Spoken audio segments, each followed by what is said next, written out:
Hello and welcome back for Rlcs Apac Raleigh Open number 6 and our final ultimate showdown for Championship Sunday. It's been a long and hard-fought season, with the imports putting a challenge to the Apac natives that we've begun to see answered, actually. Will that continue today for our final broadcast? Though time will tell. But to discuss it with me is the ever-accented Boyo Royo and the English highlight marker known as Rhino Casts. You guys ready for a good final outing? I don't know if I like being just boiled down to just my accent, but I mean, fair enough, I'll take it. I am very excited for the final event. I'm also excited to get away from Gex finally. But yeah, I'm excited to see how the Apac teams really fare in this final chance to take down some of these import rosters. Hey, at least you weren't made fun of for your hair color. I mean, you know, there's some things that never change, right, with Gex. But no, it's a pleasure to be here. Can't wait to see this final day. It all feels like it's coming to a close, of course, with this being our last day on stream. And we got some brilliant matches. So what more can we ask for?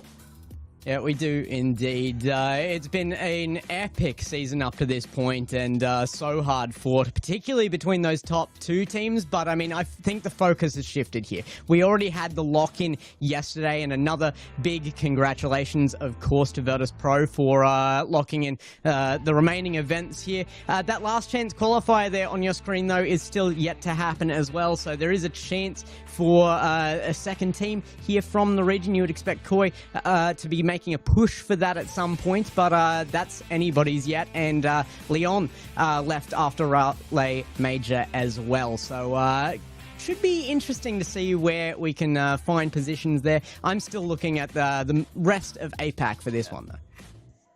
And of course, outside of Apac, the 1v1 opens are taking place for North America, MENA, OCE, and SSA as well. I think they're all taking place just basically yesterday and today. The Swiss stages for them. We had Shadi winning the Apac 1v1s, with Sphinx getting second place. And of course, as Gex mentioned, right now the biggest fight is coming for that last chance qualifier spot. And if Apac can earn it, the weekly schedule though, it's always the same at the weekend. It's Apac, it's EU, it's Sam. You got a whole week in the Rocket League to watch, Ryan. What more can you ask for?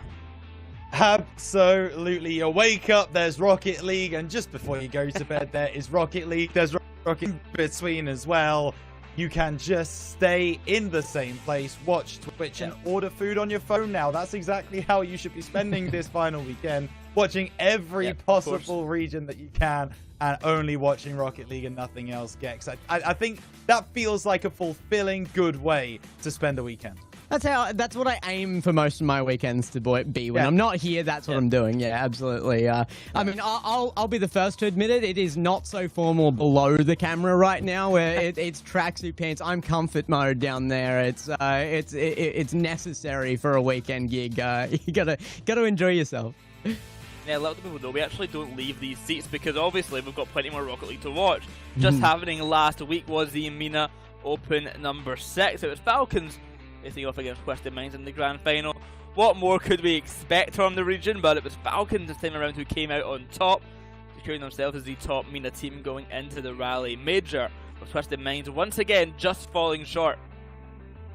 Yeah, it feels like Team Falcons have been on top of the MENA region for quite a long while now, and that continued in Open 6. They are MENA at this point. Khalir's, Rawas, and TRK. Just fantastic trio from Saudi Arabia. They always represent MENA really well at both majors and at Worlds. They won the World Cup last season, of course, as well. Fantastic team, and they are proving very difficult to beat again this season. And you know, you look at that team as well. They're still young. They've still got a good few years ahead of them. So MENA is gonna have to step up against this kind of onslaught from Falcons if they want a new victor. It is rough for MENA at the moment as well. There needs to be these big performances from these two top teams right now, because Falcons, Twisted Minds, MENA as a whole, they were talked about at the beginning of this season as offering maybe even the world's best team at times, but that kind of has been disillusioned as the time has gone on. I feel like they've had their chances, but haven't been able to capitalize on it, so they're going to be looking for a really good placement at LAN as well. But right now, we're moving into your region here. I'll give this one for you. Yeah, I mean, if we were talking about Team Falcons running away with the region and then continuing that form, Limitless nowhere to be seen in a grand final. We always used to see that Limitless logo everywhere representing the SSA region. That is no longer the case. They have been dethroned, and it is by the Spaniards of Foot Esports. The Oro, Torres, VK, Salen, a brilliant roster in their own right. They've come into SSA. They started last season after the first split. I'm trying to remember who they were signed to back then. I know they started the season as Maestros. Can't quite remember. Oh, Mobula, Team Mobula, of course. Yeah, that's the one. And unfortunately, they have then come back into SSA this season, originally with Maestros. Into the second split, they got picked up by Foot Esports. They have run away with SSA this season. They have by far been the best in the region. They will be Worlds and Raleigh representatives, and it will be interesting to see how they get on. They clearly, weren't up to the task in Regional 1, but hopefully they're going to be able to step up and put on a better performance for the SSA region in this second event. I mean, yeah, ending off with a 4-0 grand final really with a statement on the chokehold that they have in the region. But yeah, Foot Esports have been dominant in SSA, for better or for worse for the region. But nevertheless, they have really taken over. But I mean, we've seen that they've got the kind of qualification spots now for Apac, we've got it for MENA, we've got it for SSA, we know who's making it for NA. Really all what's left is for the EU and the I believe maybe just the EU spot still to be decided actually. It might be that's right. Only EU left. So yeah, we've basically got all our major teams already. We'll know who Virtus Pro are playing very, very soon, of course being the APAC representative. And that is what happened yesterday. We had a array of interesting matches. A lot of stomps that we weren't expecting to be as one-sided as they were. Verstappen versus Bobity, I think starting off we thought would be closer. But Verstappen kind of got into groove after a while and just felt quite comfortable at the leading position. I don't feel like they were put to the test though, and that will happen today. So they're coming through to face off against some big teams. Of course, it's going to be a tough road for them with the Kenotrope up first, and they had a bit of a rough performance themselves yesterday. So there is question marks still on that, but hopefully, no matter what, we can push forward into a scenario today where we offer something a little more for you, Rhino, that you can be a bit more excited about than there in SSA. You've always got Sphinx to rely on. Yeah, that's the silver lining here in APAC is we do have Sphinx, who is that APAC representative. He always feels like the man on top of the region. Certainly he has this season and the previous season as well. So love to see that. As you say, we don't quite get that same luxury down in SSA with one of the home native boys going through and representing their region. But at the same time, very excited to see what VP can do today on their sign-off. Still just amazed that yesterday our player of the game, I can't believe anybody was able to beat Alex's defense there. So it's good we don't have to recover that in the highlights, actually, as we come back through this. I mean, on a kind of more serious note of what happened yesterday, we had DreamStation actually challenge Koi quite well. Probably the tougher series we've seen Koi come up against a team that isn't Virtus Pro. DreamStation really got our hopes up. It did quickly die out in Game 5 and Game number 6, but they certainly gave us a good showing. The opposite of that could be said for the Kenotrope versus Pro match, where Game 1 was fantastic by Kenotrope, really, really close game, they barely lost it by 1 goal. And then Game 2 happened and it kept going and going and going and going for, as you see, 13 goals total, 11-2 for Virtus Pro. It was a long game. Sorry, 11-3 ended. It was a long one though, Rhino. Oh my goodness, yeah, it felt like we watched like 3 series in one in that one game. It was absolutely crazy. So VP did come through this test, and Kenotrope, it was so funny yesterday because Kenotrope always seemed to go ahead in these games and then just fall off towards the end of the game. They were able to really take it early and then struggle afterwards. So there you go. There's all the results from yesterday. No 7-game series yet this weekend. Surely for the final day of APAC we can find one. I think we've actually already got a prediction from one of us for one of these two matches in the quarterfinals there, though. Verstappen, Kenotrope, and Zen Esports Dream Station will be those quarterfinal matches. And I do expect some closeness there. This is the last chance. They're going to be pushing forward for it, but it's, of course, Koi and Virtus Pro waiting for the victors of those matchups. So it's a tough road ahead of them, as it always is when we get down to Championship Sunday. But speaking of Sunday, let's move on to Sunday Trivia, a little bit of a news segment here. I believe you've prepared us for this one, boy. You've got some torture on your hands for us. Good. Yeah, I was working hard before to make some trivia questions for you guys, and I think they're okay. They're going to be easy enough eventually. The way it's going to work is we're going to have 3 hints for, I think, 4 players coming up for each player. Go from hardest to easy in terms of being able to guess who the player is. And we'll see if you can fake it out as fast as you can to chat and play along as well, of course. And we'll see basically if Rhino can actually get one right, because he's our test dummy here. Can Rhino actually get one right? I think I have good faith in Gex. I don't test well. I've never been quizzes or exams. I don't. This is going to be torture for me. I can remember these under normal circumstances. The player has never teamed with an import player before. That's your first hint. Never. Okay. I'll let you have a little think about it. Number 2. We only get one answer, right? Like, okay. Yeah, if you get it wrong, I'm not going to put an answer out on that one because it doesn't limit it to one player. That's what I'm saying. Yeah, there's a couple. Yeah, a couple. Right. At number 2, just a moment here. This player has never been to an international event. Well, that isn't that almost a given if they haven't paired with an import player as well.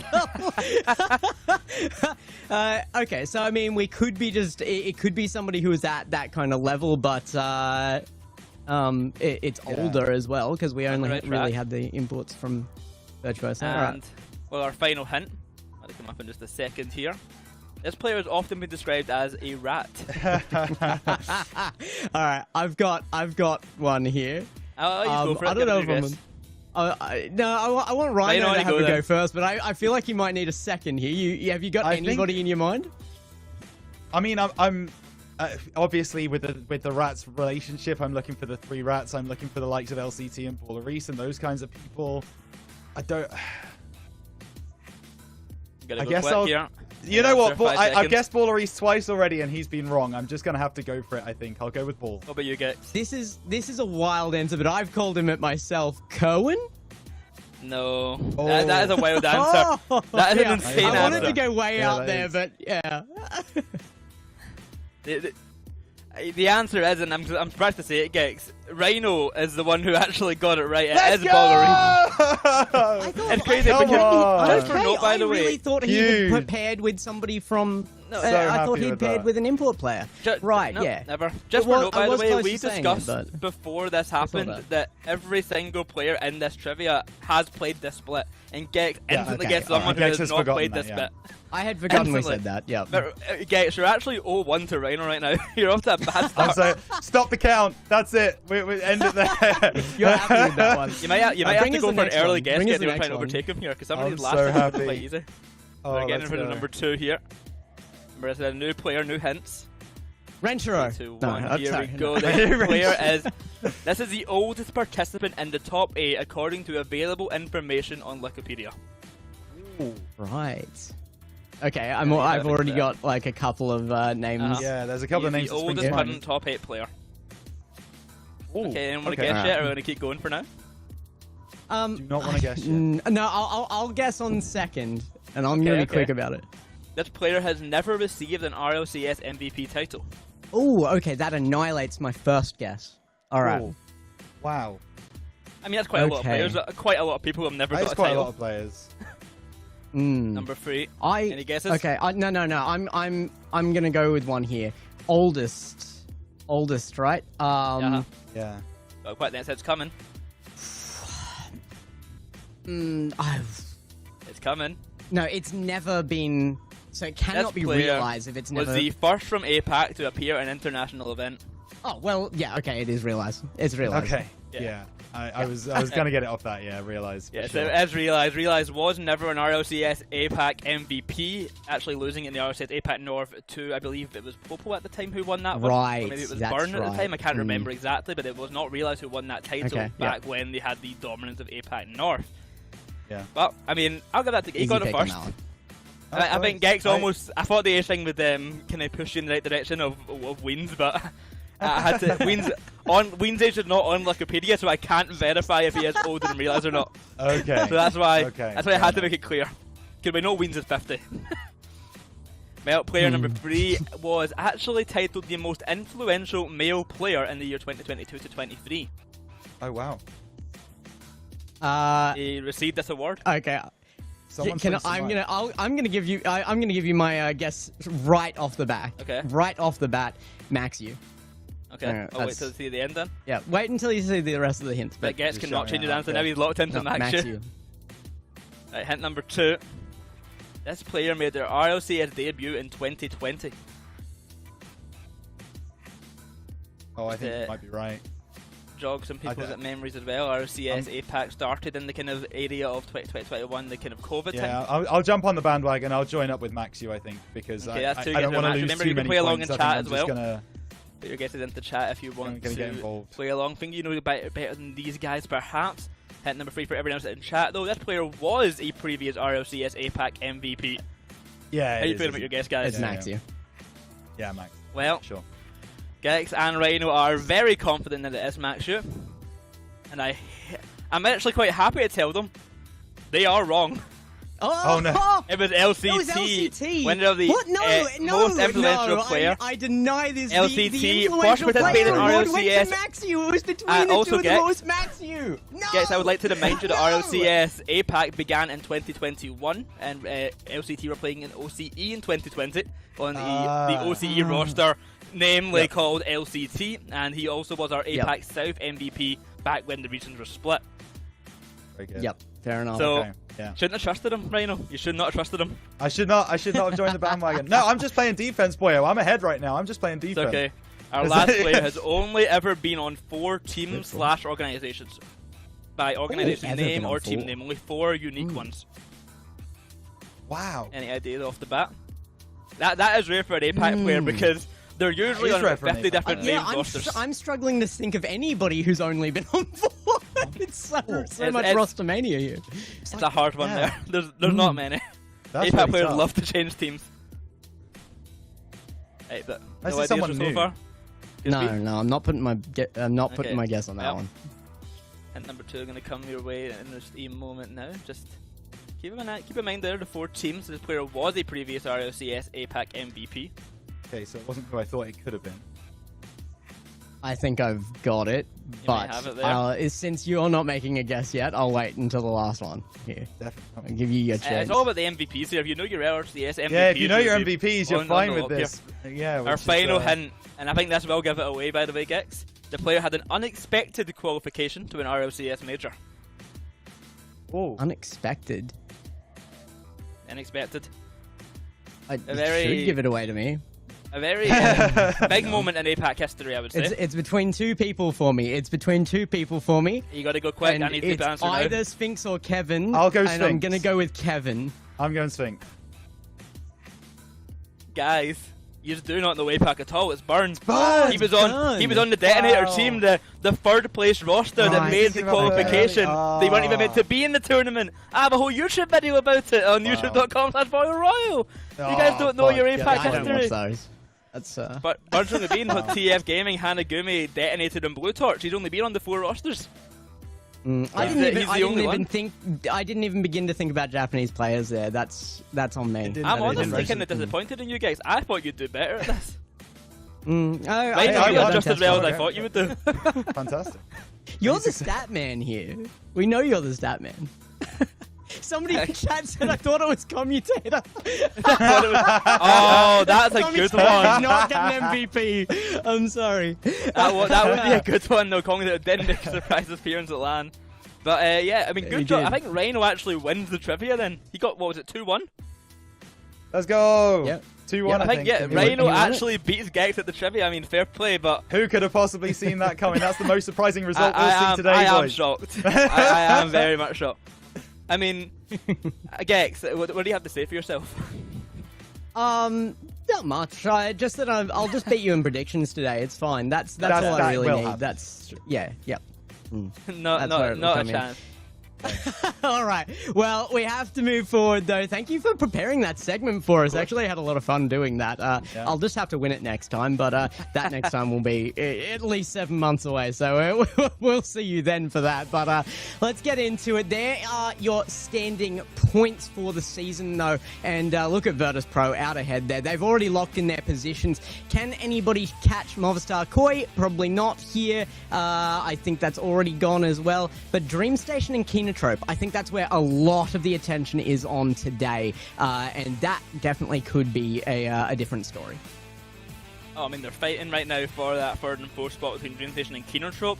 Then on for the actual kind of current split points, I still stand by. There's a chance that Kenotrope could take second place. It's a very, very low chance, but it's something they're going to be fighting for. Of course, fighting for those 18 points and that $4,800 prize. We've had our top 8 teams so far, and we already had 2 eliminated. Unfortunately, having to say goodbye to Boba T and Rounds. But, I mean, coming into this one, Rhino, we've got the usual suspects on top 6 here, and, I mean, I guess Zen is really the only surprise to make it to top 6. Yeah, it's difficult to say a surprise, but they are certainly one that hasn't been around the top 6 kind of as much as the other 5 that are here. So... yeah, it's worth mentioning. So we've got them actually coming up first, and because they are the unknown quantity, that is going to provide a little bit of a challenge for DreamStation. They need to really figure out who they're playing against and get into the game early. They are notoriously slow at starting series. They can't really be slow at starting the series today, otherwise Zen Esports might get a foothold in the game.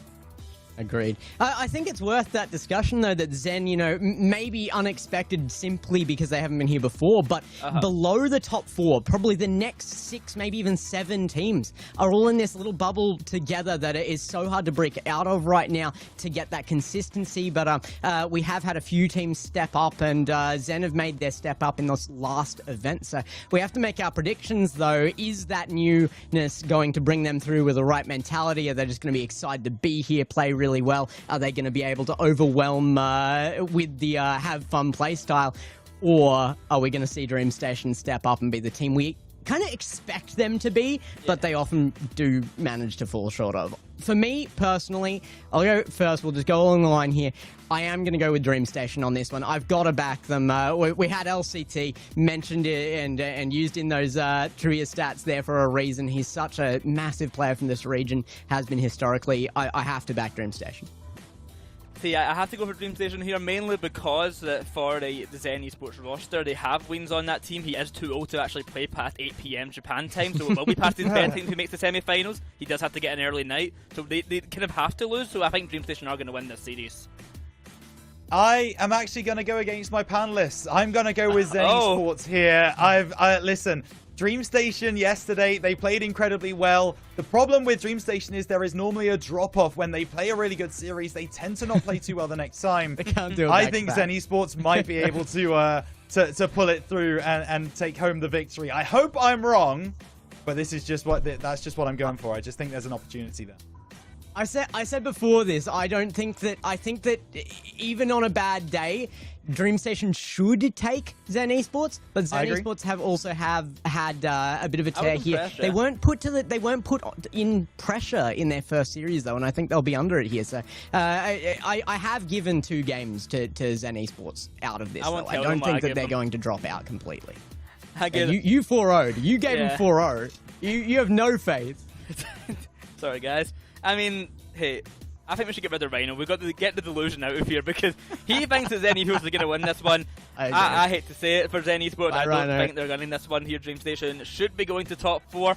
But one thing, I do want to kind of note here for the DreamStation team, not for the DreamStation team, for the Zen team, this is the first championship Sunday for Wings. I believe also for Mohamed and Badr as well. So, I mean, huge props to them alone for making their first championship Sunday. I think Weens has been trying to get to this place for a long, long time now. You see them on Twitter celebrating about finally making the final Sunday. So the last event, I mean, they want to go out with a bang, so maybe they will just go all in here and try and push DreamStation to their absolute limits.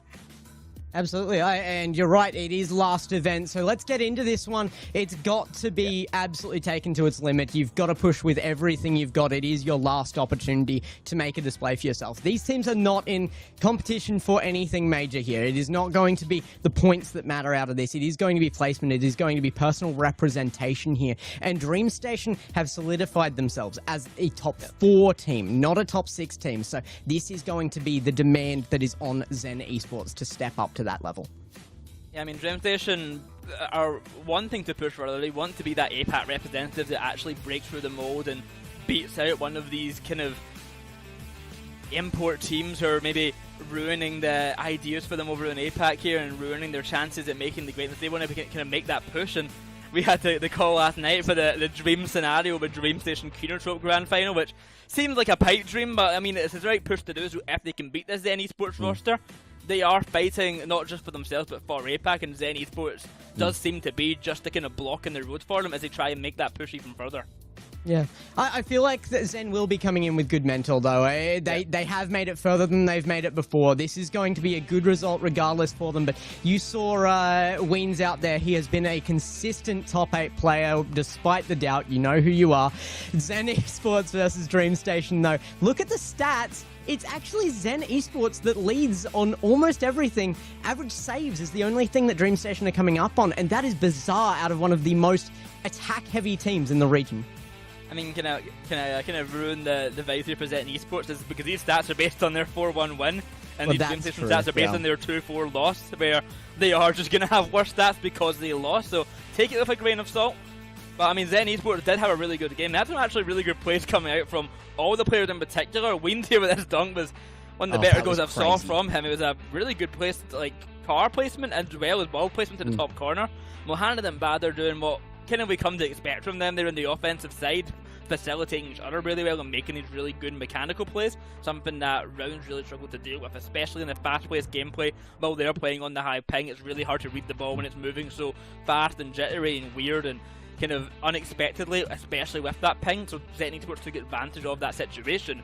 Again, DreamStation, though, they've got the ping disadvantage. They're the ones who are going to be struggling to kind of keep up with the pace of the game with a team who is so aggressive and really don't like going to defense, to be honest, Gex.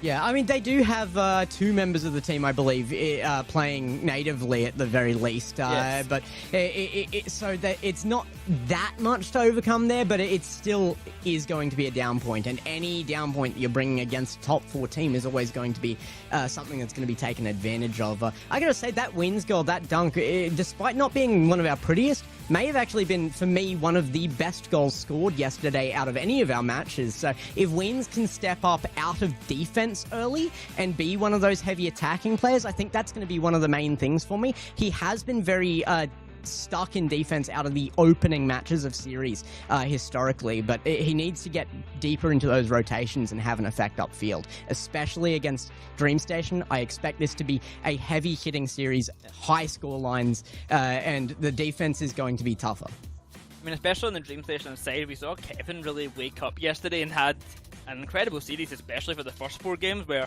they were really challenging this Koi team. And I think Ballerice and LCT have been quite consistently really good all season. I think Ballerice has honestly been my kind of man of the team, the best player on that roster for this whole like split for me. He has been consistently really good and really clutch. And I think it's a surprise to see Kevin and LCT maybe on the back foot at times, but I think in more recent times they've really been waking up and building themselves up to that kind of standard we have for them. And it makes it really worrying for Zen Esports when you've got Ballerice already playing great and all season long. LCT's been really good, and then Kevin stepping up to kind of his former form that he had when playing on teams like MetaPower in the past and kind of crushing all these APAC teams, kind of coming out of nowhere to an extent for Kevin and crushing people, and that's maybe died down a little bit, but he seems to be getting back in gear. Yeah, I mean, Kevin at the beginning of the season stated that he was coming in for a bit of fun. He wasn't really here to compete properly as he was previously, but I feel like that attitude has changed. Being a top 4 team here and having the chance at these runs, they've even taken games off of the biggest teams in the region. I feel like they definitely are pushing for more here, DreamStation. That includes Kevin.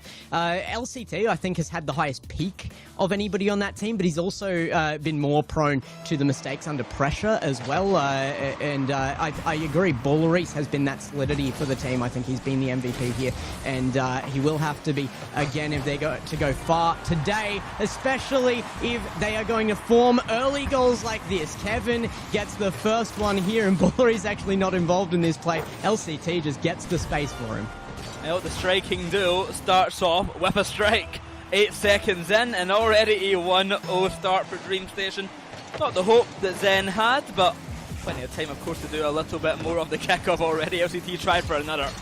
But a good hold in midfield by Kevin with the pass down to Rlcs. They are not giving a moment to breathe for Zen Esports off their kickoff. Already, shots to net and a bit of momentum gain. They'll be looking for goal number 2 in no time. Less than 10 seconds into this, and Rhino's in the background going, that's not great for my prediction. No, buddy, I feel like DreamStation are coming out of the gate swinging. One of the biggest weaknesses has been that early game, and if they're coming out with that early of a goal, definitely a good look for DreamStation here. So, yeah, at least Rhino was able to come up on the trivia side of things, because I don't think he's got this one. You may be right in the trivia, surprisingly so, but I don't feel confident about his predictions side, but we've got plenty of time to go, and we'll have plenty of Rocket League to see. Rlcs going to slip this one past, but the bad that it will fall. Off the roof of the goal line there. Not going to find anything of it. In front of net once again, it's Rlcs off to the side. Chase on this ball from Kevin, a ceiling pinch on down. That's almost on target, but to the backboard it will fall. The save would not have been found there, so if it was on target, what a goal it would have been. That's a big miss from Weemzo. Kevin to net, Rlcs misses the bump, he looks for the dunk, can't find it. Wins underneath that, not going to be fast enough into air there. Is trying to push himself into offense though. Oh, what a shot, what a save. LCT denies it on the line. Kevin goes straight to a dribble, 50'd there, and kept in their half, but Rlcs given some space now. And it's LCT to challenge. Now a reset. Oh, it's a little bit weak. Batter comes off the backboard. It's back to midfield. Good positioning here for DreamStation. Kevin, as soon as the possession is lost, is already pre-jumping the midfield because he knows the ball is going to come to him. Like, the positioning from DreamStation has been top quality right now. LCT all ready for this ball as well. Kevin right behind him. To take the play back into their hands once again, but Ween slipped on through the gap. He had a 1v1 against Rlcs. Hard to get past in there. A flip reset, not going favourably. Pass the tender, handed to Bader. 50-50 dunk will go just awry. Ween's missed his touch as well, a bit of nerves coming to him perhaps. Yeah. From the corner, the clear being looked for. DreamStation are stuck in the back line, but they seem quite cool, calm and collected right now to get that clear away. Absolutely. I think that's a right call there, though. Weens, I think that's very clearly nerves here. They haven't made it this far in the past, and they'd love more. I know that they were expecting the possibility of wins here. Talking to their coach just yesterday, and was saying that they thought that they had a fair chance at this. Maybe a 30% chance out for winning this one. And I feel like that's fair. I don't feel like the expectations should be far off that. 30% chance of winning this is still a losing chance, though, and they're going to have to be their absolute peak, and they're going to have to save this one. DreamStation still pushing on the line. Catch it by Kevin in the midfield. The midfield control by DreamStation in this game alone has been really, really suffocating for Zen. They will try and get a big clear away, and usually it's Kevin is just waiting in the midfield to catch this ball and kind of deny the counter-attack play. Really, really well done by them to deny the chances there. Once again, it's Kevin getting a touch in the midfield to slow things down and get people out of position. FCT will make this save and the pass is out to Rlcs. It's a big boost and miss there from Mohamed. This possession lost for just a moment. Weens will take it to the corner, but no one to follow through on it. It's all LCT. One-on-one against Mohamed, but Bader will eliminate. Rlcs goes for the ball, but bumped out of position. Kevin, he's got time to take and a pass to be made. Demo once again. Zen Esports are getting desperate, and it's working out well for them. The destructive nature of their play is making it hard for DreamStation to make any moves, but still, for all the destruction, Kevin finds an opening but can't find the goal. Would absolutely have been my advice coming into this, though. Prioritize just making yourselves demo heavy. Really get in the heads of DreamStation. If you are going to come in here with your best chances on a team like this, it is to get into the mental. What a save again on the line. Ween's just coming up to meet the attacker, cut off the lines. 4 shots there, another great touch. Ween's still performing in defense, but he has definitely been downfield more out of a game 1 than we've seen in this season so far. I'm loving to see that look, but it's gotta be. It had to be! LCT might get one. No, saved by Ween. I mean, lucky for DreamStation, they're already 1 goal up, but they've had many chances just not going in. Another chance in it for LCT will be denied by Weens. Away it goes. Bader to save the game. He goes wide in the shot though. Mahana can't follow. He's got no boost. There's nothing in the tank. A puff of air comes there in a desperation attempt to follow from Bader. It's there, but no connection. Weens to centre. Bader keeps it high. The clear away to the Zen Esports net, and LCT will put a nail in the coffin and make it 2-0 instead. DreamStation and Zen Esports gave us an absolute shocker at the end of that game. Yeah, I mean, the goal going in for DreamStation there is inevitable if the attack failed, but you have to throw everything at it at that point. Empty goal at the end there, but it was so close to being the right move. They threw everything at it and it almost stuck, but that final shot, there was the opening. It just couldn't be put on target, and I feel like that comes down to the pressure that Zen Esports feel that they're under right now. They really want this, and it's very clear from the way they are playing that they came in expecting that they can get a win. Now keep in mind that they had a few chances just at the end there for Zen Esports, and even still only got 3 shots total. On the other side, DreamStation hit a 13-shot total, where a lot of them were saved, or a lot of them barely were missed. But Zen Esports can't rely on having 13 shots to 3 every single game and being able to win, especially when some of those shots did come at the very last second of the game there, where they almost got the win, to be fair, but they just couldn't find anything of it.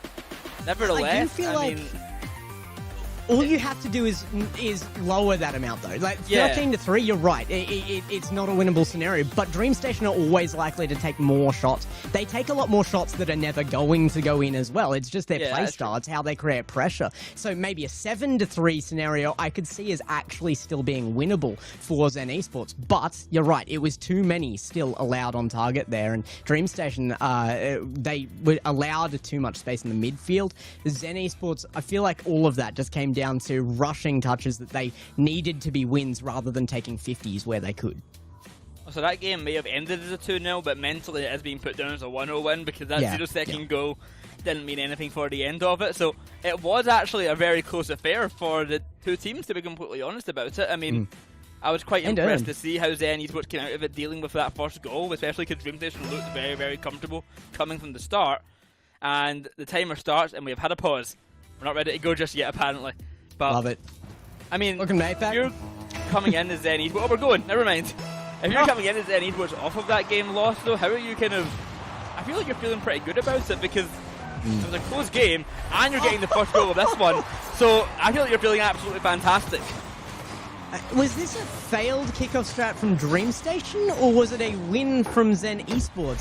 It feels like that was just dramatic. Nobody was back or going to be for a very long time from DreamStation there. They threw everything at that kickoff. They got that first goal. I mean, it was the goal that won them the game. Realistically, in game 1, was a kickoff goal only seconds into the match. Well, you might need to get another one here. Kevin gets the bump on Weens, but he stands firm in net, gets the save away. But look at the boost totals here on Zen Esports. They've got absolutely nothing for just this moment. Deal with it well for now, but starved and struggling against the DreamStation team to find boost. And until that changes, they are going to be facing a brunt of an attack. Kevin past 1, Kevin past 2. To the backboard it will be sent, but cleared away just in time. Here's Bader, beaten by LCT. Pass out to the side from Kevin. We'll find Bader once more. A loss of possession, but can he make a pass on out? Oh, yes they can. Weens hammers that one home. I expected a save here. I didn't think we were casting out a goal at all. Kevin, he's made the pass though. DreamStation, that's a big error. I mean, Kevin's expecting to get that second touch there. Yeah, just barely missed out on it. Ball does not be in the position to have to make the save, just gets caught out in a bit of an uncomfortable spot. Then Esports find goal number 2. Very good continuation after this game 1 loss, where it was a really close affair, and they're showing why that was the case. LCT will try and turn the tides a little bit, but I've got to give credit to Zen Esports here, and their kind of bump and demo play has been really, really debilitating for Dream Station. They have been struggling to make any kind of movement. Mohamed was huge yesterday, and he's starting to make moves in game number 2 here to come out to that same kind of state. It really had been Mohamed on the front line and Weens backing it up until the last moments of their last series. And now Mohamed's starting to move back into that forward position. What a beat again! Nobody there to take the shot, but third man would have had to be pretty out of position to do it. Yeah. Dream Station, though, they are under threat, and these are promising opportunities still forming from Zen Esports. I mean, yeah, consistently we're seeing the Dream Station player getting bumped and getting down and getting put out of position. Something that they've done so well in game 1 with was their positioning. And I think the solution for Zen Esports is, well, they can't position well, we're kind of deciding where they go. Yeah. They're controlling the state of the game really, really well, and Dream Station are struggling to break out of that. They may have the general boost control, they may have the general kind of, I would even say individual skill, but when they can't play how they want to play, they're feeling really, really awkward and uncomfortable. And Zen Esports are kind of relishing in this.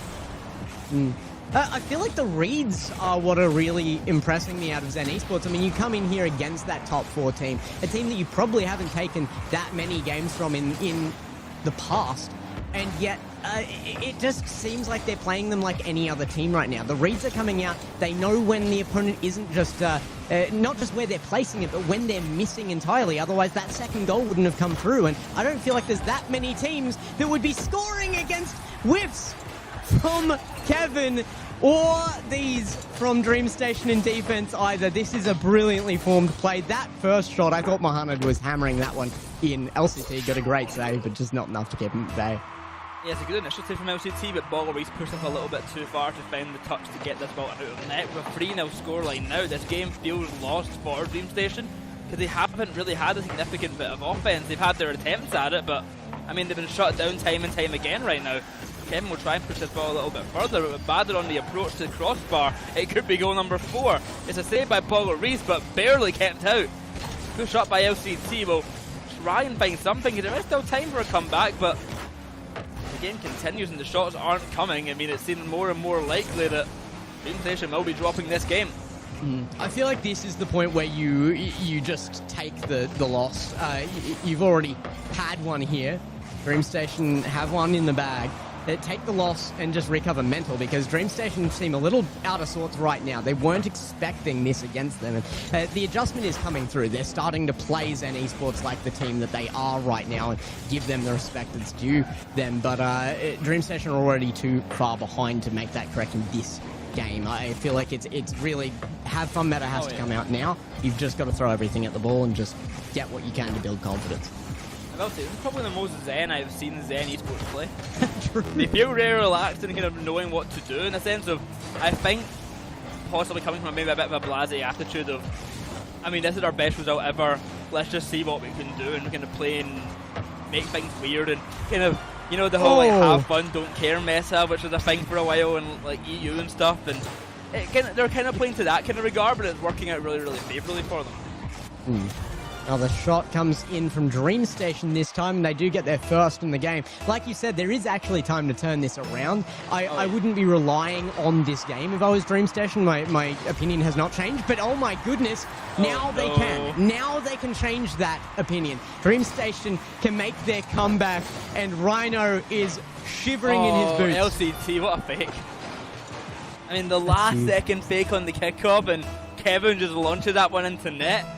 I mean, someone actually just called it in chat just before saying in before kickoff strat, and that is exactly what happened. Another one comes out as well with Kevin in the corner. With 40 seconds to go, this game, which felt over, has become very much winnable for Dream Station. LCT going to send this one high. Dunked on by Mohana to the back where it will be said. Kevin trying to own goal, but can't even do that one. A good save coming out from him. LCT down the other end. It's off the post. It's off the bar. Anyone there for the shot? No! What is going on in the last 40 seconds? That one's on target, saved by Rlcs, and Gex, what is happening? And both teams struggle to put it away on massive opportunities. Kevin get the back forward. Oh no! They needed that. 3 seconds. Ball. It's still in the air, and control is there. Shot on target goes to ground. Zen Esports take game 2, and my goodness, we have a series on our hands. The pressure is on. I don't know who I expected to score more there. Kevin's goal on his own net was probably closer than anything else. I don't think it was on target, but I have to look at like a replay of that one again at some point, because I don't understand how the ball from Kevin's touch ended up off both of his posts and why that even occurred. But it kind of worked in the counter attack and they almost got the goal. Zen Esports came out on top of a Ween's hat trick. What did we just watch?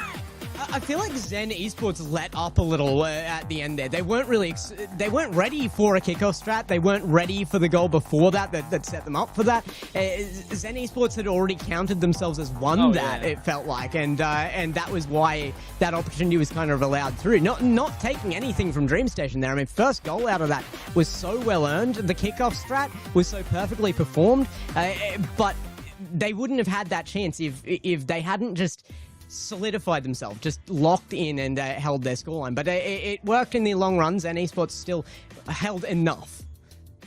Yeah, that last 40 seconds is one of the more chaotic games we have saw in a while. But Zen Esports barely hold on after what you said, with a bit of maybe comfortability coming to bite them. They're being 3-0 up and not being prepared for a comeback from DreamStation.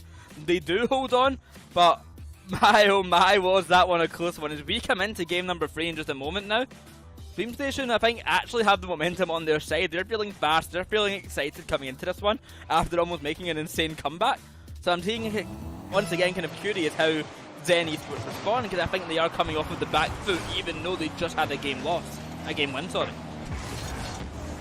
Yeah, you would feel that way, especially after losing that opportunity. But oh my goodness, they're generating confidence off the bat, and it's Mahana to do it as well, which is a great sign here.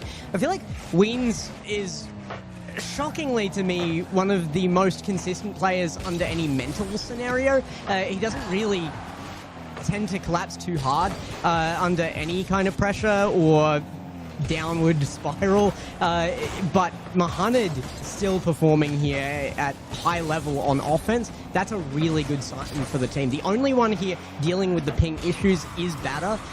Mohamed playing in region, Weens playing in region, both here. Well, Mohamed at least here for studies. I'm not sure about Ween. He may be just here for the competition, but yeah, they really have to rely on those two players to be the forward and the contesting players, because they can make the judgments that little bit better. Well, put back to the midfield now, and control found for Zen Esports. They've been controlling the main pace of play.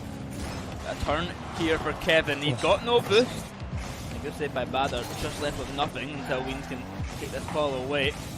Mohaned's up. Kevin hunting for the demo, but gets taken out by Weens instead. The big flick here by Mohamed, going to be caught by Balleries, tees it up perfectly for LCT. To the corner, he can actually read this bounce. The pass is perfect into the centre, but Kevin gets faked on the approach. It was actually a goal scoring opportunity, he just does not expect to miss, and I mean, quite frankly, I don't blame him.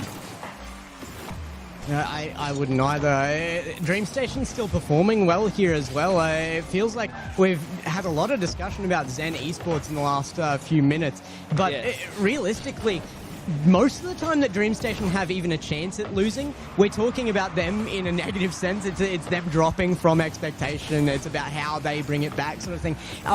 We're not making those comparisons right now because DreamStation are performing. It's Zen Esports that are stepping up to the plate and making this incredibly close. Almost half a game gone again here in Game 3, and there's nothing to show between these two games as a step up.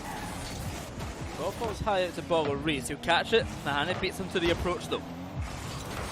Clears out. It's a Bader. He's got no boost, but he's looking for a teammate to pass to. DreamStation have been one kind of consistent, and it is controlling the boost game. Almost every moment you look at the boost totals on this pitch, DreamStation are almost always going to have more. Just their positioning in terms of the boost management and kind of starving out the Zen Esports players has been second to none, but they're not capitalizing on this kind of oppression of the boost game. And they had an opportunity to do that right there as well. LCT's a little cut back towards midfield to get that pass off, set them up really nicely, but the shot missed again. Dream Station still missing opportunities. They won't miss this one. Rlcs slots it under the crossbar, but look at this pass from Kevin with no boost left. Just pops it off the backboard in the absolute perfect position. A little miss there from Zen Esports. Ween's close to getting that touchdown, just couldn't stretch his car far enough to make it in time to beat out Rlcs. So a 1-0 lead has been found for Dream Station, a place they were in game number 1, and they were very narrowly able to hold their lead to the bitter end. And in number 2, it was almost a comeback for Dream Station as well. Let's see what Zen can do on the back foot this time. Can they kind of find a comeback of their own and challenge the offense? Well, they've got to get the ball upfield first, and right now they're struggling to do exactly that. LCT getting the pressure the back line. Good clearance out to the side where Ween's awaits. Trope, but no teammate to be found. They're just get bumped off that ball. A final dive in from Bader will put the ball in a dangerous big position. LCT though, I mean, just calm and collected at the back line. That's a risky play to go for, but he's confident that his touch is going to work out well, and that's it did. Now on the counter, it's another goal coming the way of Rlcs, if not for the woodwork playing spoiler.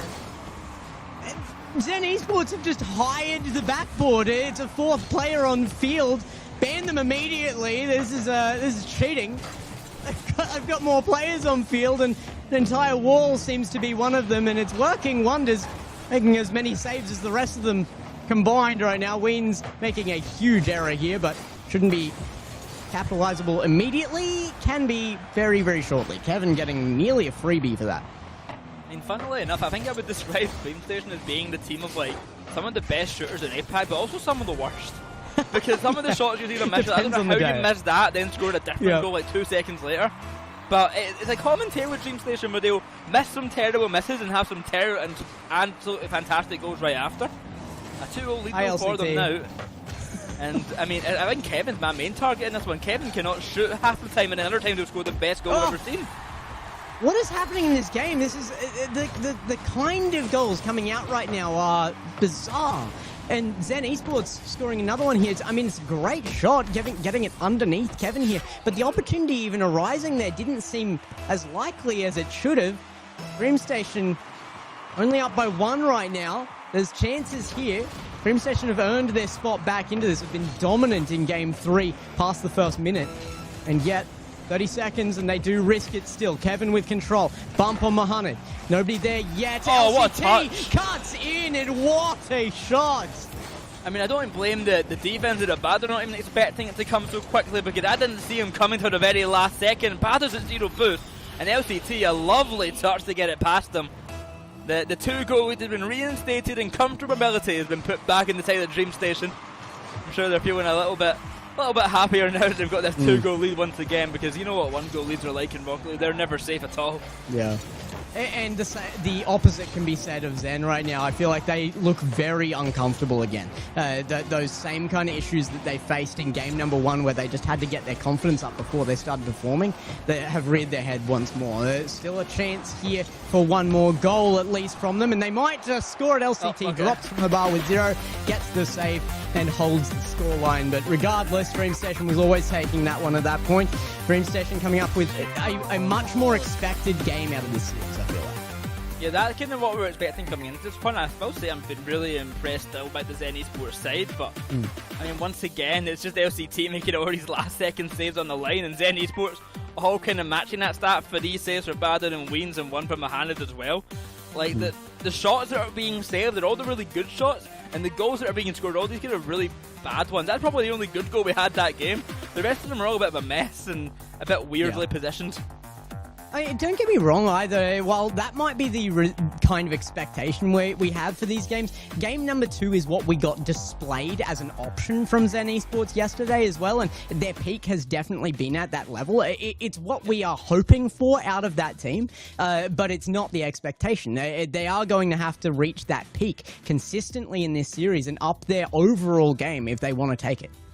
Well, it's 2-1 lead for Dream Station. If they can win this next game, they will head to match point, something that Zen Esports would very much like to avoid. I mean, there's obviously the option, I should say, of calling the timeout here for Zen Esports. I don't think it's really the time to do so. I think the game is still within their reach here, and they aren't too much out of the control. I think they could wait till it becomes a 3-1 scoreline if it does make it there. So I'm not really eager for it to happen, and we will not be getting it. I do think Zen Esports have to start off strong though, and they have to kind of figure out an answer to this boost management game, because although for a lot of the time they've been dealing with it well, they can't really rely on constantly playing with less than 50 boosts for almost every player. I don't know if I agree. I don't know that it was necessary to take a timeout there. Certainly the option was there, but it's a bit of a coin flip for me. It really depends on how the players individually were feeling. If they get out of that match and they go, no, it's not right now, then you take the time. You have to.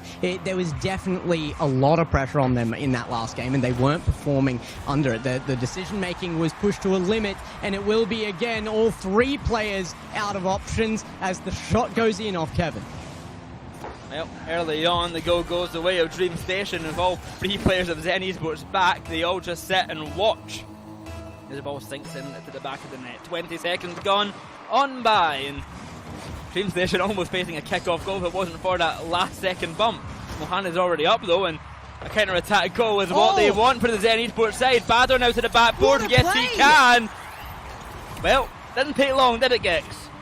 No, but I mean, the quality coming out of it is ridiculous. Mohana gets the bump play. He goes ones mode, takes out one, and somebody's there to clean up. I mean, the 3-man play here, the pass was brilliant. The touch was brilliant. The fake and bump was brilliant, and the shot was absolutely top quality as well. It just all came through so perfectly. Oh, and ball was low! Beyond what I expect from Zen, but it goes back the other way so quickly. I mean, look at the control from Bowers. He gets the flip reset, goes low. He's been watching the Rlcs intro video. He knows what to do there. And Wayne's left the net alone, has to just guess where the ball's going to go. And Bowers sends it as far as he can to the other side of it. 2-1. And it's been 30 seconds, Gex, and we've already had a bit of a goal fest. And it might just be continuing straight off the kickoff. Dream Station are already on a pretty aggressive offense. LCT towards net, going to be saved away. The pass out to the corner from Rlcs will send it straight back to Kevin. Positioned well, but beat to the ball there with a bit of an awkward facing car. Into centre now, it's Kevin once again.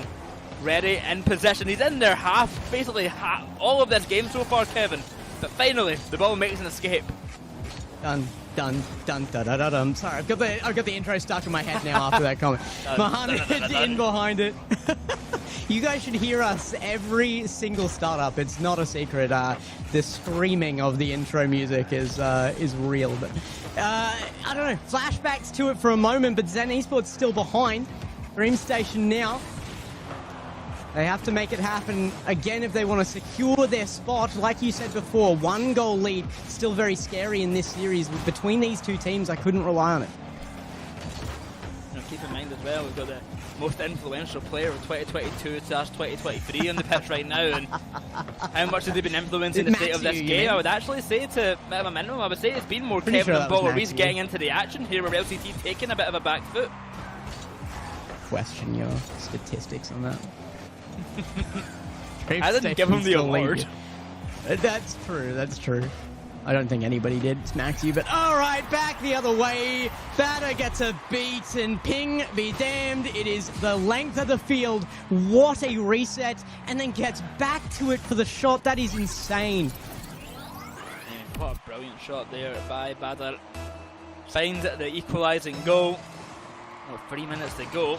We're just back to even. I mean, this game has been certainly a chaotic one, Gex, and I think we can tell that after the first 20 seconds, and it might still continue. LCT might get a goal on the board himself, but it just goes wide. He can't make the read. A pass to Rlcs is ideal, but LCT decided he really wants some glory. It's in centre. I feel like LCT's choice was fine. Rlcs bumped him out of that play, and possibly a goal there. He had an open backboard to set himself up. Rlcs came across on that. Rlcs will get a great dunk here, though, and set him back up. LCT is certainly not going to be worried about that last opportunity going awry if he can be on this one. It's a good opportunity, and I don't know if that earned its way in. The last touch was just a clean-up effort. That should have been a shot there from Kevin. I mean, it's a goal in a weird way, but it's certainly a goal. It's another case of the kind of good shots and the ones that make more sense to be goals not being goals, and then the weird ones kind of slipping on in. Nevertheless, I'm sure Dream Station will take that quite happily. The ball gets cleared out to centre. It's a good touch there by Mohana to shut down the attack. I don't know how he's got the momentum to get that demo, but he certainly finds a very crucial one at that to make some space. The issue once again for his team is that literally no one has boost. Yeah, I mean, Zen did their best to try and make that opening with the limited options available to them. Those fakes came through, did actually put that into question, but I feel like the difference was split there, and they make their way back downfield. DreamStation off of great defense, form an offense immediately. They reverse the demo game, the physical play opens up the net, and there they are with a 2-goal lead and a minute 47 to correct for Zen Esports. Not much time to go now, but still plenty for Zen to find two. So you've got to act a little bit quickly. Wins from the side wall. Deny Badr after rush on back. Here's Mohamed from the corner, probably playing with the most boost he's had all game. The pass out to Badr now. Great the touch. connection not going to be connected to the pawn. 90 seconds to go now. Zen Esports have to act fast, but their shots are going wide. Bit of pressure coming onto them now. They don't want to face match point, but it seems more and more likely that will be the outcome.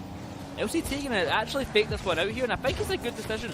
He gets himself in a better position, but the ground that's been given up to Zen Esports might say otherwise.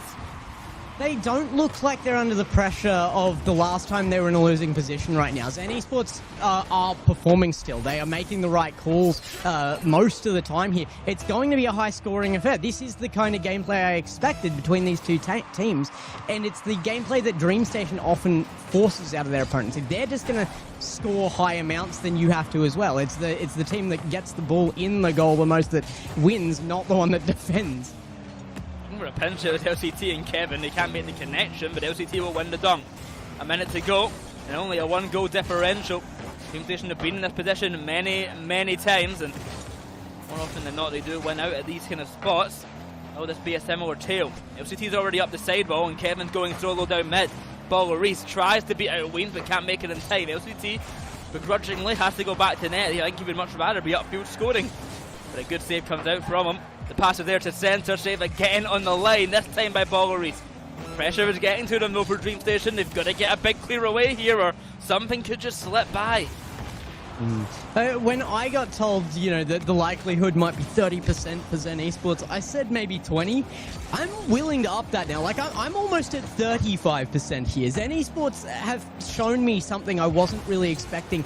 Not that it's not there, but consistency with this level of gameplay. LCT looking for a bump on him, but he gets it away forward, and that might just spell the end of this one. Badr can keep it high for a moment. That's an excellent choice to 50 there, but boom downfield. DreamStation take it to ground, and they take game 4 on game point. And match point for DreamStation, a difficult place for Zen Esports to deal with now. They had that game 2 victory, which almost didn't go their way. It was very, very close by the end of it. This time, Rlcs getting the glory with the hat-trick for himself. But coming into game number 5 here, I mean, Zen Esports have had so many close games. And other than game 2, they've actually never found the finishing touch, where I think they've actually really impressed me. They've performed, I think, as you said as well, basically, a lot better than we maybe expected from them, but DreamStation have just been that one step ahead.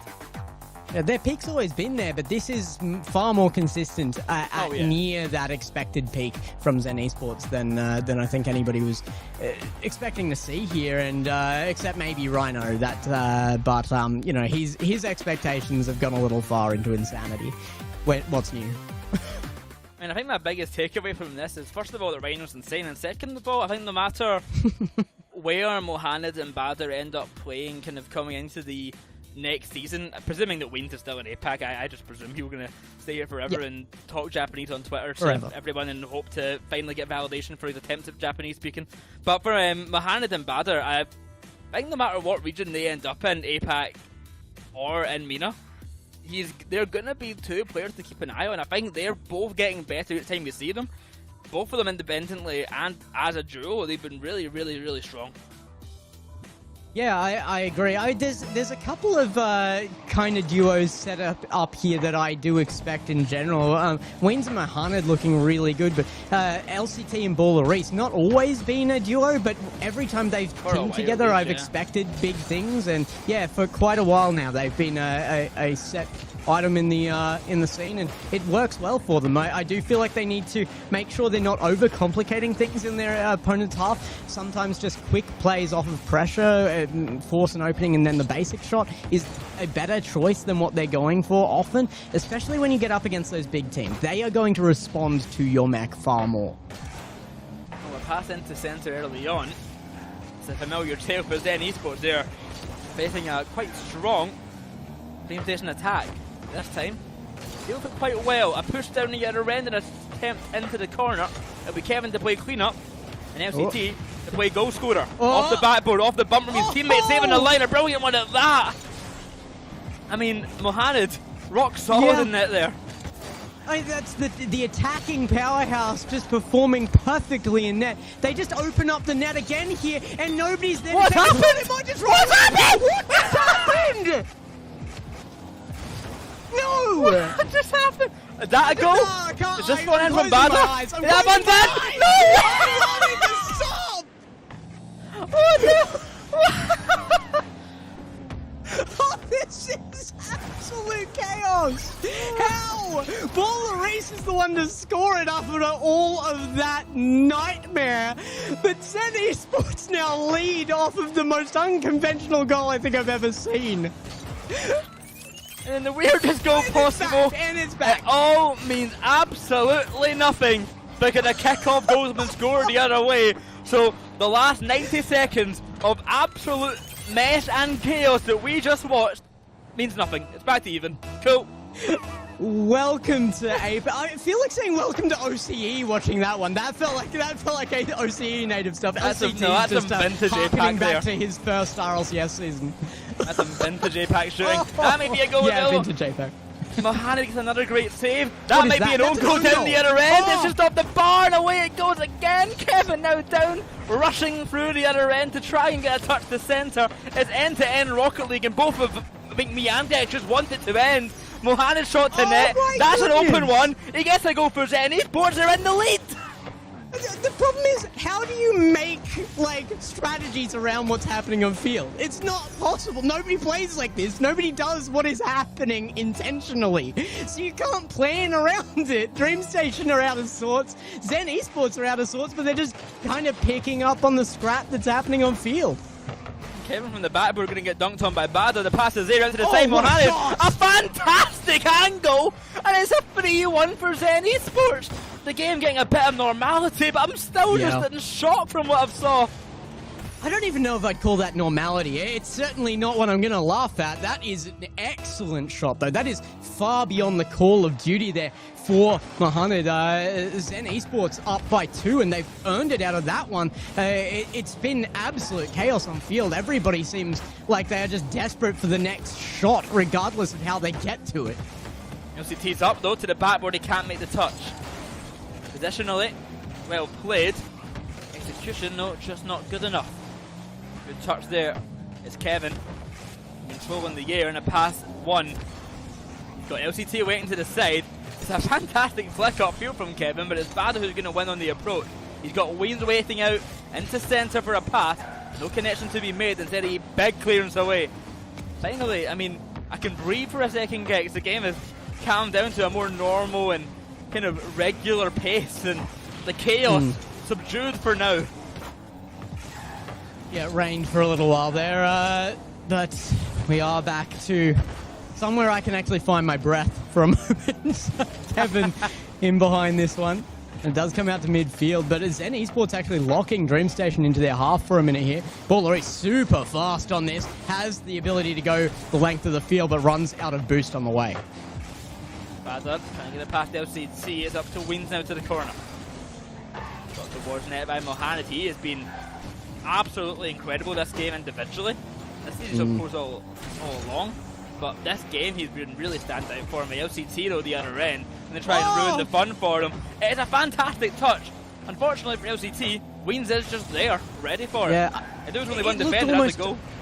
It looked almost identical to the crossfield from Bada last game, like touch for touch, and yet the defense holds there. It's going to be devastating for Dream Station if they can't find something soon. That 2-goal lead looking very good for Zen Esports, especially as they approach the backboard of Dream Station once more. Kevin trying to go the length of the field with the help of LCT. It's well off target, but the backboard found and maybe an offense kept here. No, Rlcs beaten. Mohamed with a chance. Bump on one. LCT barely gets through the second bump and takes it away. Question is, Gets, there's a minute to go. We've been in this situation before with a 3-goal difference. Could Dream Station make a comeback here? I mean, they're certainly going to try. Kevin caught out of position for a moment here as he looks for a pass to centre. It falls out to Kevin once more. Mohana, good touch, but here's LCT against Wins. The ball goes high. Rlcs shot to net, but a diving save comes out from Mohana once again. This guy is insane right now. The pass is there to LCT. He'll take it high. You know what they can do on kickoff, so if a goal does come out, it could be scary.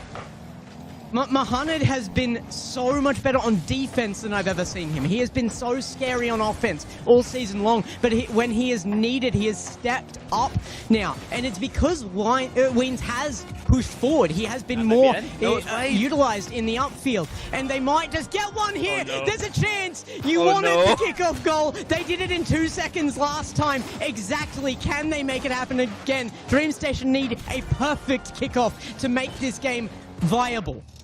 But a shadow of a doubt, a kickoff strat is coming. What that will be, I do not know.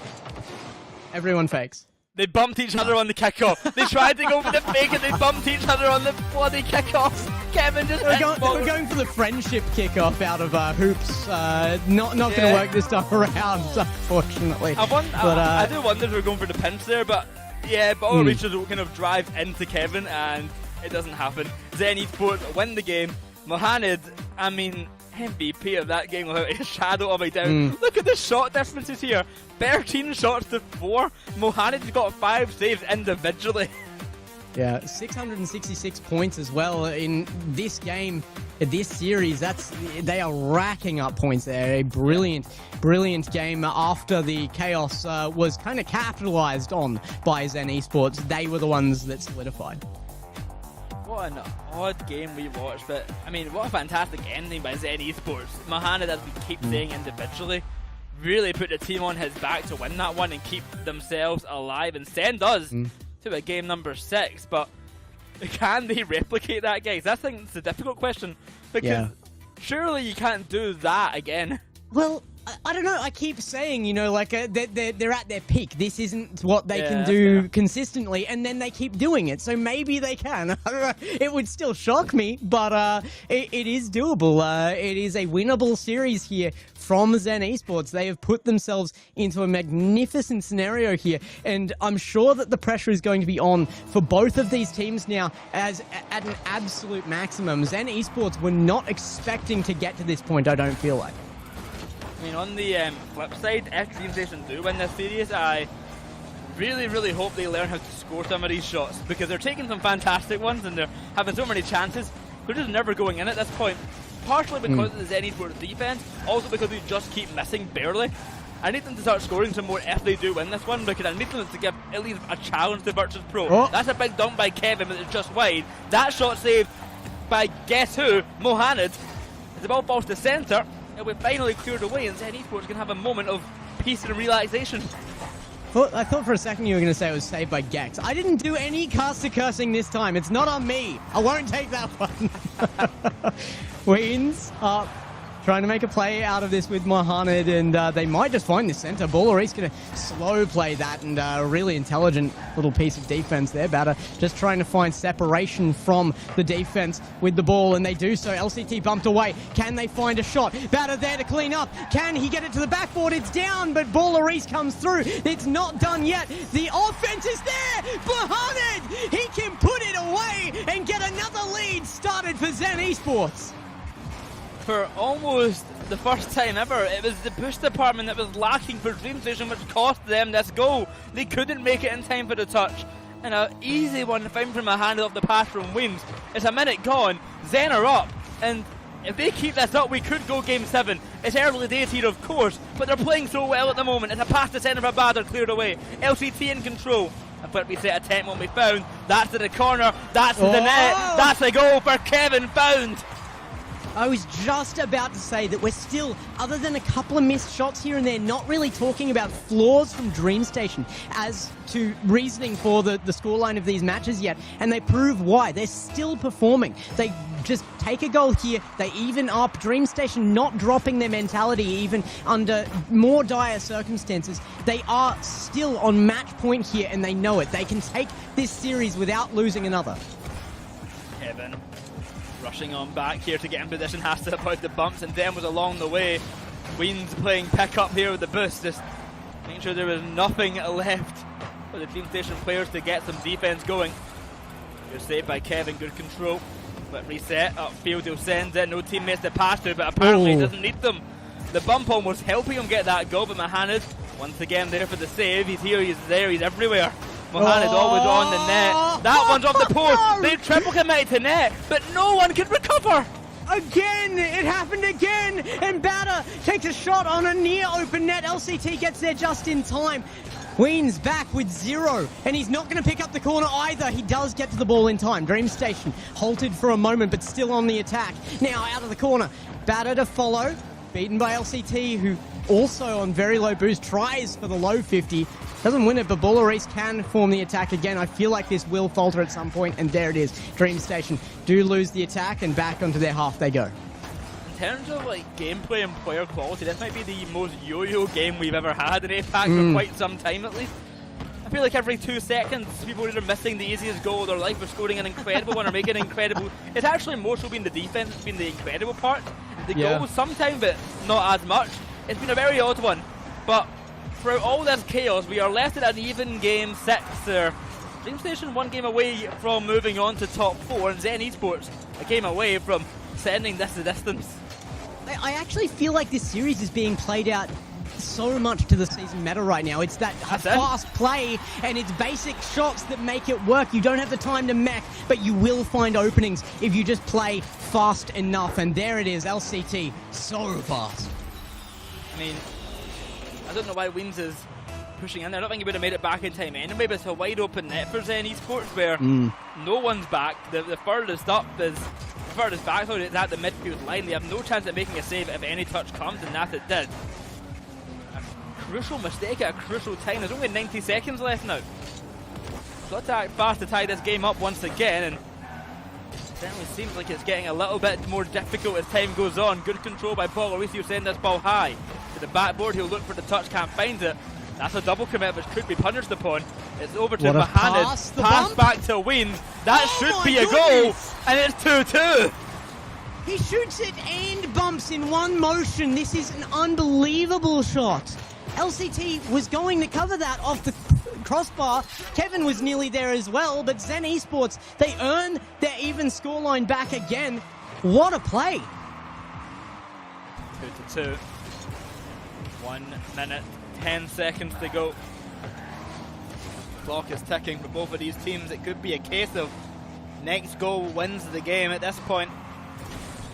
Not much time left for mistakes for either of these sides here. I can't imagine DreamStation are particularly excited of the prospect of going to Game 7. Yeah. And DreamStation, they're a team that I can expect to lose Game 7s if they've had a hard fight there as well. It's where their mental can definitely collapse. It's a team that I have started to be able to rely more on the mental of, but that Game 7 is always going to be that weak point if it's a team that has that as a weakness. But oh my goodness. Another brilliant play upfield. DreamStation take it back into hand and they might just finish it here. Just rushing as fast as he could to the other end of the pitch there. So much confidence in Kevin's pass. And that could be the game-winning goal for DreamStation. 34 seconds to go, and they go for the kick-off strat. Could it cost them? I mean, it could, but they hold on for now. Mohamed to centre. Rlcs to catch. Push up field. He just needs to stall for time now. They've got the lead. There's not much time left. It's Kevin, beaten by Mohamed. Good catch. Here comes LCT. Past the centre, denied. Time is running out. 10 seconds to go now. Zen Esports need one more attack to have a chance at Game 7. Weens misses a touch though. It's an absolute travesty. Bader to the side, but he can't follow through on it. Kevin needs to send this down, and that he will. DreamStation take the series in game number 6. but not without the effort of Zen Esports to win, and not without the effort of DreamStation and teams like trying to lose at times. Yeah, but it just came out as the season meta though. Like it was the insta challenge gameplay here, and it forced out very weird scenarios. It did make some very scrappy gameplay at time, but it was the absolute speed on field that was forcing the scenarios that were happening there. I feel like it was the right way to play out DreamStation. Don't give them space. They love to use their mech to set up their passing plays. Those instant challenges shut down the mech from DreamStation so often, but when they adapted to the meta as well, when they slowed down not the pace of the ball, but the rate at which they were going for mechanics and just started putting shots on target, that's when they came through. Well, from a chaotic game, keep in mind, by the way, just the previous one had 8 shots alone for Baller Reese, and they were able to kind of deal with that. Zen Esports this time around, they could not deal with the pressure coming out from DreamStation. They falter at the end there, but I mean, I think they'll be going home quite proud of it. They had a really good performance. They almost made top 4, top 6 finishes. Nothing to scoff at for Zen Esports. With that said though, DreamStation will move on. They'll be facing up against Virtus Pro later on. If they are shooting like that, we're getting like 11-0 every single game like yesterday. Because they have to start scoring their shots in this DreamStation side. I feel like Zen Esports, they played out not only in a fashion that made them a look-in for that top 4, but they actually played like a top 4 team there. That was excellent gameplay out of that series, despite the chaos at times. But you're right, the focus now is on DreamStation. They are the ones pushing through, and like you said, they are going to have to hit those shots. So as we go to our break, it's going to be back to aim training for the boys of DreamStation for sure. LCT and Baller in particular, I feel like, were the ones actually that needed to clean those shots up. Kevin kind of was just slotting in around things. He was very useful in the midfield, but when it comes down to it, if you're going to have to be just fast and make the shots direct, they've got to be on target. I mean, yeah, 100%. They've got to clean up that shooting department. I do want to give more credit again to Mohamed. I think he is, especially in this series, cementing himself as one to watch for the future. Same for Badr and Weems, of course, as well. Well, Weems is already at the future stage of him. He's ancient. But for Mohamed and Badr, really 2 prospects to watch for the Middle Eastern region as a whole. Potentially in Apac if they 2 continue to play here. But very, very impressive. Congratulations on the top 6. With that said, we are going to head to a break where we have Kenotrope against Verstappen coming up next. So see you then. See who moves on to face Movistar Koi.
All right, welcome back after Chaos Incarnate as a series. We really got the best of both worlds on that. There was some excellence and there was some travesties on that one. Rhino, you got to watch that from the sidelines. Did you lose your mind quite as much as we did?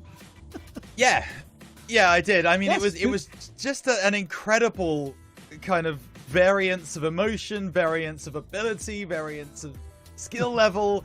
You could not take your eyes off that series at all. It was just so go. So many things happening. Not all of them good, but you just couldn't take your eyes off it. It's such a fascinating series. I mean, yeah, it's absolutely full of chaos, as we said. Virtus Pro will be facing off against this Dream Station team coming up later on today. First, we're going to find out our other top 4 team, though, which will be Verstappen or Kenotrope. Kenotrope, of course, coming from the upper bracket side, where they got, to put it lightly, absolutely stomped by Virtus Pro. And Verstappen having a quite convincing win against Boba T. We didn't think they were particularly pushed too hard, but they looked pretty comfortable, at least in the position that they were. Yeah, I would thoroughly agree with that. The test comes now. Kenotrope, definitely a poor performance, but they were also pushed by the best team in the region, who are peaking right now. I don't feel like anybody was going to put Kenotrope under the pressure to fail like they were there. Anybody else, and I think we would have seen a different result. They have a bit of a step down under pressure now, and that may give them better chances here. It's a tough prediction for me, though, because it is that wishy-washy day-by-day performance thing.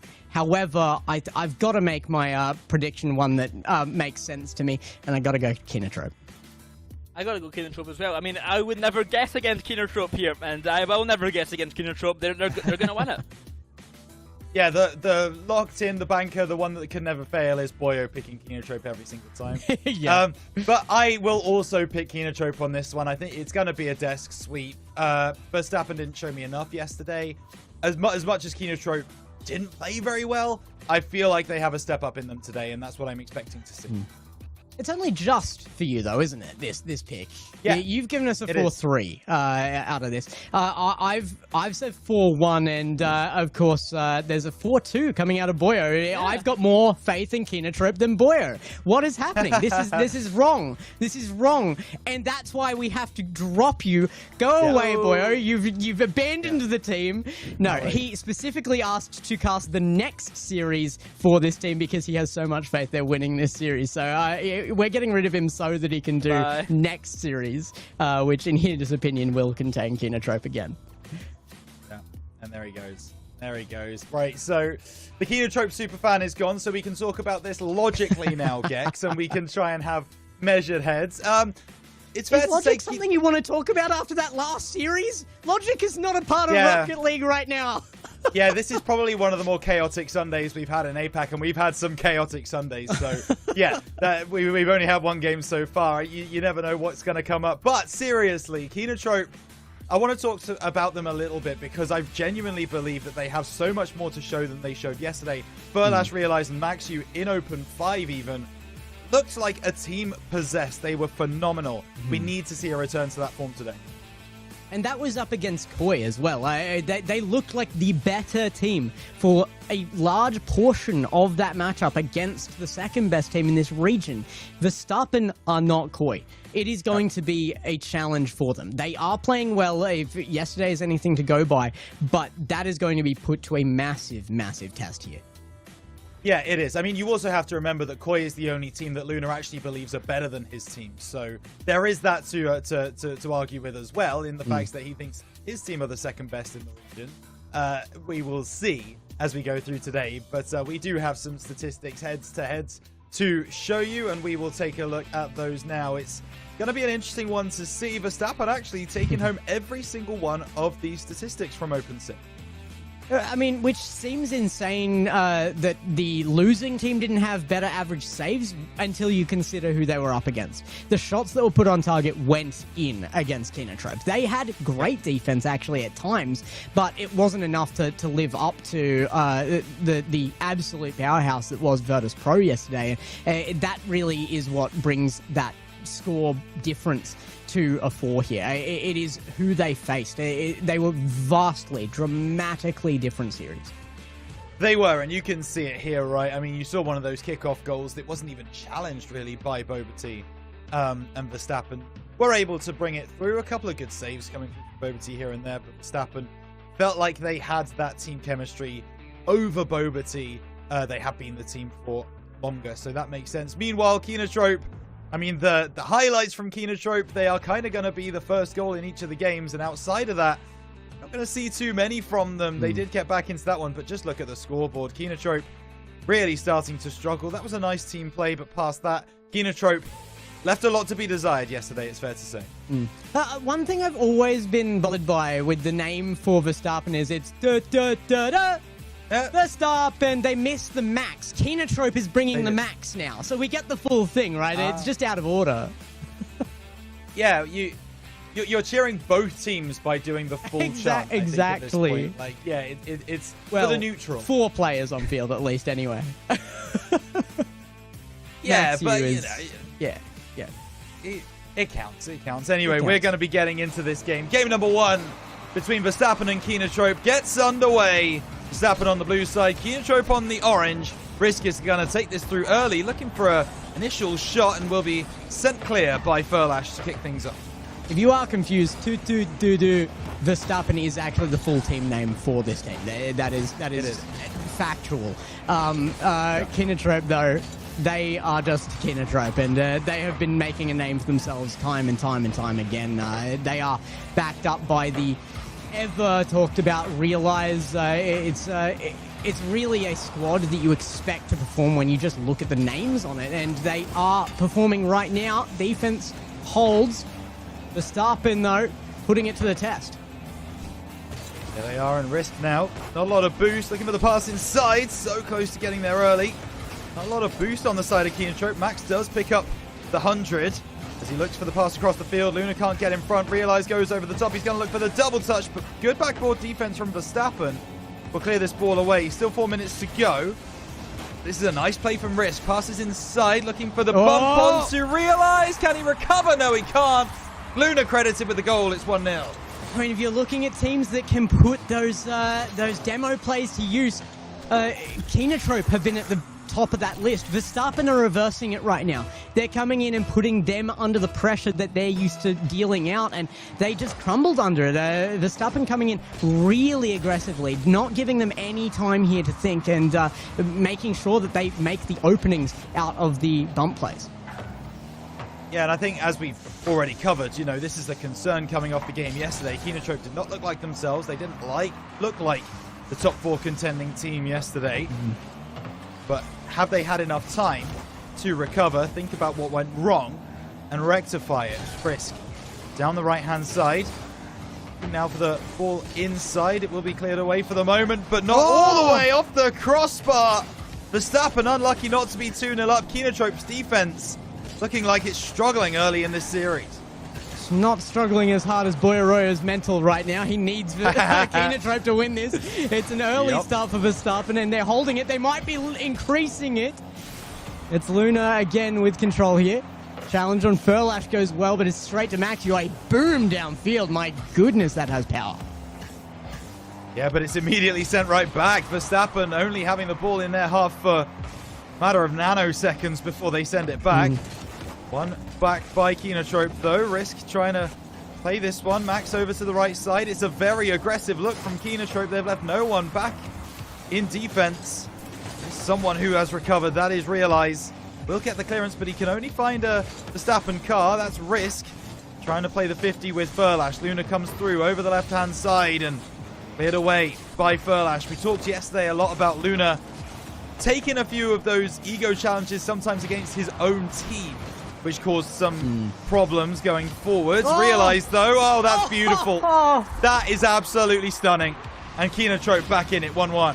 And this is why Realize had his name mentioned first. I mean, he is the historical king of Apac, certainly Japan, and he's standing tall right now. I feel like Realize hasn't had a season as good as this in a while, at least this back end of it.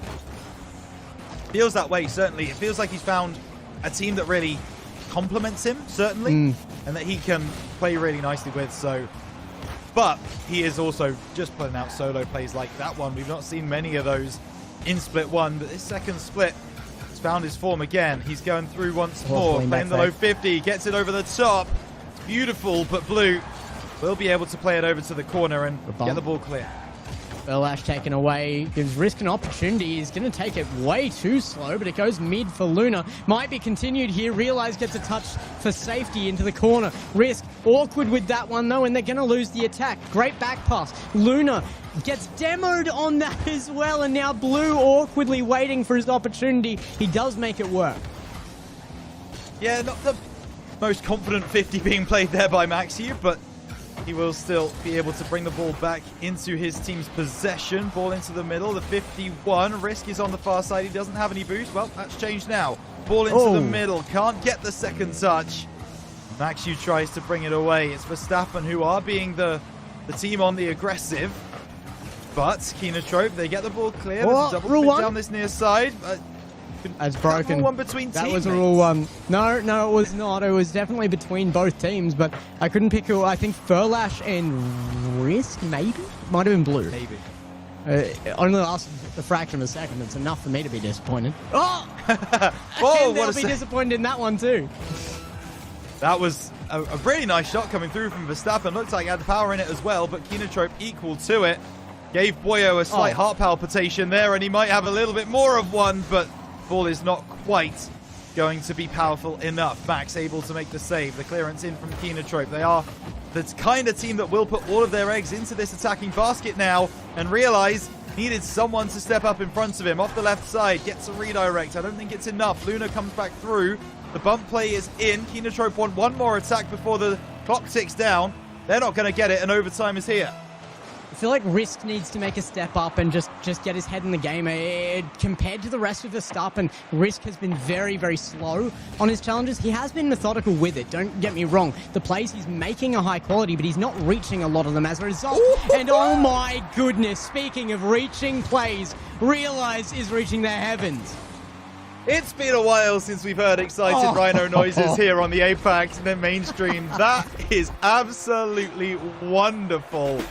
Drops that down at such a difficult angle to find. Given the freedom of the backboard, that is what Rlcs can come up with. And Kenotrope, realistically, off the back of a Rlcs masterclass, take game number 1.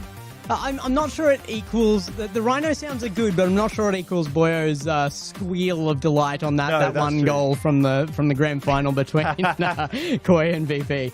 But, you know, we've got to wait until the next series for that one. I feel like that's the series left in the season for Boyo, but only if Kenotrope make it there. They've made game 1, but it was in overtime. There is still a lot of question in this as to whether Kenotrope can hold to the performances we expect from them. Yeah, I mean, the thing to take forward from Kenotrope, right, is they conceded very early on, and then they kept them out for the rest of the game. That is what's going to benefit them. It was a slow start, but they built back into the game, and they were able to bring it through. And that kind of mental fortitude doesn't come with every team here in Apac. So it's a good thing to have. They never once believed that they were out of the game. They never once believed that they were going to lose the game. They fought back, they fought hard, and they got the victory. Yes, it was in overtime, but keeping Verstappen out for as long as they did, even with some of those messy saves, flying across the goal line, getting there on the last moment, they will take those. They'll move into game number 2 with the confidence. Yeah, you have to expect particularly that last goal to generate some confidence, at the very least out of Realize, a massive finisher there to take game 1. And if they can hold to that quality, there's no doubt they'll win, but that is the question. Realize peaking like that is not a representation of how the entire team is performing necessarily, or how they will continue to. Yeah, that is very true. And, you know, sometimes when you're peaking one game, you're not going to be able to put up that same play in the next one. So Furlash and Maxiu going to have to step up. Here is Maxiu over the top. We've asked for it, and it just doesn't find its home. Another opportunity off the backboard. I like the idea from Furlash trying to disrupt the defense. And who else? Who else is going to score the first goal for Kenotrope? Realize gets on the board early in game 2. I mean, outright and without a doubt, the right choice from Furlash there. He goes to backboard because there's 2 recovered in net. They have the angle covered that he could have shot on. It would have been just batted away like a fly if they had shot that on target. Furlash sets that up for them to go straight back into a more dominant offensive position, and they just make an easy goal out of it.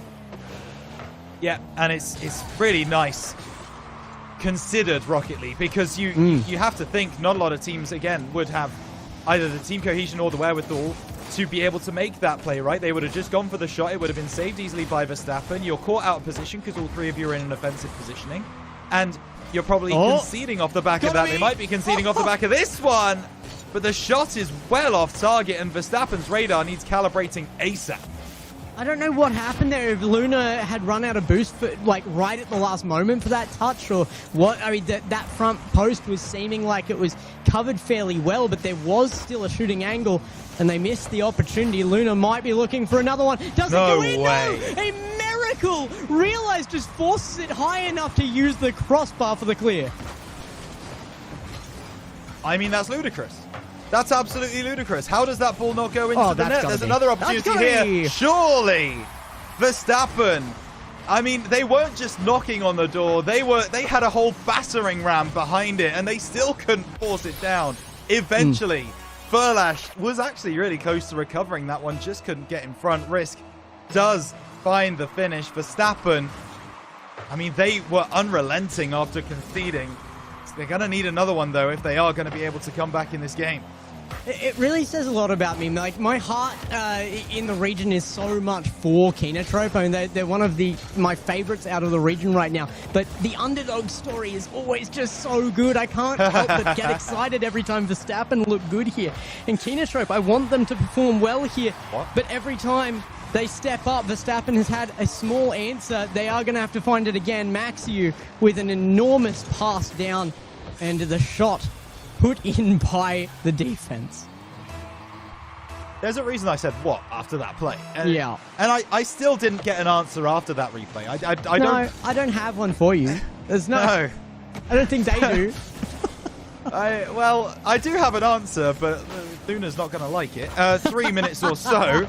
Blue going over the top. Will be cleared away by Realize. Furlash trying to get this one down. Maxiu following through. Does get challenged. The pass back from Furlash isn't going to reach Realize. It will on the second time of asking. And, I mean, Realize, the man with the hot hands on the side of Kenotrope. He's now going to try and recover. Doesn't get past the initial challenge. Furlash into the middle. The demo on the back lines. Risk does well to clear. And Furlash had to come off the backboard there, and he was really the only shooting option. Now Maxiu can be, though. Does he get the waterfall down? Yes, he does. Realize can finish a fantastic upfield play, starting with Furlash. It's nice to see Realize get an easy goal, you know. He's had to work so hard for some of the goals that he's had so far today. Just give him one on a plate and he'll finish it off. No worries.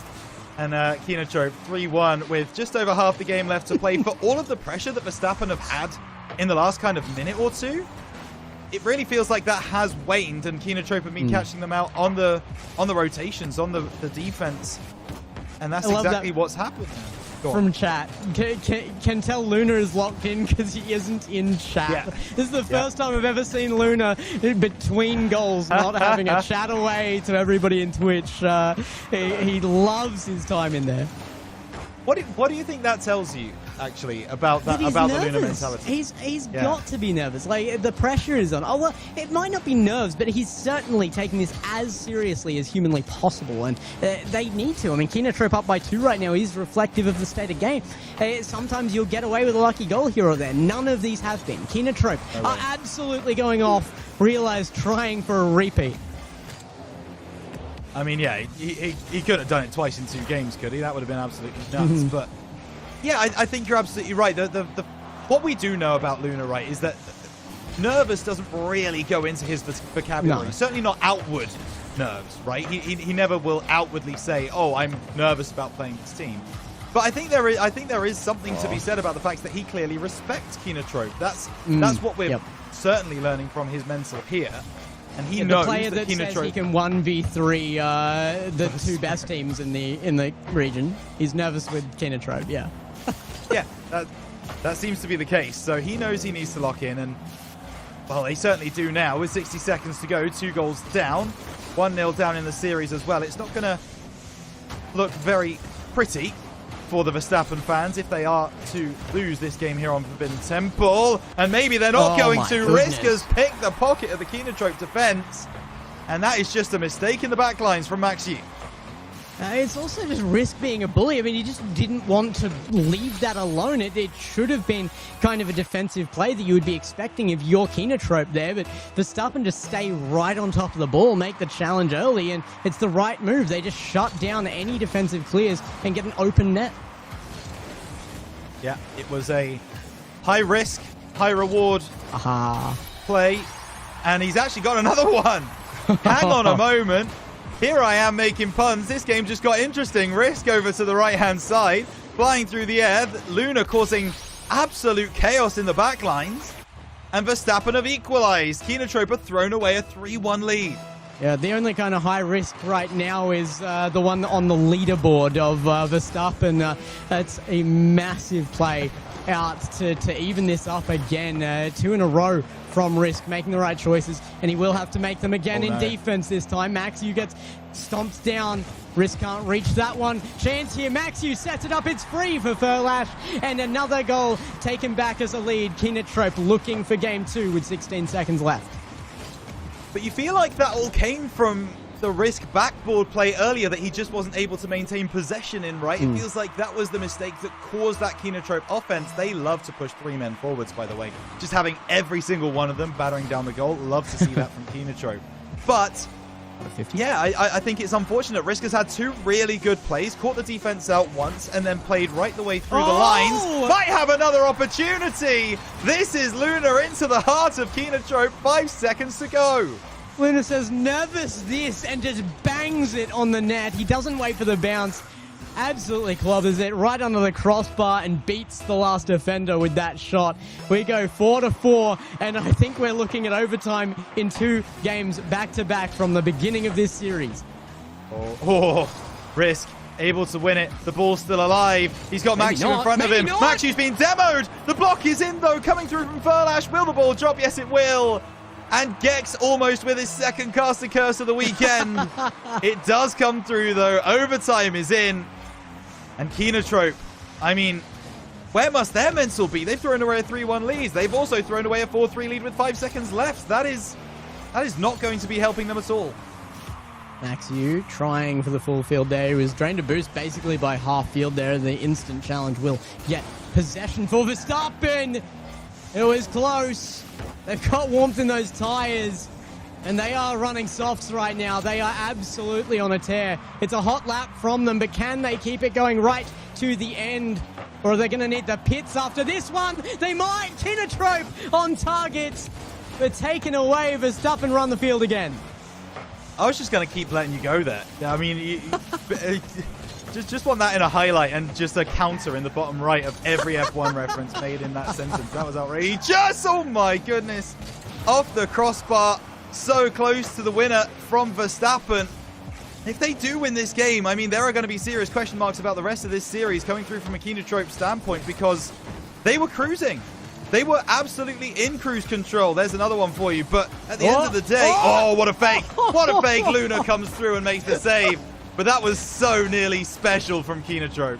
It was cheeky is what it was, and it nearly worked. Risk and Blue stuck with 0 on defense, just enough to get off backboard. Blue does find the clear to midfield, but they are drained and a half here. How is that given away? Risk should not have received that. It's back the other side. They've got offense now. Maxu's there, but Kenotrope's defense has been deleted here. Blue falling back. Risk last man, and will come through with the only one with boost here to make that safe. Oh, that's a lovely cut across the goal. Hit away by Risk. Down the left side, popping it middle, getting the reset, looking for the shot, cleared away by Realize. He wants to try and follow it through as well, but Blue takes it below him.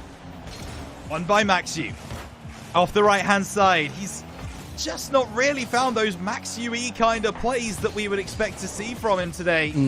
He's struggled to break through that first 50, which has sometimes been a real kind of feather in his cap that he's able to make those 50s work. today so far. That's a bit awkward. Cleared away by Furlash. Gets the second touch. It's a shot on target. Blue will make the save. It's boomer ball right now. A lot of speed on field. DRS has been turned on, and Verstappen have not been the best recipient of it right now. Back to defense again. I think the better chance is coming out of Kenotrope right now, but that has not been the case for the entire overtime, which we are now past half a game of. Maxiu looking to send this in center, but Blue with a huge read leaves it for risk here. A little bit awkward, but wins the 50. Drops to the boost again. Can't get back to it. Realize takes possession. And you have to believe that whoever wins this overtime, they're going to be in pole position to win this series. And it's not coming through yet. Ball into the middle. Maxiu off the backboard, coming off the corner. A demo on the back lines, a bump on the back lines. Is it enough to find the winner? Kenotrope, 5-4 winners. And that is off the back of some beautiful defensive maneuvering from Realize. I mean, it's not the checkered flag yet, but Kenotrope winning 2 OTs back-to-back here. You've got to have confidence that they can get in behind this, that they can absolutely push through any mental block to win these games. They are just consistent with it. Wherever they need that extra goal, they're taking it. Yeah, and I mean, you've got to be thinking now about Verstappen, right? They fought back twice in that game number 2 to get back into the game, to get back into a point where they had an opportunity to win it, and they just couldn't see it over the line. There were a lot of opportunities for them to as well. They had a lot of attacks that just did not go their way. I mean, the save before that play was the one that I was hoping would be in the highlight reel. It wasn't in the end, but I mean, Gex, Verstappen surely would prefer to take a timeout here after going through that, right? I mean, even though game 2 was close, you're still 2-0 down. I don't know, because I don't feel like Verstappen are succumbing to mental at the moment. I feel like they actually look confident still. Again, it comes down to how they feel between this game as to whether they should make that call or not. But if they are feeling the way they were playing throughout the majority of that game, I don't think I would. I think I would still keep pushing through here. The losses are bare margins, and they can conquer this. It's just taking that extra little push, and I think Kenotrope have that skill level above. If consistency is going to be displayed by both teams, then Kenotrope have that little extra bit above. The timeout does come through from Verstappen. So,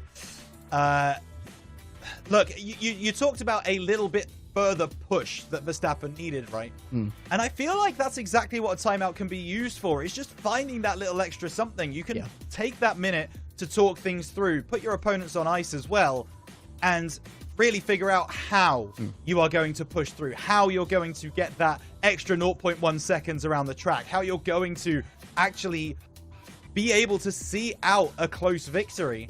And they needed that conversation, I felt like. So they will take the timeout, they will take the moment. But Kenotrope are also going to be having a conversation themselves about how they can extend their lead, which is currently not as big as probably they were expecting it to be.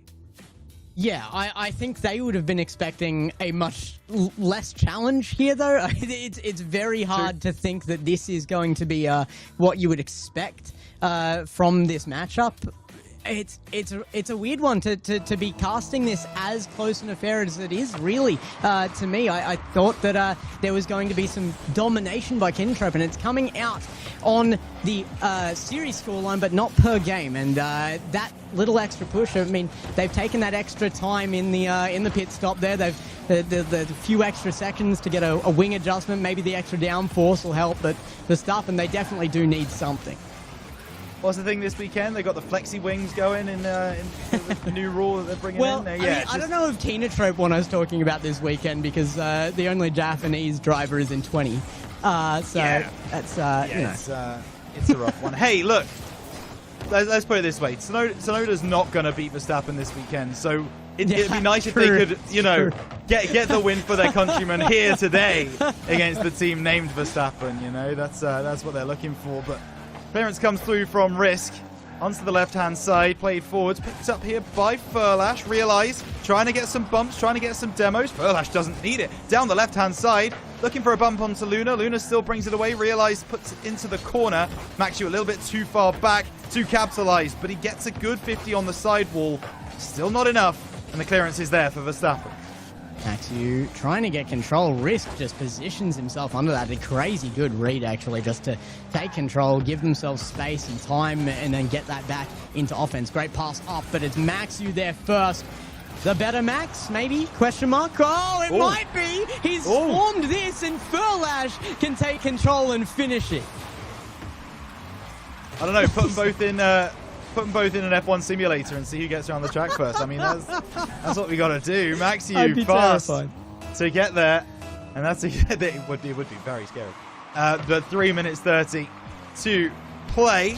Kenotrope take the lead. They might take us. All right, Furlash, don't waste them.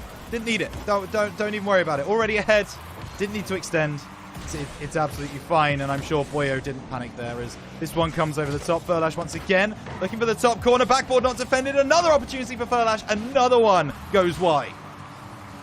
Big challenge by Maxiu again, and chances for Realize. Risk coming through. It might be a stop here. There may only be one goal for Kenotrope right now, but if they keep this goal line defense up, Kenotrope will continue to slip this ball through, and regardless, they will not be in their opponent's end to even this up. It's going to be impossible. And I think that's where Kenotrope want to kind of make that point. Oof, the ball played across. Good save by Maxiu. Back in from blue, and Verstappen, they have broken out of their half, so now they've got some offense of their own. Ball into the middle. Realize doesn't really have a lot of boost to work with. Still gets a 50. Maxiu rises highest. Gets beyond blue. Furlash onto the right-hand side. Gets a second touch as well over the top of the back line. Furlash, he's put one to the left, one to the right. He splits the uprights with his third attempt. This is a perfect touch to make it past the last bit of defense, and with the last remaining dregs of his boost there as well. Kenotrope aren't just creeping by. This is the game that they were waiting for to really solidify themselves in this series as the dominant team, and that's what they are right now. Verstappen, I feel like maybe it was the wrong choice to take that time out. They do seem to have lost the heat. It's really struggling to come up to the speed of gameplay they were at before that timeout. Yeah, for sure. Risk playing a good 50 there, though. Just didn't have the belief of his teammates, I guess, to follow it through. Blue into the corner, cleared away down the right-hand side. Risk collecting, sending it long. Maxiu with a big clearance now. Furlash going to look for the redirect. It's just going to go wide. A lovely play from Kenotrope. Maxiu keeps the pressure on. Ball off the backboard. Blue clears away. And Risk pops it up. Risk has been the shining light for this Verstappen side. He has been locked in since that game number 1. Been really impressed by him today. Unfortunately, he's just not been on the winning side yet. He's not been able to have his teammates come through and support him, and that has caused problem. Realize crept a little far forward there. Just makes it back in time to bat that away to the right-hand wall. Furlash underneath it. It's a reset off the backboard. Goes very high. Oh my goodness, unexpected from everybody on field. Maxiu makes the touch. He's off ceiling here. He's going to leave it to Realize. But again, it's just stalled up in front to get that engine started again. And it's Blue and Verstappen to get it absolutely roaring back the other way. But they make absolutely nothing of it as well. Yeah, and that's a lovely shot, and it's just going to go wide. Furlash off the backboard, leaving it for Maxiu. Double tap's not going to be found.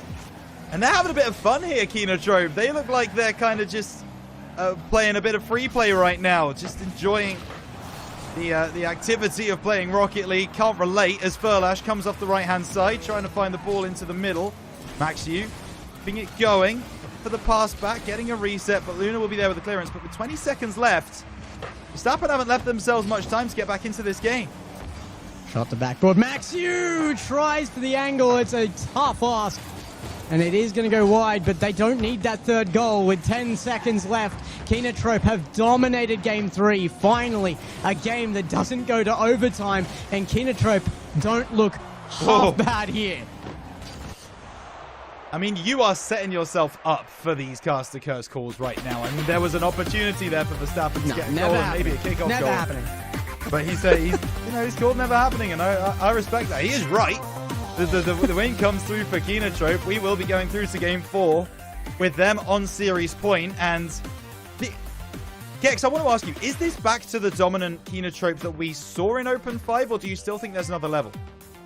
I still think there is another level in there. I mean, you see only 90 points out of Realize. That feels wrong. Yeah. But, I mean, their dominance against Verstappen, that's not the same thing as dominant against Koi, as dominant against Virtus Pro. Verstappen are playing well here, don't get me wrong, but that was a step back from them that was required for Kenotrope to get that kind of dominance. I still do feel like if we're going to see the return of what we looked at last split, we need another step up, but it might not get seen here because it's not required. Yeah, absolutely. So it's an interesting one, right? Because after this game, they're going to have an hour. Well, provided they do not fall to the reverse sweep, which it's Apac, anything's possible. But provided they do get through into face Movistar Koi, they've got an hour to figure out where those gaps still are. And I think, Gex, if they do continue to play the way that they're playing right now, with 3 continuously pushing forwards, continuously trying to break down their opponent's backline, they are going to get caught out on the counter-attack against a better team like Koi. Yes, I would agree. In saying that, though, I don't feel like it was a specifically or dramatically different playstyle that they almost did come up against big wins with Koi last time either. I feel like the pressure is right. Koi aren't used to being under that pressure, and whenever it comes against them, they do seem to crumble against it a little bit. Do I think they would need to rein it in? Yes. Yeah, I think that's fair. It's pick and choose your spots to go. They try and get the kickoff strat early. That's a lovely demo on the backlines. Risk going to have to make a play. Maxu across Risk. A second save, but he's got no boost to work with. So Realize comes across with the reset, with the shot. He really wants to rectify those 90 points from the first game. That was very, very close. As Luna does send it long, and Verstappen with a chance to counter-attack. Luna getting through the slaloms there, but still not being able to finish.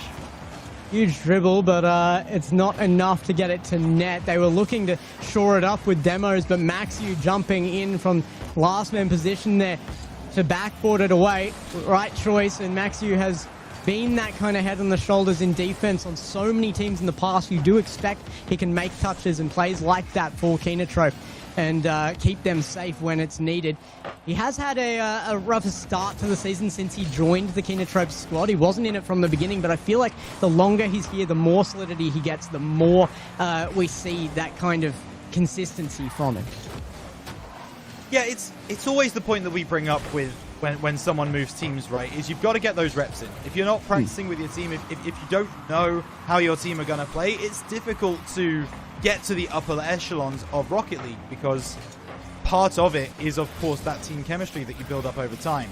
And right now, I mean, this is Luna saying he doesn't need team chemistry. He just does it on his own, going around. Doesn't need a team. Goes around the right-hand side, 1v3 in Kenotrope, and that's going to do it. So 1-0, 3.5 minutes left, and Kenotrope, they don't see this out in this game number 4. The doubt will start to creep in.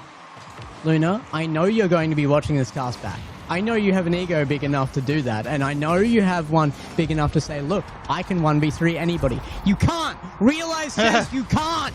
It's a lie! Stop! Yeah. Anyway, after that public service announcement, moving on from the PSA I feel like we directly to yeah, Luna. Listen, Gex has got some pent-up aggression, all right, that he needs to get out at some point. And, I don't even know why it's directed at Luna. I've got nothing against it. It's just fun to yell at people, really. Honestly, it kind of is. That's what casters. that's what being a caster is all about. That's the meaning of Christmas. As this one comes through, it's an opportunity here for Furlash to try and find the top right corner. Big save by Blue. Ball into the middle. There's a demo coming through onto one of the Kenotrope players, actually, so their offense is going to start to fall away. Luna down the right-hand side. He's heard the calls. He still wants to do the 1v3. Blue is going to have an opportunity. Backboard not defended. Squishy save not through either. Verstappen retake the lead.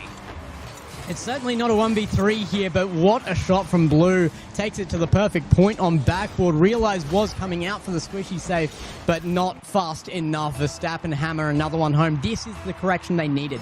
Kenotrope, like I said, I don't think last game there was a huge adjustment. I think it was a step back from Verstappen, but they're back on form again here, and they've got a lead right now. Can they hold it? Yes, Luna coming through with the defense. Gets a demo, bumped back into the ball, but that actually forces it into risk. This might be the ideal scenario. Another touch. It's right in front of net. Luna could have pre-jumped that one. Needed the faith that that pass was coming, I think. Yeah, it just seemed to not, right? All of a sudden the pass comes over and then he's like, oh, I should jump now. But yeah, you're right. The pre-jump really would have been the play for Verstappen to extend out to 1v3, right? A 2 goal. Well, exactly. Yeah. You can't pre-jump a pass from a teammate if you don't want to use your teammate's passes. It makes sense. Blue coming from the right-hand side. Cleared away by Realize. Picked up again by Luna. Ball off that right side. He wants to go through again. Maxu will be equal to it and clear it away. And once more, risk available there, but I don't feel like the option was really there for the pass. If he went the backside of that ball, it would have made it very obvious his plan with that ball, and Kenotrope would have just been up earlier to counter that. A really lose-lose scenario in front of the net. Now they will have to reform it again. And they might have to form a defense first. Maxu's second touch sends it catastrophically high. Yeah. Yeah, if there wasn't a backboard, that would be in Rosette, that's for sure, as this one now coming through from Risk. Ball played forwards from Realize. There's only one player back. It is Blue. He does read it. Interesting pass back coming in from Furlash. Realize going to have to try and turn the corner. Maxu off the left side. Will find the ball over to Realize. Maxu rises. He's got Furlash for help. Furlash will come through. He won't get higher than Luna. So 60 seconds to go. Verstappen with a lead. We saw Kenotrope throw away a lead like this with a minute to go in game 2. What? Will Verstappen fall foul? I don't think so. Luna makes sure it's 3-1. Yeah, this is a lock-in here. It's only a 2-goal lead, but I don't know if Kenotrope are the team to expect to have the kickoff strats, even if they can get one more in here. They certainly are capable of it, but the expectation isn't there for me. It doesn't seem to be a priority of this team right now. Verstappen 3-1 here. It's a huge answer out of the last loss, and they needed this desperately. Yeah, they did, and they still have to make sure that they see it over the line. It's Blue going to come off the back. One by Maxu. There's a lot of competition for this ball. Luna will get the reset, will get the clearance, and as long as that ball stays relatively high in the sky, that's a lot of time ticking off the clock, and a boost steal as well coming through from Verstappen. Luna taking it away, but there's another opportunity. Furlash scores! And now suddenly we start to get a little bit nervous about whether this game number 4 is going to go the way of Verstappen. This is getting very nervous here. 15 seconds. They don't even need necessarily exactly a kickoff goal, but they will have to win the kickoff. It's Furlash here to actually go for the strat at least. They do have possession out of it. It's upfield. It's batted away by Luna. It was just gifted. And it's back in their half. It's not looking great. Maxu going to go high with it. Challenges early. It's found ground once, but not at 0. Furlash takes it to the wall. A 50 forces it low. And Verstappen come up with a game finally in the series. They've played well enough to earn one. That's for sure. Yeah, for sure. This game number 4 was definitely in Verstappen's favor from the first moment. My worry is, have they left it too late? I hope, Gex, because I know you will remember from Split 1, Kenotrope were the team that we continued talking about where they... No. You know what I'm about to say. I know. Listen, I'm not gonna speak it into the universe. I'm just gonna say, if you know, you know, and I need to see Kenotrope see this over the line soon. Yeah, just go back and check this round series from Kenotrope in the first split if you want to know what we're talking about. But that's I don't want to hear that. No, for sure. Don't. It's scary to mention. I feel like you're going to manifest this. I've not said it. You know, I've just implied it. It's all around the edge of it, but yeah. yeah, beating around the bush for sure, as we don't want to speak it into the universe. But Verstappen get a game back, and now they are starting to feel that momentum. I mean, not winning the game after your timeout, but then winning the game after your timeout is a bit weird. But they've been able to make that adaptation, make that adjustment. Can we see an adjustment from Kenotrope in this game number 5? I mean, I say I don't want to see the results we're just not talking about right now, simply because for Kenotrope's sake, that can't happen to them again. But obviously, they're worried about it. There's the timeout. Yeah, Kenotrope, I didn't expect this timeout. It does make sense. I mean, it was a fair drop-off to get taken the way that they were there. But I feel like it just takes a small adjustment here for them to be back on where they were. They've still got plenty of games. Maybe that's the strat, though. Like, you've got so many games left that you can still lose here. Why not just take the timeout now and plan for the future? Well, I think you've just explained why not. I personally don't understand this at all. I mean, you've taken the timeout now. You've lost a game, but you've still got games you can lose. Like, if they lose the next game, it's not a problem. It's not a do or die situation. I would rather have taken the timeout after that one when you've still got 2 opportunities left than now when there are 3. And if this goes wrong, if they don't get this right, they've got no timeouts left. So I'll tell you why I would. Go on. And it's because of how Verstappen performed immediately after taking their timeout. This is a timeout not for Kenotrope, but for Verstappen. You take the heat out of their tires again. Sure. It was not a great look. The 2-0 from Kenotrope came out immediately after their timeout. I feel like it has the potential to happen up and wanted to roll into that one with as much confidence as possible. They need that confidence. Yeah, put them on ice maybe, yeah. Okay. Yeah. I don't mind that. Maybe it's worked! Furlash manages to find the finish as Maxu does some great work off the backboard. Gets the ball into a great position, and Blue nowhere to be seen. Kenotrope 1-0 up. I mean, either way, that's just me playing devil's advocate and giving a conversation to this thing. But Kenotrope are good enough to get that goal there, regardless of the timeout. So I think this is just Kenotrope getting back in form, trying to take something away from Verstappen, maybe, but it really doesn't matter. At the end of the day, they are on match point coming into this. Regardless of their decisions, they have plenty of opportunity now, and they have given themselves a much better chance for the first option of that opportunity now. Yeah, absolutely. As this one comes across, Maxu with the interception, realize sending that one back towards his own net. Maxu gonna have to take evasive maneuvers to get that one back. Now off the left side, intercepted by Risk. Ball played middle, realize turning the corner, but he's met by Luna. That will waterfall a little bit. Has to be dealt with by Max. The right-hand side. Gonna go through off the ceiling, looking to finish onto the left side of the goal. It will be saved away by Verstappen. Luna beaten here. Furlash will chase it out to the corner. He can't grab the boost, though. He's out of position now. And a demo there. Might make this difficult for Realize. Last back. Pass was meant to come out there, and it goes very long. Furlash actually reaches that.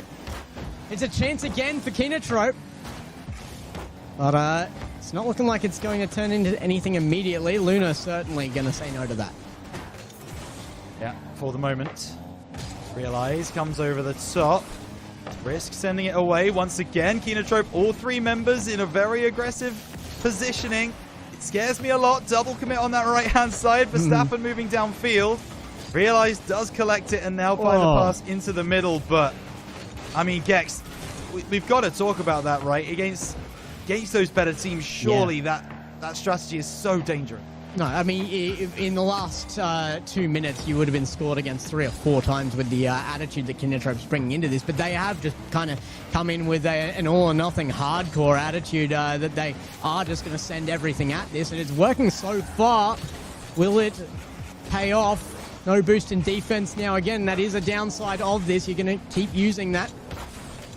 As Furlash gets the pass off, it's not really to Maxu. Red back into the corner, and a chance now for Kenotrope again. They have held a good offense here, but they're not going to overcommit on this one, and it might actually cost them as Luna bangs that one away.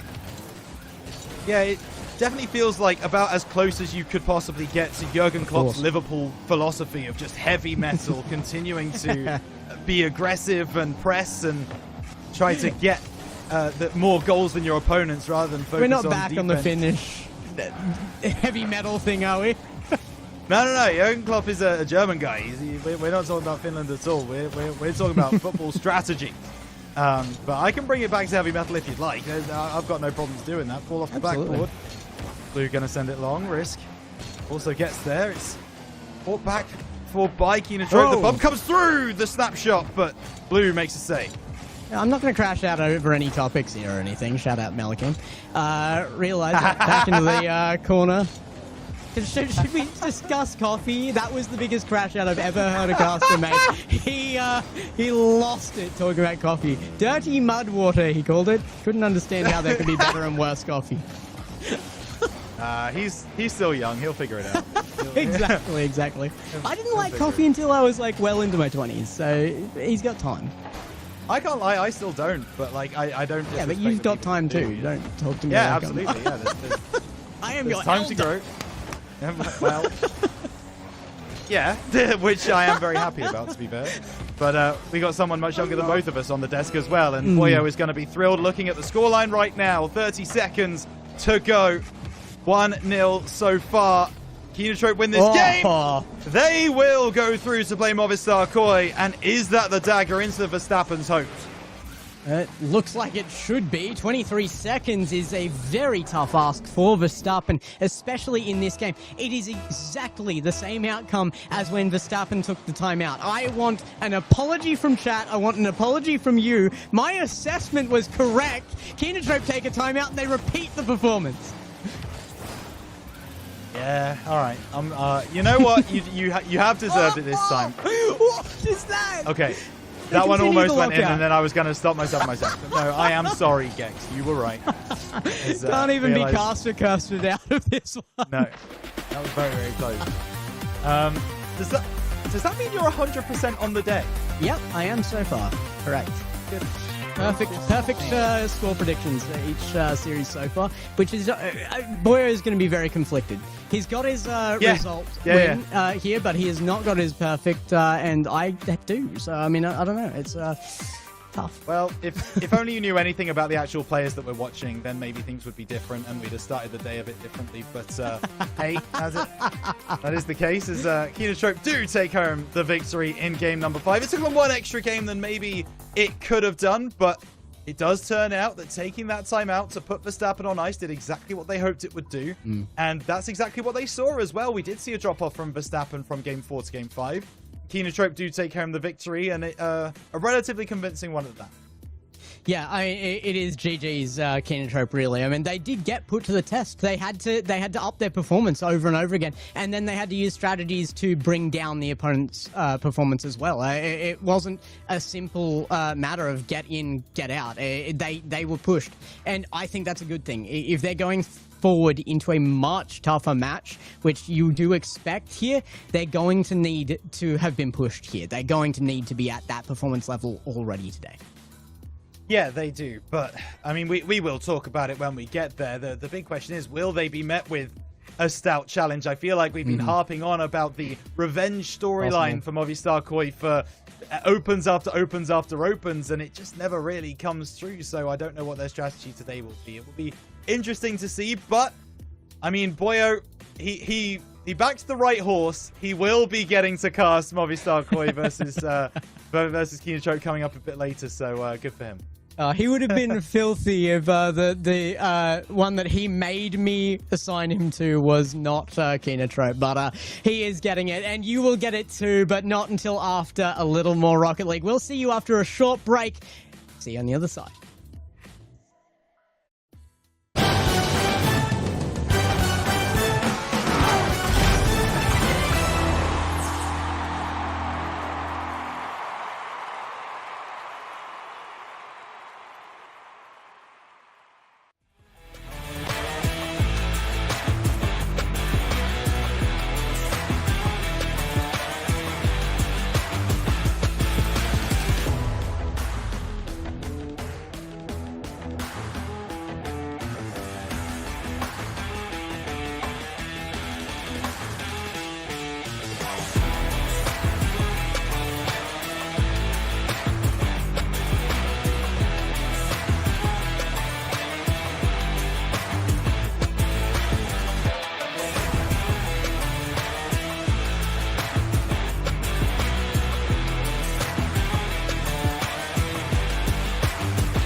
Well, for me at least, a shockingly positive matchup there between those last two teams. It was Verstappen versus Kenotrope, and Verstappen on the losing side of that did push them to their limits. Multiple overtimes in that, and really it did take those timeouts to make a difference to the game. Boyo, it was a dominant win in the series in the end, though. You wanted it. I was the only one to predict it. Don't know what happened to you guys, but yeah, absolutely great series out of it, really. Oh, yeah, I'm so impressed by Kenotrope. They played really, really well. So did Verstappen, to be fair. At times they had some really good matches, especially towards the start of the series where they were challenging Kenotrope a lot more. Maybe, even though they didn't get the game win at the start, had me more worried about them having a good chance at winning at the start. But Kenotrope were able to keep things clean, and they were very sure of themselves in these games, and they were able to keep in good control. The question is, can they keep it up for later on? We'll get onto that, of course, after this upcoming series. Speaking of this upcoming series, of course, we do say goodbye now to Verstappen in that top 6 place alongside Zen Esports, and we are now left with our top 4. Coming up first is DreamStation against Virtus Pro, and then Movistar Koi against Kenotrope. And of course, this is the inverse of the upper bracket round 1 matches that happened just yesterday.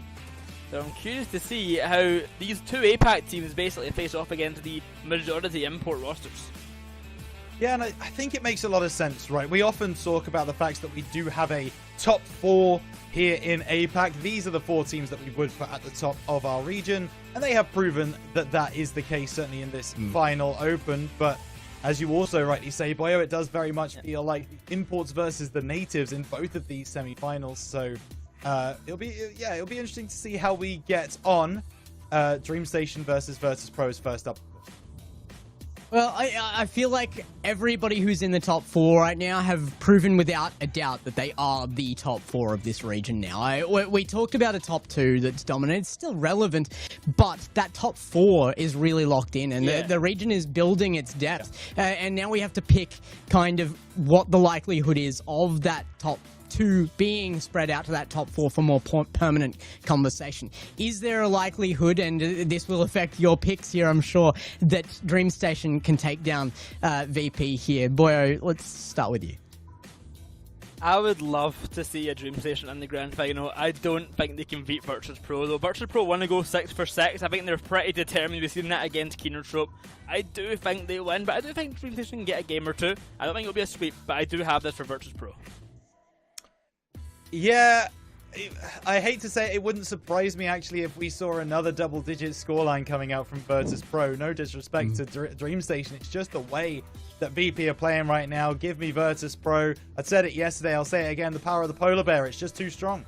And looking at how Kenotrope matched up with VP yesterday as well, I just feel like the downfall of Kenotrope is repeatable in Dream Station as well. Like, they are that next level up from Koi right now, and they are forcing out these losses. I'm going with Virtus Pro as well there. It is a sweep on the desk and a well-earned one. Virtus Pro have left no doubt in this region. I mean, 100%. They are the major appearance for a reason. They are the world representative for a reason. They were previously top 12 at the major before. Like, they are so good for a reason. They are almost definitely going to win, but I say almost definitely because who knows what Dream Station can do. Gex, time to say goodbye to you here. You can get a little break.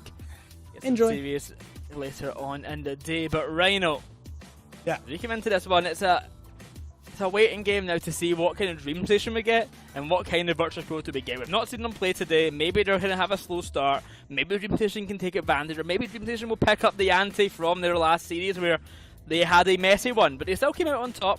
There's a lot of questions that we need answers as we come into game number 1 of this one. I agree with one of your points. I agree with it's going to be interesting to see which Dream Station we see today. The big thing with Virtus Pro is their variance in their performances is so limited. It almost feels negligible. Like, they are always playing at minimum of 95%. And it always feels like they come into the game with that energy. So Dream Station, they are going to have to play out of their skin if they are to get up to the level that it feels like we already know Virtus Pro are going to come in here with. Sosa, Sphinx, Catalysm, they have consistently been excellent. I can't even remember the last time we saw a dip in form from this VP side.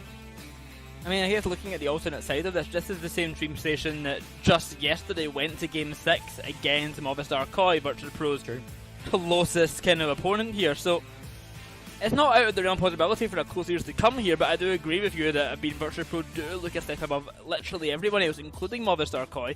So I think Dream Station will need to go even further if they want to challenge them. And of course that 6 for 6 is kind of on the line here for Virtus Pro, and they've already qualified for Worlds, they've already qualified for the major, they don't really need to do anything else, but I think getting that 6 for 6 title is just a kind of a case in itself that they really want to achieve.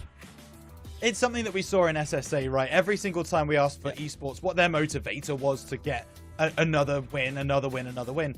They said they wanted the perfect season. They consistently said that they wanted to make it so that every single open was theirs. And we see that same motivation coming out from Virtus Pro. They already know they're the best team in the region, but they want everyone else to be just aware of how much better than everyone else in the region they are. And they are doing a very good job of that so far. Dream Station trying to defend the region in a way in this game. Of course, Sosa and Catalysm import players, Sphinx playing in region, but at the same time, they will feel a sense of pride in their region that they want to take back, and Dream Station will try their damnedest today to try and get that over the line. Will they be able to do it against the solid performances that we've seen from Virtus Pro? That's what will be determined today. Of course, the Dream Station players have quite a lot of experience with Sphinx as well. I mean, LCT previously teaming with them, same for Kevin. They've got a lot of experience. They know how Sphinx plays. They know how good he is, though, as the kind of the opposite of that. And I think Sphinx has gained a lot of respect in Apac. Also, there's a lot of fear in Apac because of how good he is. I think people are scared to come up against him because they know that he is the Apac player. And then, of course, having Sosa and Catalysm alongside that, two excellent players in their own regard, have really made it challenging to even mentally come up against this kind of team because you just know how good they are. As we get ready, though, for game number 1, we have a lot of questions and we're going to be looking for answers. Can Dream Station come out strong against Virtus Pro? Well, they faltered the same way that Kenotrope did just yesterday. Rhino is our first semi-final of the day. The winner move on to the top 2, move on to the grand finals. Virtus Pro look like the favourites, but what can Dream Station do? Yes, immediately a quick start from Virtus Pro, playing this one off the backboard. Here comes Rlcs, looking to send it long, but he gets bumped by Sphinx. Catalysm up to the side, met there by Kevin. Ball brought down, and Catalysm misses. Rlcs going through, looking for the finish, and just in the nick of time, Sphinx makes a play, and then coming back from deep is Catalysm. Another reason to give Virtus Pro their flowers. They are always working for the team, working together. The way they get back there, their recovery speed is so quick. A push up field and LCT to the back wall. Controlled well here by Rlcs as Sphinx comes diving on through. Kevin, by catching a launch up high. I think against Catalysm to get this ball even further. A good bit of touch though. From around the corner will send it. A passing opportunity to Sosa will be shut down, this time by Rlcs. Can DreamStation develop an attack? Will it once again simmer down?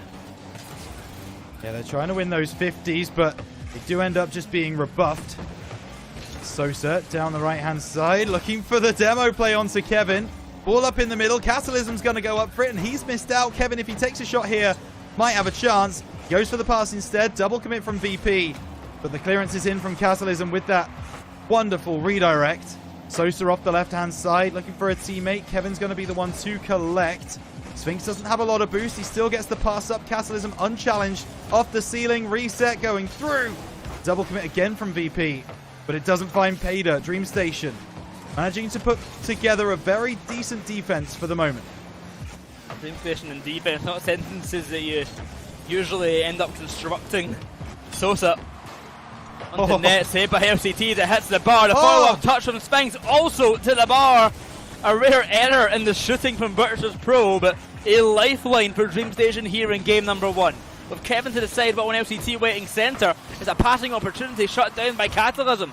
Thanks to Sosa. The pass is excellent. Catalysm with a finishing touch. The shot's there on net. Sphinx goes for the bump in. Virtus Pro, well, an easy goal to be found from it. Well, that's an early contender for your clip of the day, isn't it? A beautiful three-man passing play. Virtus Pro, liquid motion as they move down the field. All three members getting involved. The bump on the goal line. Virtus Pro at their brilliant, brilliant best.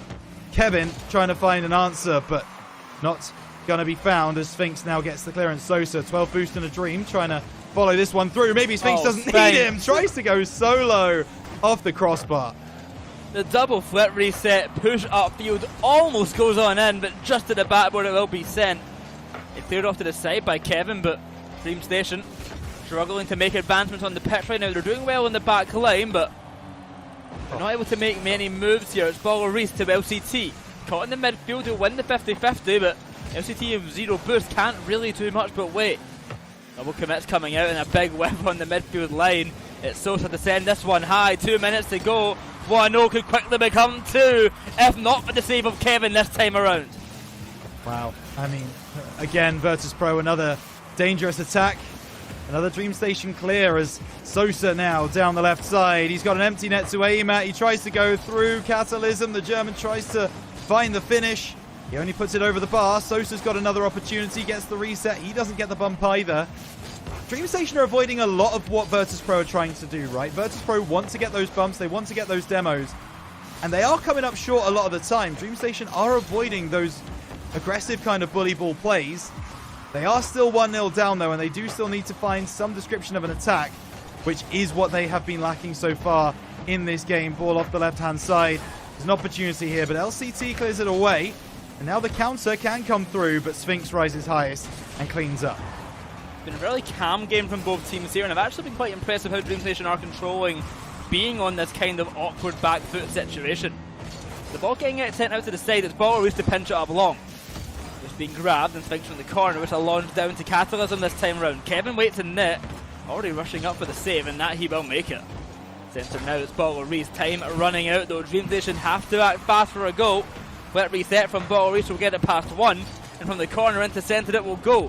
40 seconds now, and the chances are just not coming for DreamStation. That's for Virtus Pro to the backboard. He won't get a goal out of it. And a turn of pressure means that DreamStation have a lot of work to do in these last 30 seconds, Rhino. He thought Sosa was going to get beaten out cleanly there in the middle, but in the end he does get something on it. Hang on a moment, there's a chance here. Rlcs is just going to sit there and not move towards the ball. This is what I was talking about earlier with the way that Virtus Pro recover. The speed is so strong. If you don't take the opportunity, though the seconds that it's granted, they will close the door on you. Kevin clearing that one back towards his own net. He needs the pass back to LCT. Does find it, but the challenge from Catalysm. That should be the ending of this game. It is not yet. The ball still remains up into the corner as Sphinx now trying to clear this one away. He needs to get beyond the challenge. He doesn't. The ball won't drop. It will now. VP take game one, but a lot tighter than a lot of other people would have been expecting, I would suggest. Oh, I mean, excellently done by Virtus.pro to hold out towards the end here, but I mean, DreamStation kept it close and they almost had that game winner opportunity with the ball sinking into centre. They just didn't have the boost of the finishing touch. The issue was they weren't getting their chances, only 2 shots taken, both by Rlcs, compared that to the 10 from Virtus.pro, and yeah, they're just not getting the opportunities. The midfield control and the general offensive pressure being put out by Virtus.pro is difficult for DreamStation to deal with, and they're not actually making the plays that usually they would make. No, they're not, and that is going to be interesting to see how Virtus.pro adapt, because I don't know that adaptability is one of those words that I would necessarily use to describe Virtus.pro. They often just continue to use their same strategies, just make it work the second time. Like they just hit you with the same thing over and over again when you're expecting a change. So it'll be interesting to see if they do feel the need to change their playstyle a little bit and change how they're taking to the field. Yeah. DreamStation, on the other hand, if they can keep up that level of performance for the rest of this series, we are potentially talking about a 6 or 7 game series right here, because DreamStation felt like a couple of times they could find the way through Virtus.pro if they were just that split second quicker. Well, as we head to game 2, can they speed up the pace and clean up the kind of inability to get upfield and the inability to get the chances? Series they came off of where they were really in control of the boost game and the kind of momentum and the speed. They've on the complete opposite end this time, constantly struggling to find any kind of movement, kind of any control of the pace, and an early goal coming out for Virtus.pro is going to put the pressure on them even more so. Oh dear. Ball off the right-hand side. Castleson finds the finish, or the cross, should I say, and Sosa won't find much easier goals than that. And inside the first 20 seconds, Virtus.pro score, and if they do the same again after this kickoff, I'm going to start to get a little bit nervous that we're seeing a repeat of yesterday. Sphinx coming through, looking for the finish, hits the post. Virtus.pro sent packing, but they are pushing forwards with a lot more vigor in this game number 2, that's for sure. DreamStation already looking shaky on the back line.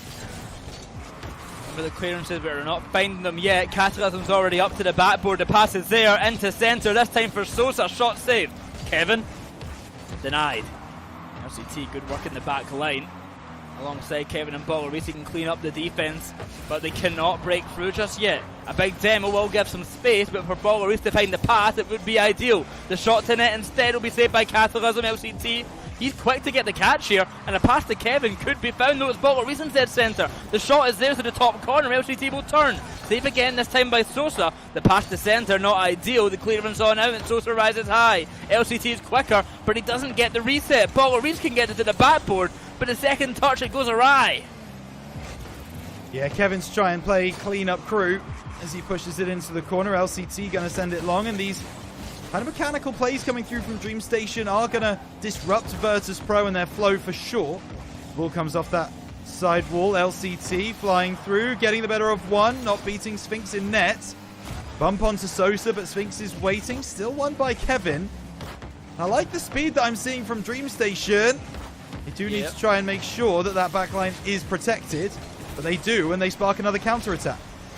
Oh, and they're picking up the pace there, but Sphinx has consistently been so clinical and so strong at his bumps and demos, where that was the only goal they got last time for Virtus.pro was off the back of a Sphinx bump, and this time denying a chance to push the ball up onto the bump on Rlcs. He's positioning himself really well for these kind of players to mess up the offense from DreamStation as they try to develop.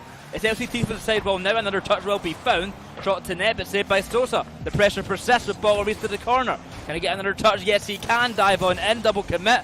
Won't be punished upon just yet, but pressure mounting and an opening found. Rlcs is back, but needs some help. To the back wall will go and low boost all around for DreamStation. Kevin will find the pass to LCT, but the connection not made. Yeah, and Sosa gets around the side. He so nearly got the bump onto Kevin in net. Didn't quite find it. Just over 2 minutes to go. VP won 1-0 in game 1. They're going to be pretty content with doing the same again in game number 2 if they're able to keep DreamStation out for the entirety of this game. 2 minutes on the clock. Sphinx has to kind of reset his positioning. Looks for the pass. Rlcs gets in front, but he doesn't have any boost to follow through. So another pass down. Kevin going to be there with a block. Gets a second touch as well. And they're just trying to discombobulate DreamStation right now. It feels Virtus.pro. Sorry, it feels like they're making these plays that Virtus.pro aren't expecting and trying to disrupt the way that they want to play defense. It's another game only separated by one singular goal. This time it came straight off the back of the first kickoff. DreamStation have yet to find an answer. Game 1 or Game 2 so far. 90 seconds now to go. DreamStation feeling moments away from tying this up, but with the attack fizzling out and some pressure turning for the Virtus.pro side, could the chances be gone? Could the opportunity for an equalised game be taken away from them? Baller Reese downfield. Ooh. He'll go for the flick up high pass Sphinx, but won't find it. The follow from LCT is good, and the flick reset goes past one, but with Kevin in the position not ready for the shot, they're not going to find anything of it again. 1 minute now, Rhino, and although they keep going for these offensive efforts, there's just nothing coming from them. Yeah, there isn't. I mean, LCT kind of wanted the pancake there rather than the pinch. That's a ridiculous shot from Sphinx. How he manages to get that angle, it looks like it was dropping into the top corner. Absolutely no idea. 40 seconds into the corner. Sosa going to go to meet this one. LCT still with an opportunity. Catalysm off the backboard and Sphinx with the clearance though. 30 seconds for DreamStation to try and find something to write home about. Rlcs into the middle, stolen by Catalysm, looking for the finish, playing it across. He wins a couple of 50s, and the clock is just ticking down the longer this ball stays in DreamStation's half. These are probably the two most surprising teams to have a low-scoring game / series. But, I mean, only 2 goals have been scored all series long, both going the way of Virtus.pro and both being the game winners. It's 2-0 in the series now. I mean, DreamStation aren't far behind. Virtus.pro are just shutting them down every single time. Yeah, and it's very rare that you can play 10 minutes of Rocket League and not score a single goal. And that is currently what DreamStation are facing up against, right? They have not been able to get past the Virtus.pro defense. And I'm racking my brain here, Boyo, trying to think of kind of a significant reason. The only thing I can think of really is their own mistakes in offense sometimes. They just make the wrong pass, they take the wrong option, and then the opportunity's gone and VP shut the door. Yeah, it's kind of coming time and time again where they start to develop the offense, but it is getting shut down before the offense really has time to shine, and the opportunities coming for DreamStation are so few and far between that one save basically cuts the whole game down for them. They're not going to win after Virtus.pro make 1 or 2 saves because they're not getting that many chances. They did up their shooting this time around. They only had 2 shots last game. I believe they got to about 5 in game number 2. But every single attempt is being denied by Sphinx, Sosa and Catalysm all being in the right place at the right time. And I don't think DreamStation have got the tools at hand right now to go for bumps and demos and eliminate these kind of in-the-way defending players as much as they would like. And I think if they can find the opportunities to go for these aggressive plays, that's where the opportunities may arise for them. It feels like that kind of strategy is what you do when you're throwing caution to the wind, right? Against Virtus.pro, if you go for those bump demo plays and you miss and you don't get them right, they will punish you 10 times out of 10. That's just the way that they play. So you never really want to do that until you are backs against the wall, no other option against this VP roster. And it feels like DreamStation right now, it feels like they have other options. It does not feel like they're playing badly at all. As we've said, it's just those slight mistakes, those slight choices that they are making that aren't the right ones. Well, they need to be making the right ones. And now off that corner, off the crossbar, oh my goodness, Catalysm so close to finding the finish and sending VP 1 up in game 3. It doesn't happen yet. I'm going to say something that sounds kind of, stupid and obvious, but I think if DreamStation get the first goal of the game, they have a way better chance at winning, because you're even seeing a really different version of Virtus.pro when the game is tied up. We've seen it in game 2 as well and in game 1 for the short time, of course, that they weren't already up. They're a lot more aggressive. They go for a lot more kind of all-out risky plays to get this goal like we see here from Sphinx, and usually it works out. But as soon as they have this 1-goal lead, this series especially, they've kind of just relaxed it. Like, we've not seen them score, not because they haven't been shooting or anything, but because they've not been going for the more all-out attacks. We've been seeing them calm it down and control the game more. Something I think is quite mature of them as a roster, where they have a lot of intelligence in the actual gameplay element, where they can control the game and the style really, really quickly and change how they approach something. Oh, Oh, goodness gracious. They're going to need to change something, that's for sure. This is Virtus Pro textbook, right? Oh, First page, this kind of play. They send 2 forwards. They send 1 to get the demo, 1 to get the goal. That's exactly what comes to pass. VP double their lead. This is the first time they've scored more than a goal in a game so far, so DreamStation have that feather in their cap. Oh, goodness gracious. This is the start of something devastating for DreamStation.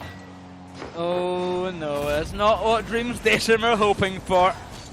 After 2 one-goal games, I think Virtus Pro got a bit bored of it being so close, and DreamStation starting to falter at the worst time possible. 90 seconds gone on by, and DreamStation still yet to score a goal this series. It may have been a 1-0, 1-0, but a 3-0, certainly not a scoreline you'll be happy to end on. Yeah, if you folks missed the conversation yesterday about Aldi North and South, well, we might be reenacting it for you very soon if this game continues the way that it is. Ball off the backboard, Sphinx follows through, there's no one at the back post. Normally you'd expect to see a VP player at least kind of banking on that ball, finding its way across. That doesn't happen, but Sosa wins a couple of 50s. Clearance in from Sphinx, he calls Sosa off, and now Sphinx takes it through, gets the reset, gets a lovely flip on LC.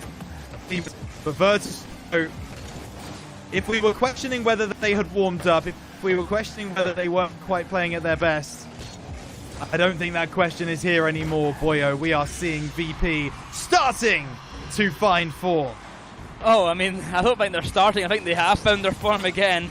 I don't think they were particularly lacking before. I think they were just going for something different.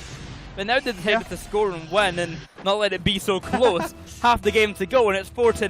DreamStation, on the other hand, have maybe dropped off from that kind of initial start to the series.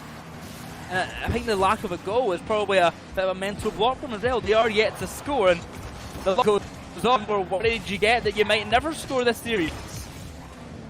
Yeah, sure. Catalysm going low, wanting the 50. Oh my goodness gracious me! As if predicting that, Sosa. He's just moving up the field with Catalysm, lurking, waiting for that ball, and it comes directly to him. Sends it just below the crossbar. 5-0, 7-0 in the series. And boyo, I mean, what other compliments can we give Virtus Pro that we haven't already? These guys are the best in the region. We've said so many things. We've waxed lyrical multiple times. What more is there to be said? I mean, what more is there to be said about this team? That is a good question, because all we can do is talk about how good they are, because we see it on our very screens, we see it in the results. They, are top 9 in the world after their major appearance previously. No, we're not doing that. What do you mean we're not doing that? They got 9 to 11th. Top 11. They're tied not top saying 9. Top 9. No. They're tied top 9. Nope. That's one of my pet peeves in the Rocket League scene, alright? If you tell me that you're top 33, we are going to have problems. Alright? You are not. That is not the case. I'm sorry that, in my opinion, they're the best out of the 9th or 11th teams. Sorry. If we played those games, I'm sure they would win. I don't doubt that. But I'm just saying, you can't say that without the games being played for you. That's all. I'm the only point I'm making. No. Disagree. Okay. Also, it's 6-0, by the way, for those watching still. Yeah, it sure is. For those still watching, it's 6-0 for Game 3. I mean, we're drew it, I guess, with DreamStation against Virtus Pro, a high-scoring game. I was just maybe more so hoping it'd be like a bit more back and forth, maybe a goal for oh my goodness. That's a fantastic shot, saved by LCT. Kevin will try and send it long, but to no success. Off the ceiling, it Sphinx and Sosa. No the ball way. just drops down in front of net. Yep, there's net number 7. What is this? 2 players pre-jumping for the same path. They're confident. They don't care. Yeah, confident is an understatement. That is for sure. Goodness gracious. 1 minute, 4 seconds. Virtus Pro currently 7-0 up. Do they let DreamStation score? No, of course they don't. They just score another one. Sosa, bottom left corner. Can you hear in the background, in the distance, boyo? If you listen closely, you can hear, we want 10.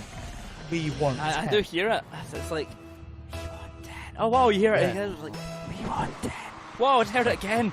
Oh. Crazy. I don't know who's saying that, but I mean, whoever it is, I mean, they must know what they're on about. They think they want 10, and Spink certainly wants 10. He's already scoring! Oh, Spinks! You don't need to style on them while doing it. Wow. What a goal. Just wow. What a goal. Every time Virtus.pro takes to the field, you can guarantee that there is at least a game where you just sit back and enjoy.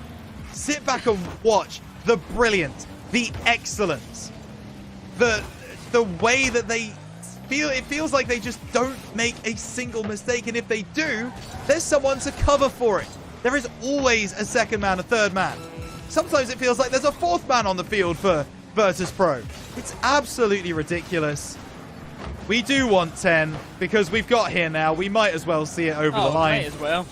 Dream Station don't want it, but it might not matter. Ball off the It's crossbar. So close. Ball played back. That could be it. No, Off the get post. the Chance for 10. capitalism. Off the crossbar. What is happening? Finish is found. The Canadian scores the 10. And this is officially the biggest defeat a team has faced on the mainstream in the entirety of the Apac season. Drink it in. Well, 10-0. Close game here. I mean, I think Dream Station can still get the reverse sweep. What do you guys think? No, but what on earth? Why is it so we had this kind of general narrative going on between us all, and I think in actuality it was even happening. It's 10-1. They got an own goal out of it. Like, even the last goal of this game was scored by Spinks. Spinks got the final touch. Wait, did it? Yeah, he did. Yeah, he did. The last, every goal this game was scored by Virtus.pro. But no, we had this narrative going on about how, you know, a lot of these kind of, the APAC teams were catching up and they were getting closer to Virtus.pro and Koi. And I think it was actually true, especially in this last regional. But something happened yesterday and today where Virtus.pro have beat our like 3rd and 4th place teams 10-0, I'm going to call it, and 11-3 in several games now. Like, it's getting kind of ridiculous. Getting ridiculous. We are looking at ridiculous in the rear view mirror, boyo. This got ridiculous in Open 1. We are now sitting here in ridiculousness as Virtus.pro. Well, look, I mean, I just keep going back to the same thing. We've said multiple times they're the best in the region. It's almost as if they feel like not enough people are aware of just how good they are. Like, it feels like they're still somehow playing with a chip on their shoulder about, like, oh, you know, this particular person from NA casting thought that we weren't good enough, so we're just going to batter everybody who's in our path. I mean, Gex has got to get his piece of paper out with full drubbing on it because, I mean, this is ludicrous. It's insane because, like, they feel like they keep getting better. Like, compare this to, like, Open 4 and Open 5, and they looked fantastic then. And maybe it's just because they're winning more dominantly now. And I don't think that's really I guess an example of skill. It just feels that they're getting better though. They're already scored. Okay, it's already over. I mean, pack it in. Call it a day. Let's go home. I mean, let's go to the next year I guess rather than going home. But I mean, I'm sick of casting them at this point. It could have happened yesterday as well. It did happen yesterday. Were we on that? Is it me and you on that cast as well? I think it was. Yeah, it's just like a hydrogen bomb versus coughing baby. Yeah, this is oh my goodness. Go. Sosa, no. Sosa, no. I mean, Dream Station's mental must be in the bin. That's I mean, it has to be. You've just been embarrassed 10-0 in Game 3, and VP are already 2-0 up inside 12 seconds. Like, there have been cricket scores lower than this. Also, I did see someone point out in chat that thanks to that own goal by Sphinx, and of course now this goal as well, Virtus.pro will not be getting a perfect sweep at least because Dream Station did get one. They have now found their second goal of the series. So, you know, 2 goals in the series. They are only behind by, like, what, 13 goals overall. So, they're catching up. They're getting there. They're getting there. Listen, it's the first step forward, right? They might get a second here, actually. Virtus.pro. They are taking a few liberties now, I think it's fair to say.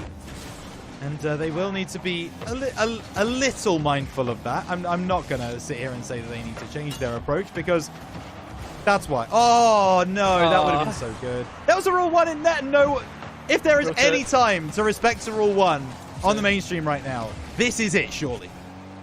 Rule 2, but yeah, close enough. Off to the back wall it will go. Kevin control, no success. I mean, I'm acting like it matters. They're going to score in the next like a minute anyway.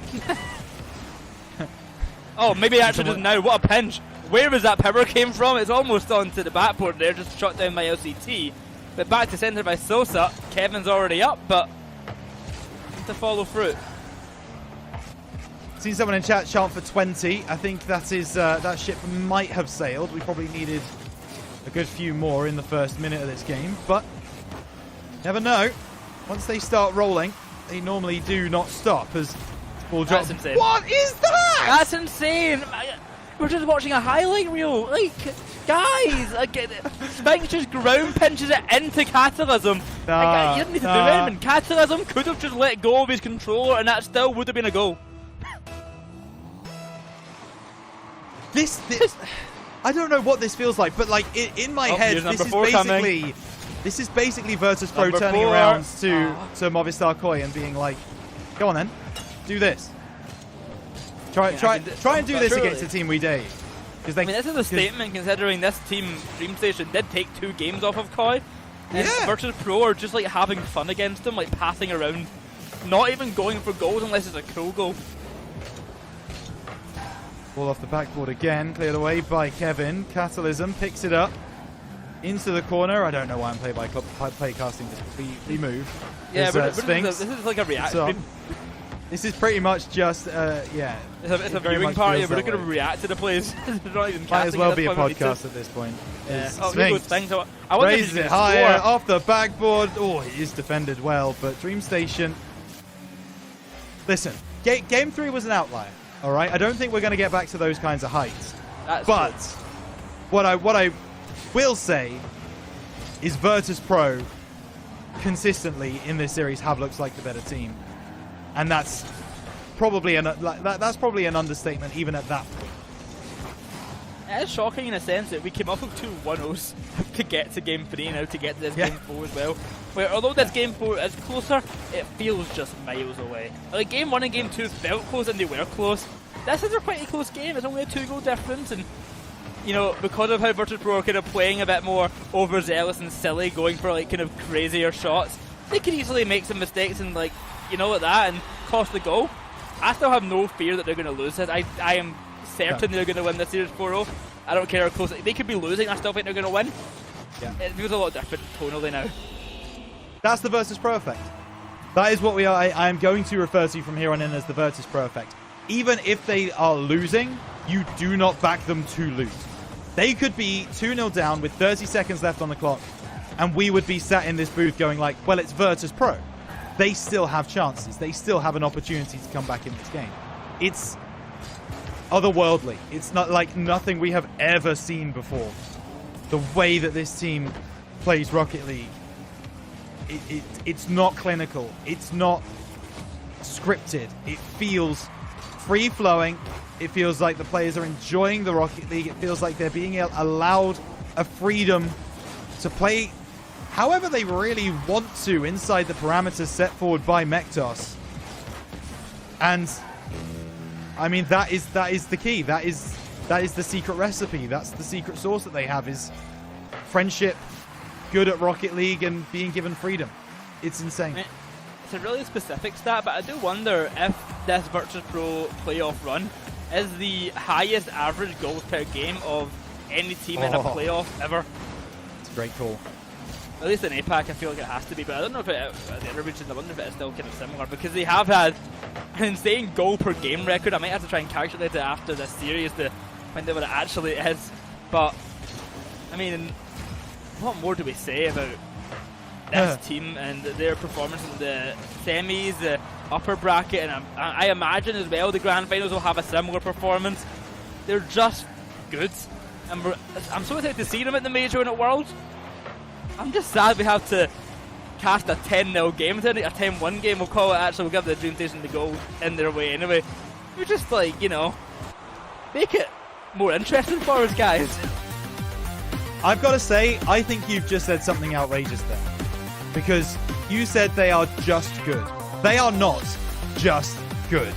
This team are world class. And they've proven it. They are on another level to every single team in this region. There's only one more opportunity for someone to prove that that's not the case. Will be the winner of Movistar Koi versus Kenotrope coming up next.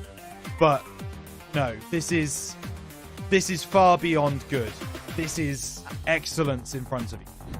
I'm kind of curious what happened this game because, you know, all of Virtus Pro were kind of just dominant in the attack, 12 shots total. Somehow Sphinx got 0 of the shots. Don't know what he was up to, but he got an assist at least, so he still got involved. Either way, I can't say it enough. Virtus Pro have made it to the grand finals. They're going for the 6th in a row. And Dream Station, unfortunately for them, fall out in top 4 once again. Well deserving top 4 team in Apac for sure. But I mean, it makes them look worse when we see them have to play against Virtus Pro. So it definitely ends with a sour taste in their mouth. But they should be proud of themselves. Top 4, nothing to scoff at. I've just watched that Catalysm goal again where it was ground pinched into him. And I mean, I could watch that on repeat for 24 hours and be a happy man. That's just that explains in that few seconds right there exactly what Virtus Pro are all about. You see no other teams even trying that in any of their game. And yet Virtus Pro are out here not only trying it, not only presenting it as an idea, making it work. It gets the goal. Man, it's just crazy. Yeah. Absolutely insane work from Virtus Pro into the grand finals. They go for the 6th time this year. They've already won 5 of them. They're looking to win number 6. But who will their opponent be? That is the question on everyone's mind. Will it be Movistar Koi? They've been to every grand final as well this split. And they have also lost every grand final this split. Will they get to go again? Will they have a chance at redemption to ruin the perfect streak? Or will it be Kenotrope, the full Apac roster, to have a chance at the grand final appearance? Well, coming up after the break, we'll find the answers to those questions. Stick around. We've got a couple more matches to go. We'll see you then.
Well, I tried to close my eyes, to look the other way, to block my ears, but nothing was stopping coming through the impact that Virtus.pro is the best team in this region and is going to be one of the top teams in the world going into that major. That's my prediction there. I want to see them really, really bring it to the rest of the world. They are outrageously good right now. It is unfair how excellent they are. And they are going through into the grand final, which you would expect them to be maybe meeting up with Koi. There is a chance it will not be, though. We are going to be moving into this next one. DreamStation dropped their chance there, but it was always going to be unlikely with that kind of powerhouse against them. And now it's the chance for our last Apac main roster to get their opportunity. Kenotrope have to stand up. It's the last chance for Apac to make the grand final. We have Sphinx in every single one, and Sphinx winning every single one. But a full Apac team has been yet to make it there this season. The last chance is Kenotrope. That's it. That's it, isn't it? At the end of the day, we're in the semi-finals. We've got one final game here in the semi-finals. Before we get our last grand final, we can see exactly how today has shaken out right there in front of you. VP absolutely dominant against DreamStation. Movistar Koi, Gex, you feel like they have to have an answer of a similar vein, in a similar ability, in order to be able to really have any momentum going into that grand final at all. Yeah, I mean, it's really, they've got to absolutely stomp this flat if there's any faith going into this next one that Virtus.pro can't just destroy them there as well. And that goes for both these teams. Kenotrope, I don't know if they've got the ability to beat Virtus.pro, but they proved last event that they have the capacity to beat Koi. It is doable, and I want to see it. I don't know if I can predict for it, but I want it to happen. Yeah, I think we've got to keep in mind that Game 6 kind of heartbreak that came the way of Kenotrope against Koi last time, where he didn't go the distance, he couldn't close it out. But he had an incredible series against Koi. They're not going to let it go very easily, I'm sure. But, I mean, coming into the predictions, I'll let either of you two go first here because I don't know what way I'm going to go just yet. Do you know? Yeah, it's tough. You go. You go. I don't want to. Yeah, no. I was going to say, there's only one man who knows what prediction is going to be right now, and that is Boyo right now in the middle between us. There's no way he's not picking his boys. Yeah, it's to all the Koi fans in chat. Come at me, I don't care. Koi are losing this. I don't care what the scoreline is. Game 3, game 4, 5, 6, or 7. They are losing this seed. Kenotrope are going to the finals. We're going to have a full Apac team make the grand finals for the final event of the season. I believe in Kenotrope to do it. I said it from the end of last regional. I said to Gex, it's okay, Kenotrope are going to the final next time. And I have stood by it the whole time. I said they were making the grand finals. I picked this match to cast because I knew they were going to the grand finals, and I wanted to cast on winning it. I'm so confident. You kind of had a 50-50 chance of this even being a plausible reality with the way that the other side of the bracket went, really. I can't imagine a different outcome for Kenotrope than what just happened to DreamStation, if I'm honest. But I certainly have some faith in Kenotrope here. I think they have the ability to win games against Koi. But I just have to stick with the storyline that I hate Boyo Royo. So I've gone the exact opposite prediction of him. You've said 4-2 one way, I'm saying 4-2 the other. I'm going with Koi on this one. Yeah, I'm not going for it because I hate Boyo, but it is a nice benefit that, you know, it's a nice benefit. It does involve it. Yeah, so I'm also going for Movistar Koi. It's tough. It's really tough. I think they've got too much right now for Kenotrope. I would love to be proved wrong. They played very, very well against Verstappen in our second matchup of the day. I think Kenotrope, we've made the point on the desk a lot of times that Kenotrope have a ceiling which can potentially get beyond a Movistar Koi roster. Is today that day? I hope for Boyo's sake that it is, and the cast is going to go crazy if they actually do. But I just don't see a world where it happens right now. Yeah, Rhino picked a sweet, by the way. He is so unconfident, and he hates Apac so much. This guy reeks. This guy sucks. Don't help me like that, man. No. I love Apac. I love being here. Please don't fire me. I've given those that prediction that there can be a win here from Kenotrope, though. I feel like that 2 games is within target to have that possibility, and I feel like that's realistic here. I feel like there should be an expectation that it can happen, but I feel like also that we have to go through and see it. But boyo, I made you a deal. You do get to cast this one. We're gonna see you later, Rhino, as we head into the. I gotta say, this is the most exciting series of the day for me. If this isn't a team that appears in the grand final, then this is it. This is the one to see where true Apac, the Apac natives, where they stand. And we were just talking about this when we were in break, that this region is growing at an unbelievable rate. You throw these import teams at the region, and I don't think anywhere else is picking up the way Apac has. The answer has been for me. They have been growing so quickly. I mean, it was Risk in chat as well saying how they have grown a lot thanks to Virtus Pro, because they're scrimming in region, they're playing a lot of against these kind of lower teams. They have Sphinx here as well to kind of be that APAC representative, and he knows the ins and out of the region in that regard, and he's kind of accredited a lot of the growth of the region to Virtus Pro. And I haven't heard similar things said about Koi. Maybe there have been, and I've heard kind of a sour taste in some players because of that. I think that will cause a bit of a grudge match coming in. We've talked many a time about Maxu being the previous member of this Koi roster before Tekkas, and coming in possibly at a bit of a grudge match here, but there's something in me that really feels like this is the time for Kenotrope to do it. Maxu is absolutely going to have my attention here, though. Let's get in, because the early games from Maxu last time this happened were the reason they couldn't win this matchup. But going in this time, I feel like Maxu kind of sorted a lot of what was going in his head when it was that revenge story, you know? And this time he's going to come out playing much more himself. Maxu was just about not there in the first 2 games of the series in that. And this rematch, I expect a different story. If Kenotrope can hit that same height is really the question, but Maxu will be there for whatever height they have for the length of the series, is my prediction. Well, you know the teams so well. Tekkas and Ocelon on the Movistar Koi side. Furlas, Realize and Maxu, we saw them just earlier. Over on Kenotrope, Coach Trope for Movistar Koi, Coach Homie for the Kenotrope side. It is the last full APAC roster against the 2 Dutchmen and the Spaniard coming up in our semi-finals. I mean, it is a battle for glory for APAC and a battle for one last chance to win the grand finals for Movistar Koi. They haven't done it yet. They have nothing to earn from winning this grand final except a little bit of pride. Yeah, I have to say, this is the opportunity. Kenotrope really need to send it here. I mean, it's the last opportunity as well. It just happens to be the best chance they've ever had to do this, I think. We have more confidence in them than we've ever had before. Kenotrope showed us something special last time, and they can do it again. Last split, we called it the split of APAC. It was where that step up happened for the natives, and Kenotrope led that charge.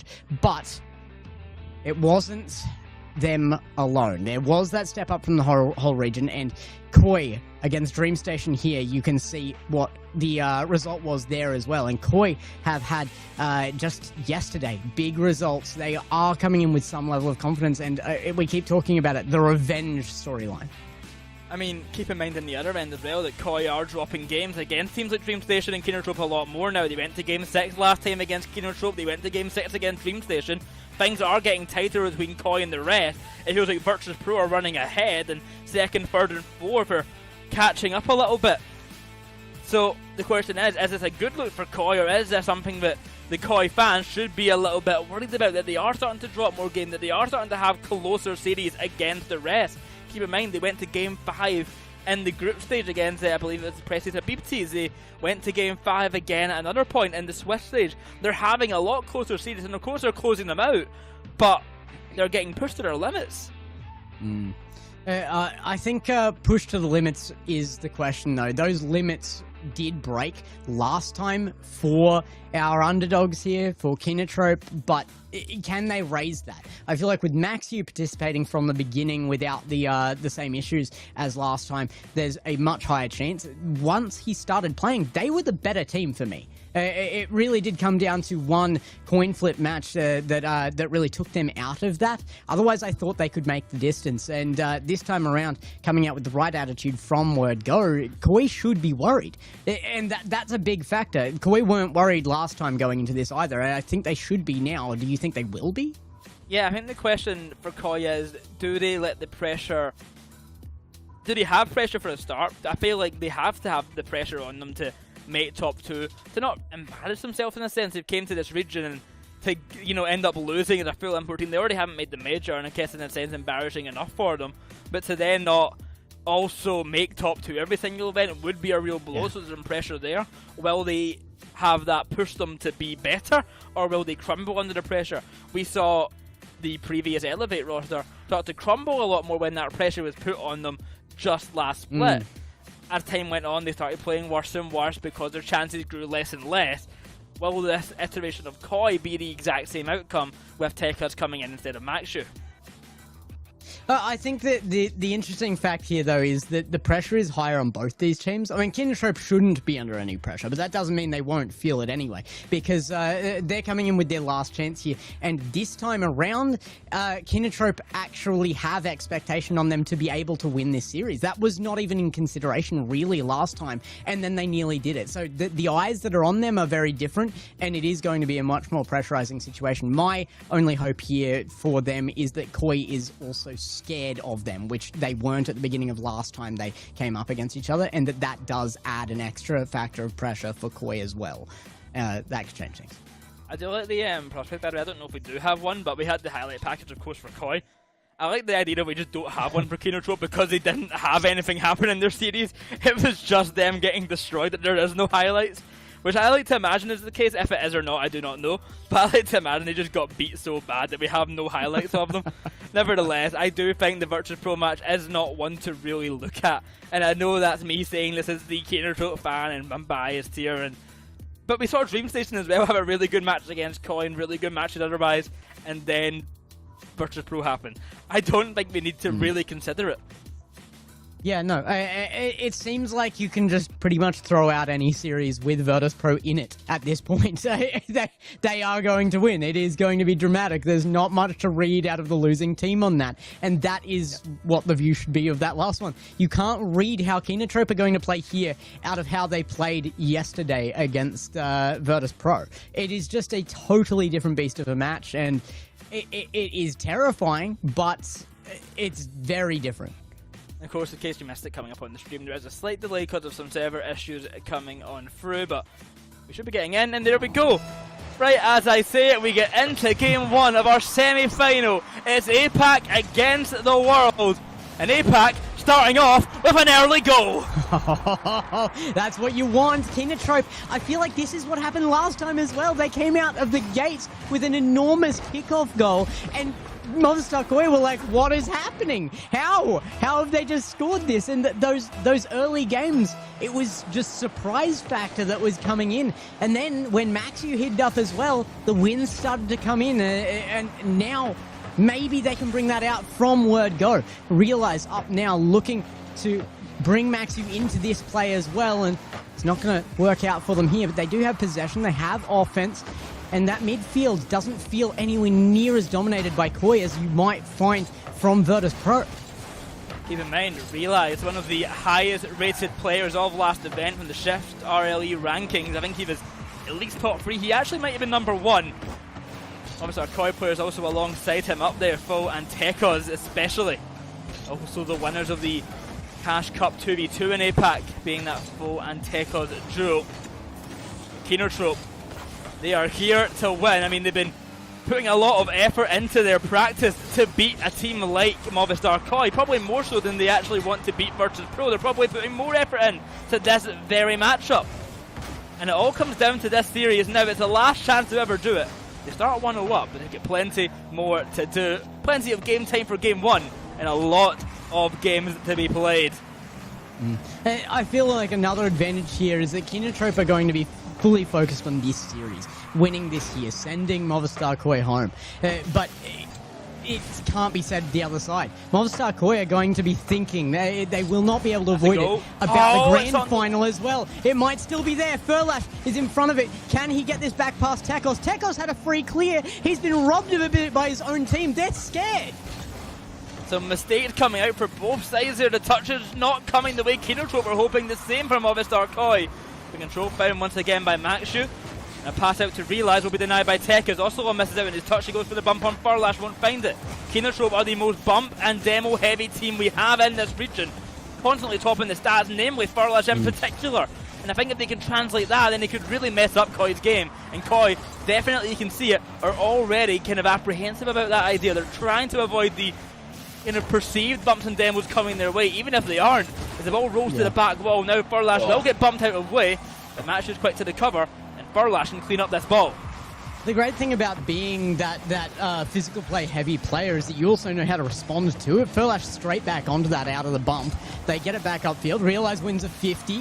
Kenotrope have had a lot more pressure and I would say the better control of this ball in game number 1. Oh, big chance there though for Movistar Koi. Can they make anything of it? What a save! How is that not in the goal? Furlash picks in defense.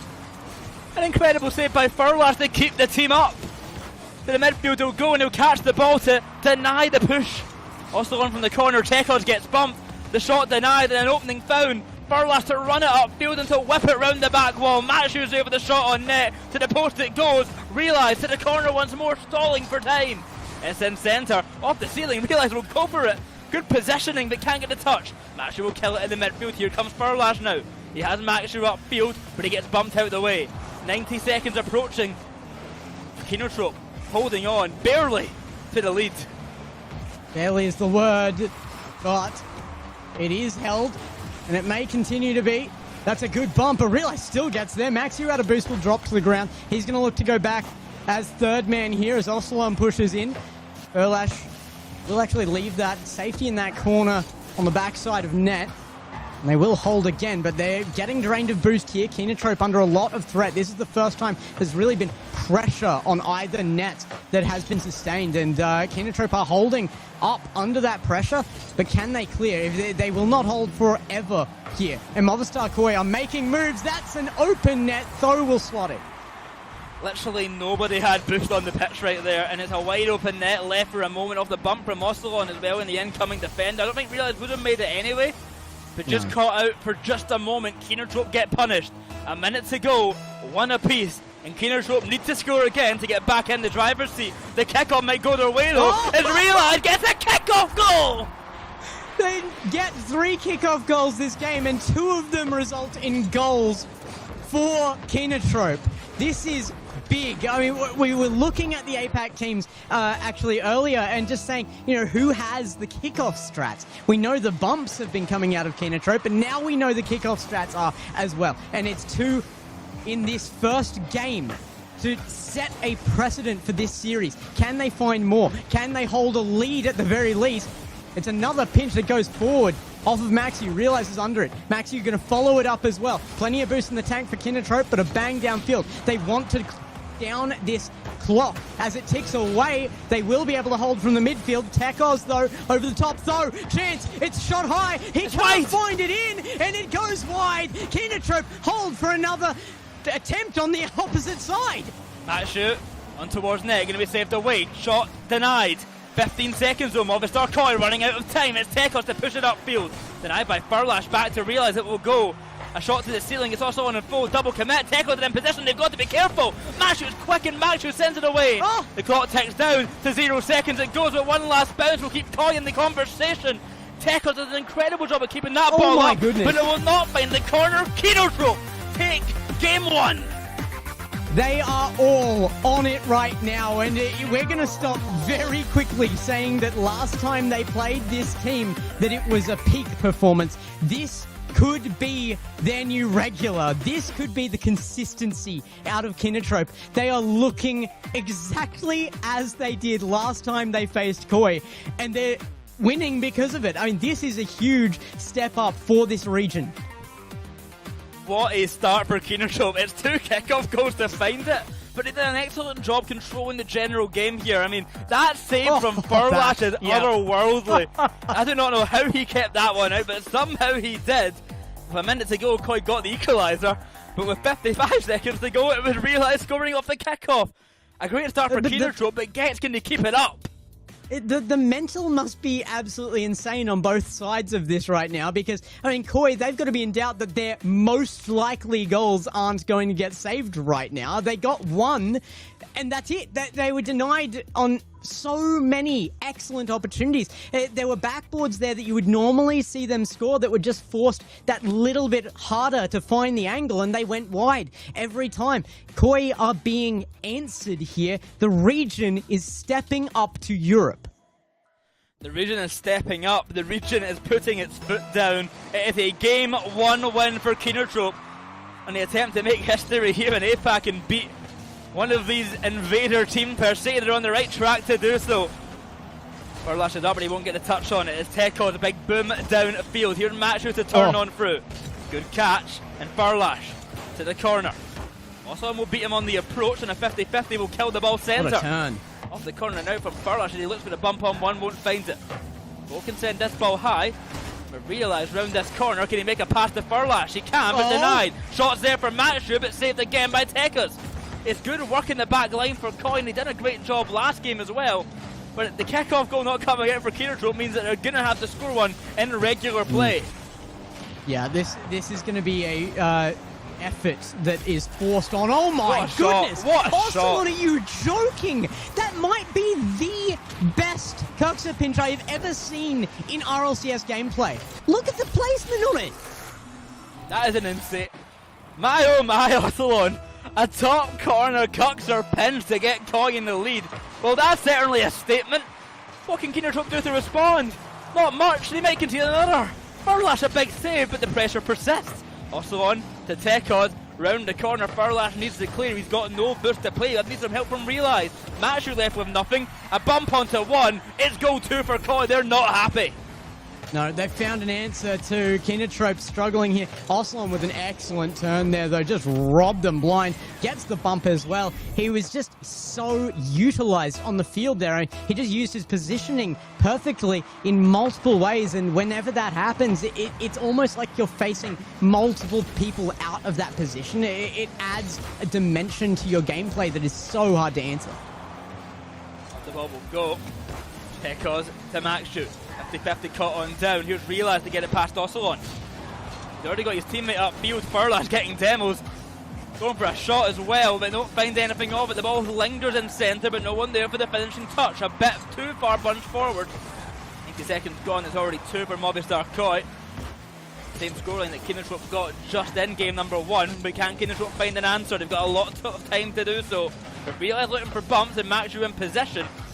Causing some damage to the back line of Koi, but they're not finding the goals. Whoa, a lot of speed comes off that, but nobody could possibly get the read on that waterfall in time to make a shot out of that play. Furlash entered by Tho very quickly as Tho takes full control. A bump and open net. So Movistar Koi will collect a third, and it is free. Look at this bump here onto Matishu. Yeah, I mean, Kekos is basically stationary and still finds the power to launch him across the pitch there. That's an easy goal for Koi to find free to now. They found an excellent answer here. We need Kenotrope to get back on the momentum here. They're struggling to find something after the kind of early attack from Koi.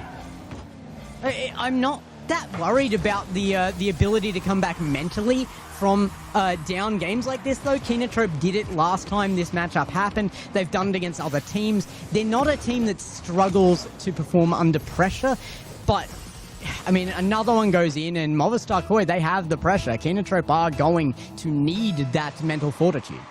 I mean, I'm kind of happy to write this game is already over here as Koi go for a dominant game win, something that Kenotrope I'm sure are very used to facing, especially after yesterday. But Kenotrope do to kind of improve coming into the future games here, because they had an excellent game 1 and Koi have been struggling to kind of shut them out in those moments where they have a lead. But coming from a deficit, they're struggling in the comeback potential aspect. What can they do to actually come back against a team if they have a deficit? It's goal number 5 sinks in, and I need them to start discussing these situations.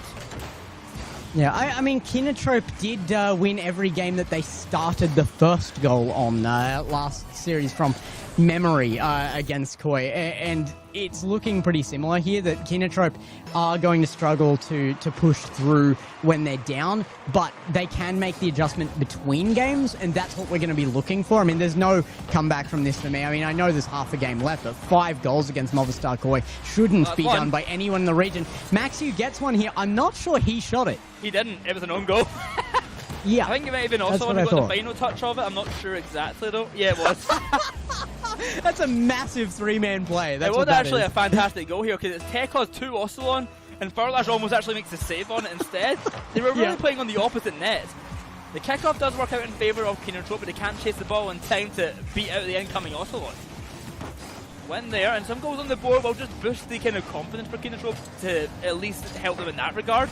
Realize we'll try and get it past on the Maxiu and Center getting demoed. It's Furlash still in the corner boost and rushing it back for a ball. You find this touch and send that one absolutely miles down the other end. Caught by Ocelon back to Tekos. It is a game of just going for what you can right now. Well, both teams kind of running laps around the field. It's going for practice basically. What a goal! Yeah, I mean, this ball was handed off. Poor choice from Ocelon there, really, to turn onto that. Realize was perfectly in position to take that as an almost intentional looking pass. Like, it was straight to him. Realize gets it. There's one left. He has no boost on defense. He makes the passing play, and that is guaranteed. A fantastic goal out of Kenotrope, but it's only an answer to many fantastic goals out of Movistar Koi this game as well. So it has to be that, but more in the future. They've got to make that adjustment coming into game number 3. That one is just going to go wide. I thought it might have been in for a moment to make it goal number 6. And yes, although it is 5-2 here, I mean, certainly a confidence booster for Kenotrope. Getting some goals in non-kickoff scenarios, I think, will just be a confidence booster in itself. Of course, they can rely on the kickoffs because they have been very consistently strong on those situations. And almost let that one sink in. Just as I say, they've been looking good, but Tech is off to the side, and it's just a matter of time until we get to game 3 and get to a clean slate once again, because the latter half of this game has been an improvement for Kenotrope, and Movistar Koi have slowed down. Furlash. Pass off to Maxiu. Chance there. Kenotrope. Echoes with the save. Makes it tough again, and they might lose control of this here. They get it across.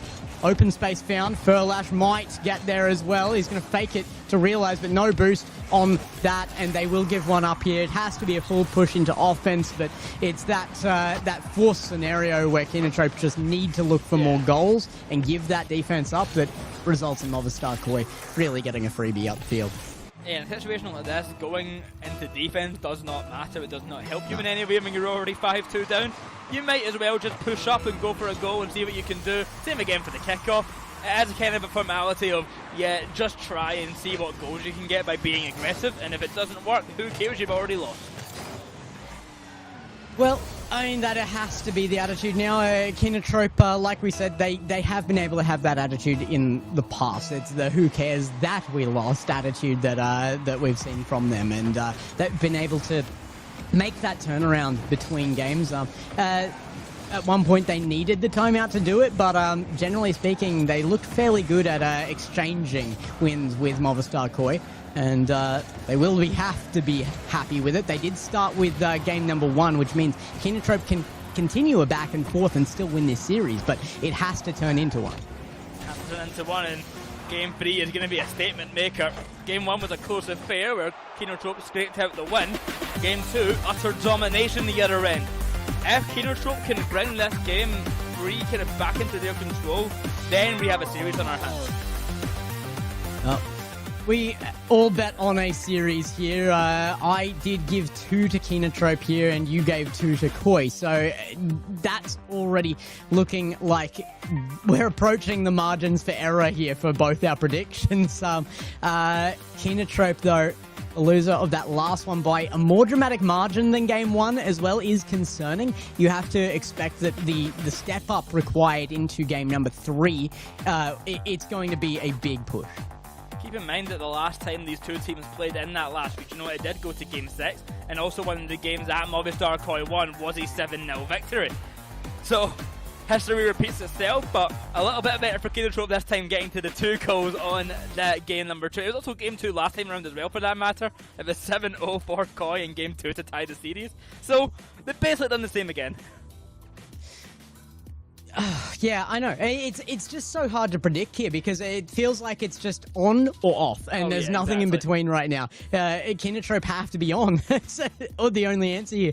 I don't even feel like they played poorly that game, but more physical play coming out of Koi that one, and I don't think they were expecting it. It is adjustments from Koi that catch them out, and they have to readjust in turn. I feel like that's going to be the next big change for Kenotrope, is adding that into what they have, is going again into that kind of big team territory of being able to adjust themselves on the fly and do so at the same level they were playing at before. Kenotrope trying again for that almost staple kickoff strategy at this point. Yeah, they got their kickoff down to a T, but Movistar Koi have found at least not an answer, but a solution to avoid getting scored on instantly every single time. Taking that one to the corner here. It'll be Maxu launching it downfield, looking just for some pressure on a bump in a demo. Also will get taken out this time by Realize, but the ground game lost for Kenotrope for just a moment. Got to push up further and gain that ground once again. Furlash reading the corner could be ideal with the pass to Maxu coming centre. Here's Realize to follow on through, but the final touch is not successful when the ball cleared away once more. Wait, they've got control again. Backboard, Maxu looking for it. We've seen him hit those so many times in seasons past, but Maxu's technical days are kind of behind him. He had to solidify and be the glue in a team. He had to bring it down to basics in his last roster. It's so hard to bring yourself back into that tech powerhouse that he used to be, and it is needed at times if he's going to have those 1v1 scenario, those solo opportunities, and he can't make that one work. Clear to say, but Realize ball comes barreling in, but will get cleared away once more. It's also on this time to the backboard. They've got to be cautious. Off the post, the ball will bounce. Realize can't find the touch, but Furlash, the saviour, once again going to keep that ball out. But the boost is low on the side of Kenotrope. Realize taken out. Maxu finally finds 100 and he'll look for the clearance away. Tesla's cut out of position. That's a goal for Kenotrope. They find the game free lead.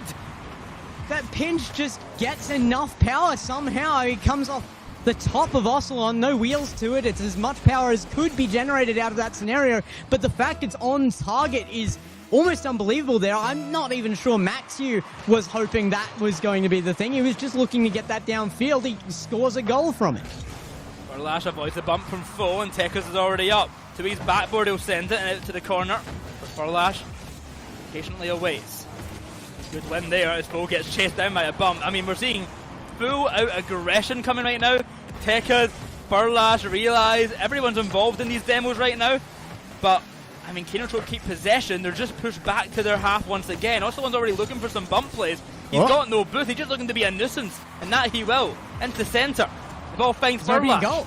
A push up field and another demo found. It's Foe now down the other end. Can Realize get the touch? Yes, he can. The pass has been made to Furlash. With Maxu rushing downfield, he's got the boost to make a play. But Tekkas just goes for blood. So, out of boost and beaten there by Realize. He gets a half flip to get back into the play. Beaten by Tekkas now. He might run the field. Furlash again, so reliable in defense. Even in the most impossible scenarios, he's certainly going to make that one. I mean, you can tell this team has certainly been practicing bumping demos for both of these sides, but especially Kenotrope, because they are all out aggression a lot of these times. That is a big demo on Maxu. Also, should have an open one, but it's saved away by Foe. I think he tries to trick the defender, but I don't know if they're getting the save on that one. It's Tekkas to Foe this time. That's off the bar, and away the ball goes once more. Kenotrope given a lifeline. Somebody, can you draw me a diagram of how that touch works? How did that go so high? Kenotrope's saves are crazy, is being put in the chat. Not wrong, but apparently so are Koi's saves for Kenotrope. That save as well following on, absolutely insane, kept out by Realize. The ball travels high, Maxu's already back, he's in position for a save once more. They are surviving the Koi onslaught, but they've got to get an attack of their own. They've got to get rid of this one goal lead and make it two. Foe will go wide on the approach once again. The ball will go for Tekkas to the backboard. You Realize. Play it slow to get it away. It's Maxu past one. Realize finds the mid boost. He's in position to get the touch. The shot to the backboard once again. Here comes Furlash. That's on for the save from Furlash. Maxshu's back, and away he'll go. Back to where Kenotrope have been shining this game, the defensive half. And Realize takes full control of that. The pass off, it's on target, possibly? No, a little left of that goal.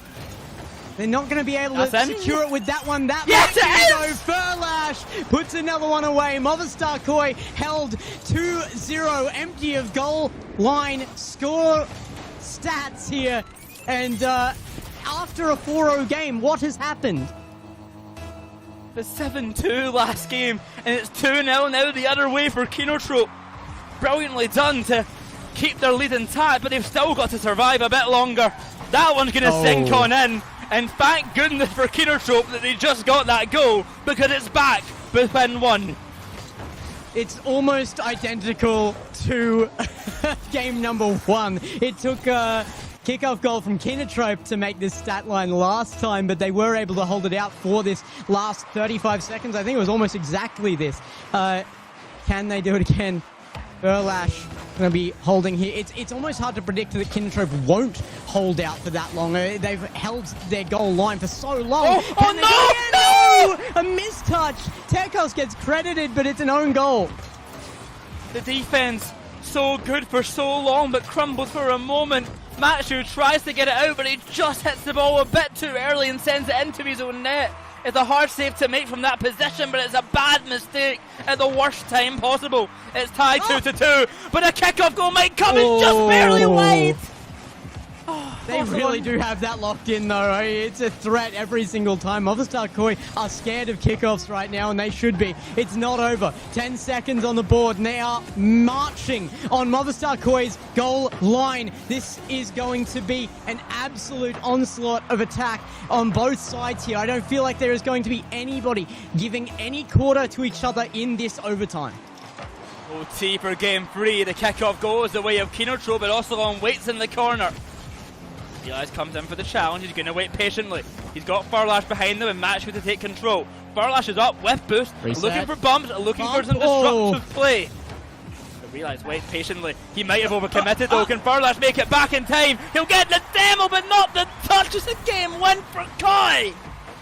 That's a disappointing one as well. I mean, Realize just pulled out of net by his own nerves there. Absolutely foolish decision, really, to push on that there. Movistar Koi had that clear over his head all day, and it was a reach downfield. I don't even know if without the bump in the way there, if a defender would have made it back in time. Movistar Koi, they win that in an overtime that just looked like nerves on display from Kenotrope. Well, it's a game win for Koi there, snatching it away from Kenotrope, where they really felt like that should have been Kenotrope's game for quite some time. An overtime win, though it was incredibly close. Kenotrope have to find a response in game 4. This series could be over. I feel like under pressure, they have stood up before as well. That's going to be a rare error. But unfortunately for them, it's a crucial one. You can't make that one in overtime. But it's brutal to see it go that way. We no longer have the back and forth series. Kenotrope could have made it that there, but they just couldn't hold in that last 35 seconds of gameplay and into the overtime. It's a tough loss for Kenotrope to deal with. How will the mental deal with that one, especially the way that second goal for Koi went in? I mean, it was on the line, it could have been kept out. Maxshu just got a bit too antsy there. He went a little bit too early, didn't take his time, and he got punished for it. Could that be the driving force that Koi need to win this series? Because they are up 2-1 now, and the mental has got to be a little bit short for Koi. I think that's a good idea. I mean, the timeout, yeah, perfect. I agree. Homie, you had the time to talk to the players, get the game plan back in check, and calm everyone down, and give them a moment to just breathe after that game. Yeah, it's tough to work out where you go from there as well, because you did well and you dropped the ball. It really, the answer is just solidify. Get the nerves under control. Don't make as many mistakes. The game plan is working. The gameplay is working. Your abilities are up to par. You have them on lock when you're winning. Just keep winning. I mean, it's tough to say, but that is all you have to do, really. And we'll see if the timeout buff comes in to play as we get ready for game number 4. If Koi win this, they head to match point. If Kenotrope can find it, we head to 2 apiece. A series that I feel deserves already to be even because of how close these game 1 and 3 have at least been. So let's hope we don't get another 7-2 scoreline going Koi's way, because that would really ruin the tone of it. But so far, it's been a fun one to watch. Yeah, it would shock me if we got another blowout game. I feel like now things should, with respect both ways, teams should be coming in very, very close with each other. The defense should be brought to a 4 from both teams, really. We've already seen that from Kenotrope, but that 7-2 series, I feel like there was a lot of risk in that from Movistar Koi as well. They made the right decision to get themselves a position, but it prioritizing defense, and they just kept hammering goals. Great for the stat line, but not going to be consistent in a series in the long run. Good reset by Machu, gets it past. Demos all around, that should be a goal. Furlash will steal the credit, but I mean, he gets the goal, I don't care. I just need to watch this again. How did this happen? What a demo on the line, but it's just, it felt like it was there for so long. In retrospect, in the replay, it actually felt quicker to me, even with actual slow-mo. But that's very, very interesting to see that one go in. Kenotrope, again, early game stuff to get a lead. That goes to Machu now into centre. He'll get the save and the clearance out. It's been a demo-heavy series. I mean, just last game it was 5 apiece on either side. In the game before, it was 7. No, not even 7, already 9 demos found for Kenotrope. So they are being aggressive and it is working out for them. But they have to start scoring, and that they have been doing. The defense has been absolutely supreme, just having these moments of kind of confidence breaking, and that's where the issues lie for them. Pecos looking for backboard, Max you forward. He's going to be held midfield, very awkward there. The shot comes out, it's got enough power to be a huge threat, but it's not put it in. That one's going to go very high and defended on backboard. Tekos in behind it, looking for the pass. Can he get it to throw? Yes, it's controlled but high. It's a delayed attempt at this goal, and it will be forced out of net. Tekos, good catch, 50-50, but realise he goes high. Shot to net, saved away. On the backboard, realise has 0 boost. But no one's going to push him. He has so much time to take here, and getting this ball past Ocelon would be ideal. He does exactly that. A lot of ground gained for Kenotrope. But Folk able to clean that one up as no one can read the bounce from the corner. Time ticks down and 3 minutes still to go. A lead intact for now with another goal line save found by Furlash. The ball will fall to centre. Machu awaits. Half the game now approaching. It's up to Koi to try and find an equaliser. Tekos, that's on target. What a save! It's realised this time with the miracle. Add it to the list. Kenotrope just rock solid on defense right now, but is it enough? I mean, they're holding a lead right now, but we've seen it before. It's got to go the distance of this game. Can they add to it? It's looking good. The offense coming through again, but Movistar Koi have been threatening every single attack, and they haven't scored anything either. It's both teams suffering from the same condition right now. Here's Furlash trying to get it past Fo, no success. Machu quick to dive on in, beats in the incoming attacker. Also on from the corner, but Furlash getting demoed, has a little bit of space to work with. Realise though, denies any implications of that one and keeps the ball in the attack. That's a chance, a triple commit. Fo will recover in time, but still awkward back right now. They're all bunched up on the side of Koi, but they'll break through. Furlash going to take his time on the approach here. 2 minutes to go. We're still 1-0 on the side of Kenotrope, but that could quickly change. Koi's on the attack. Save on the line by Machu, needs another touch on it. Yes, Realise can find it! And we get that one from his perspective as well. That is an excellent save once more. Kenotrope holding the scoreline, minute 30 on the clock. It's going to be a tough ask still. Movistar Koi, I feel like with all of the holds we've seen from Kenotrope, they've never been under this much pressure, and yet they still do it. Realise and Furlash in combination have made so many near impossible saves. Ocelon risks a pinch back at his own net there, but it does come back to Tekos. I said it last game, I'll say it this game. Kenotrope need goal number 2. Surely they cannot rely on these goal line saves again and again. But they're not finding it. They're not getting an attack going. Koi, they feel like inches away from tying this game up, but every time you think it might happen, Kenotrope somehow deny. The ball will go high to centre. This could be a chance for Ocelon. A save on the line will come the way of Machu, and a corner boost not found. Furlash left awkward, a team bump as well. Realize he's going to take the corner boot. It's a bit of a mess in the back line for Kenotrope. A team so certain at the defensive half are making some errors it could cost them. It's a big demo. And also onto Tekka's 30 seconds now. And Gex, it's still 1-0.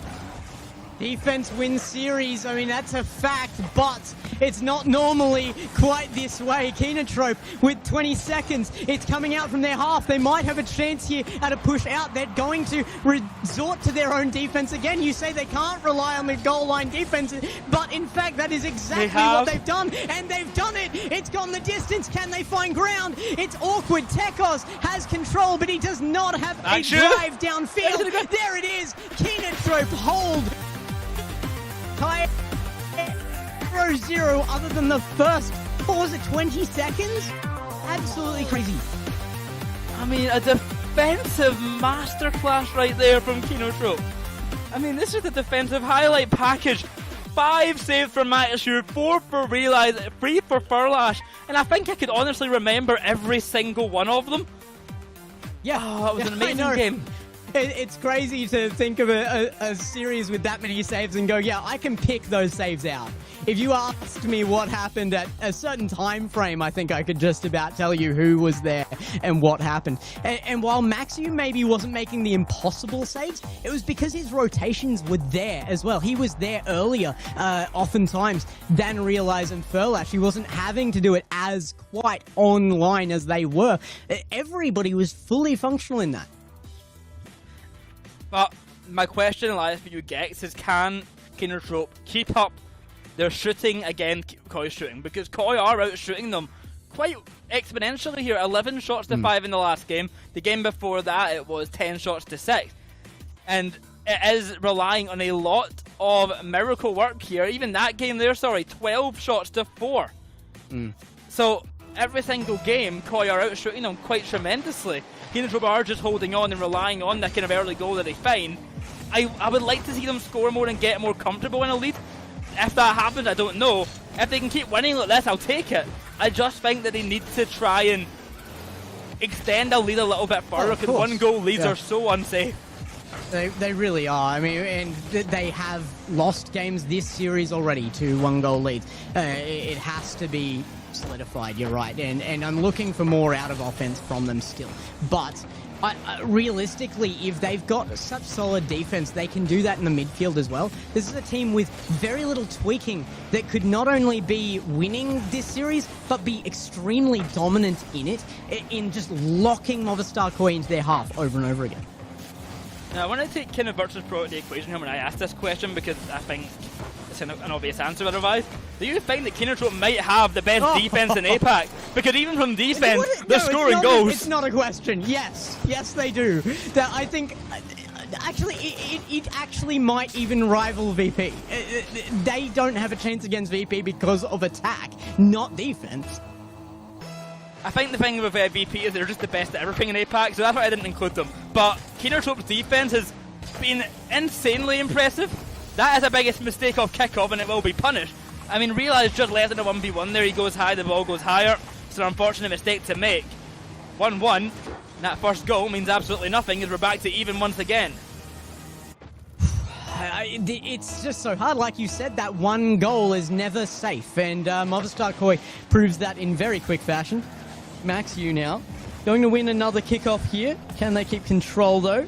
Tekos says no to the backboard, looking for it himself. And I feel like that's one of the biggest problems for Movistar Koi right now, is that they keep looking for it for themselves. They're expecting, the ego is there that it's an Apac team. They can just 1v3 here, right? You can just drive it through the pack. And while the team play is available to Movistar Koi, they're not kind of crafted around it. And a lot of the time, when they resort to that kind of solo play, it's not getting through Kenotrope. Realize has no boost, but here comes also on with the pass out centre. Catch by Matshu in the corner. We'll take this ball upfield. Look where Furlash's position. He's already in their goal line, basically waiting for a pass or looking to cause some disruption. As soon as he realizes that he can't cause any harm, he just leaves and gets back in position. A dive on in from Furlash just puts him in position to cause some trouble. Realize is already up and beaten out by Foe. A double demo there to clear out the defense, and Foe and 0 boost, they luckily won't be punished. Also Ocelot waits though, he's got a full tank right behind him as Tekka's shot to net to the backboard, it will go. Actually out to the side, looking for another touch, it's full to beat him to it. The defense from Kenotrope getting tested once again, but for now they're keeping the ball out of harm's way. Kenotrope have to be careful here that they're not changing up their game plan either too much. I mean, it's the one that's working. They need to get back on the demos here. They haven't been super physical right now. There's an attempt right now. Ocelot made awkward by it. And can we capitalize? It's Kenotrope in. Apac is pushing again on Movistar Koi. And it's nearly there. Furlash fakes to ground for the pinch. And they can't find him. Movistar Koi back up the other end, and they might be able to get something here. They are expecting their grand final appearance, but the test is on them, and they are picking up their game. I feel like the grand final is waiting for them, but Kenotrope trying to play spoiler to the dreams there. With an excellent save from Tekka's on the approach from Furlash, and it's kept Koi even in this game, even in the series, even in the game. But it feels like they're on the back foot. The pass is there to Furlash now, but he can't get the goal out of it. Tekka's a launch upfield. But when Ocelot already up, Realize can make the save. Here's Furlash beaten to the ball, but Realize will catch. The push downfield. A demo from Furlash. Some ground has been made for Kenotrope, but they can make a play. Maxu should be waiting centre, and that he is. But shut down by Tekka's for a moment here. The Maxu. A quick approach. Gives no time to breathe for Movistar Koi. It's so tough to get the control away from Movistar Koi, even in their own half at times. And oh my goodness, we can't remove it from them in midfield either. Kenotrope has the ball put in the net, and Tho in behind it just forces it through. It's one of the more standard goals from Movistar Koi, but it's so fast. Maxu just unable to get that final touch there, inches away, but so close. A lead now for Koi in a place where last time they had an actual lead coming into regulation time of a game. It ended 7-2. This time seems different. This time seems like Kenotrope are still in it. It's the same kind of response that Movistar Koi have been making to Kenotrope, and it's back the other way. Maxu hammers it on target. I mean, Maxu's always quiet until he's needed. And that step up is right there on the verge. He makes it there, brings it back to even. A minute exactly on the clock as we kick off. And oh my goodness, it might be another one. It's off! It's on the ball! Kenotrope survived that by the skin of their teeth. How they survive, I do not know. Divine intervention might be that play. A launch out to the side. It matches to take control. There's 40 seconds to go in the game. It's tied once again, Gex. Next goal sends it to match point, basically at this point. He goes centre, Furlash not going to get over Zealous, he knows Fo's got that touch. Here comes Maxu 50-50, shuts down the play. That's into centre, but Realize is already there. A clear on out to the side, it will go. He's got time to make a pass, but also on ready to challenge. Bumped off this ball, it's Tekka's to dive on in. Chasing on back, it's Maxu. Caught out of position, no, he's ready for it. Also on to the corner, looks for the read, can't find it, it's Maxu. Overtime looking likely, but can Kenotrope hold on? Furlash has to send this one away into the ground, it will go. We reset to kickoff for Kenotrope Shine.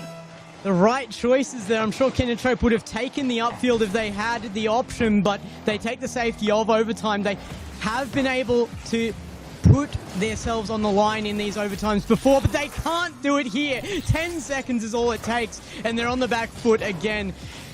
I hate to say it, but that puts your prediction out the window for a perfect one. It's still doable. Kenotrope can make the series theirs, but it starts to become so much harder now that they're on this threshold. Movistar Koi need one more. I said at the start of this series, I don't give two damns what the series score is. I just think Kenotrope are going to win. I still believe that they certainly will. It's 2 overtime losses now for Game 3 and Game 5. It's going to haunt this team if it does go the way of Koi. Inches away twice now. Game 6, it's Neo Tokyo Gex. I mean, it's the Japan home ground. It's the home ground, yeah, exactly.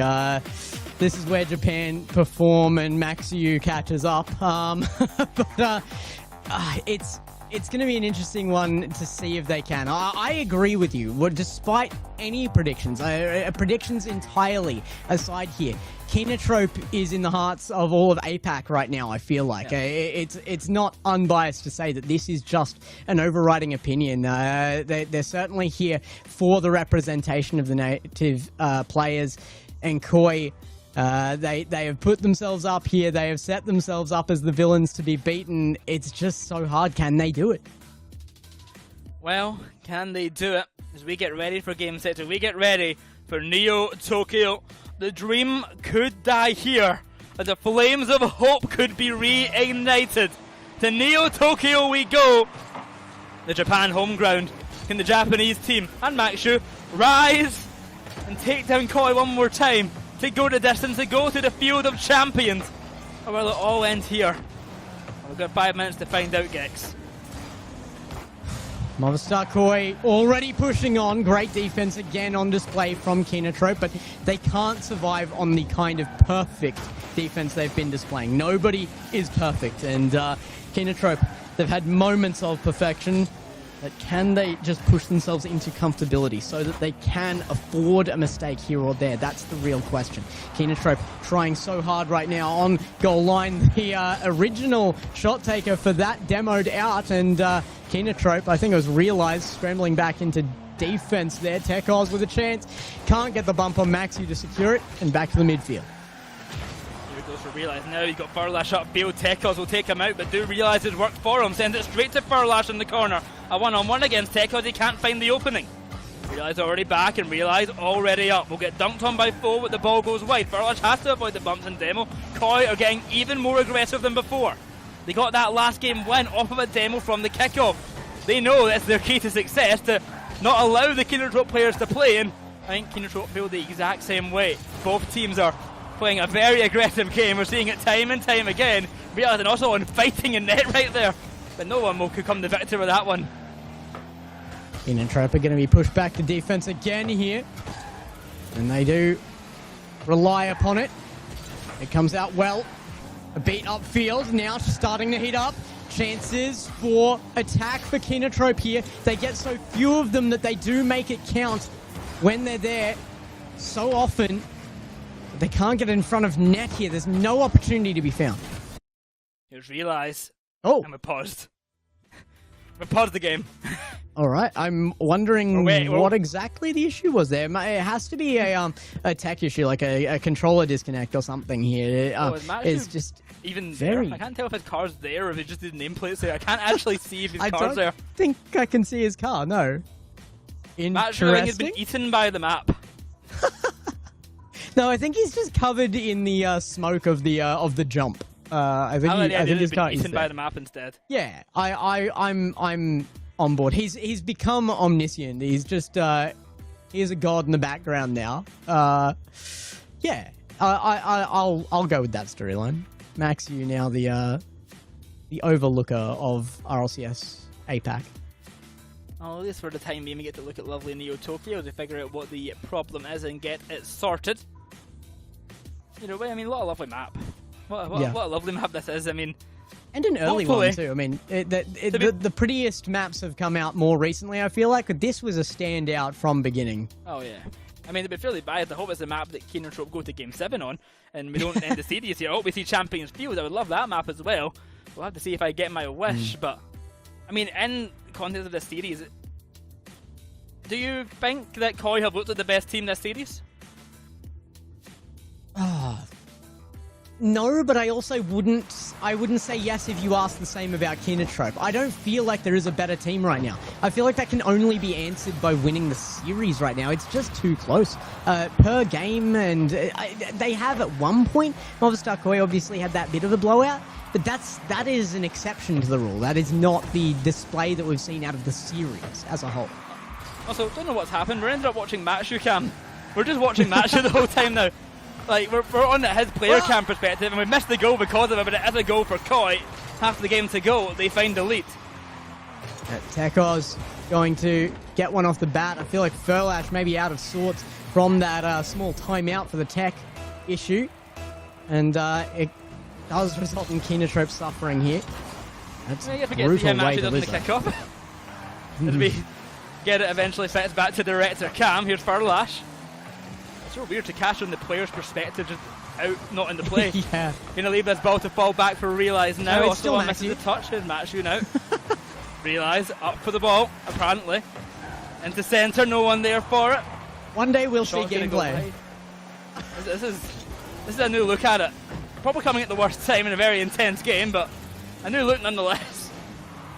Kenotrope still making an impression on the front lines. Maxi is now the other side of the field and rapidly flicking back and forth between ball camp.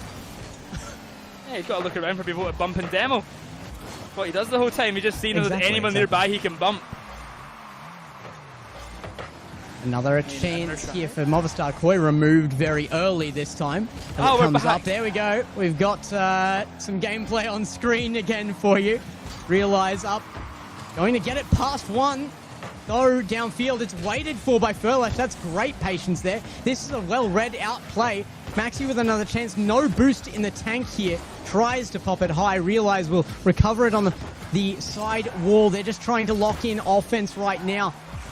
It's not going to happen. It just feels a little bit slower paced than they were before that tech pause, and it could cost them the series.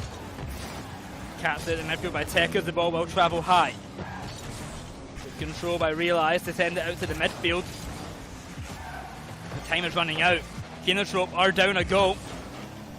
Koi not going to allow them to make any ground when they're playing like this in the attacking front. Realize finds an opening, but Fo shuts it down.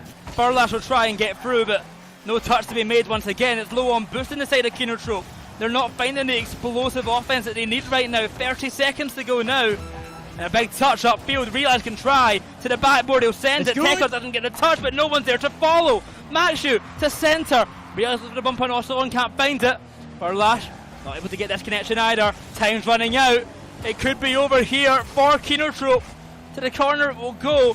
Furlash with 10 seconds to go needs to make him play. He needs to make a move. With help of Matchu behind, the bumps are coming out. A 0-second attempt is on its way, but we don't need 0. We need only 6. Kenotrope, stay alive!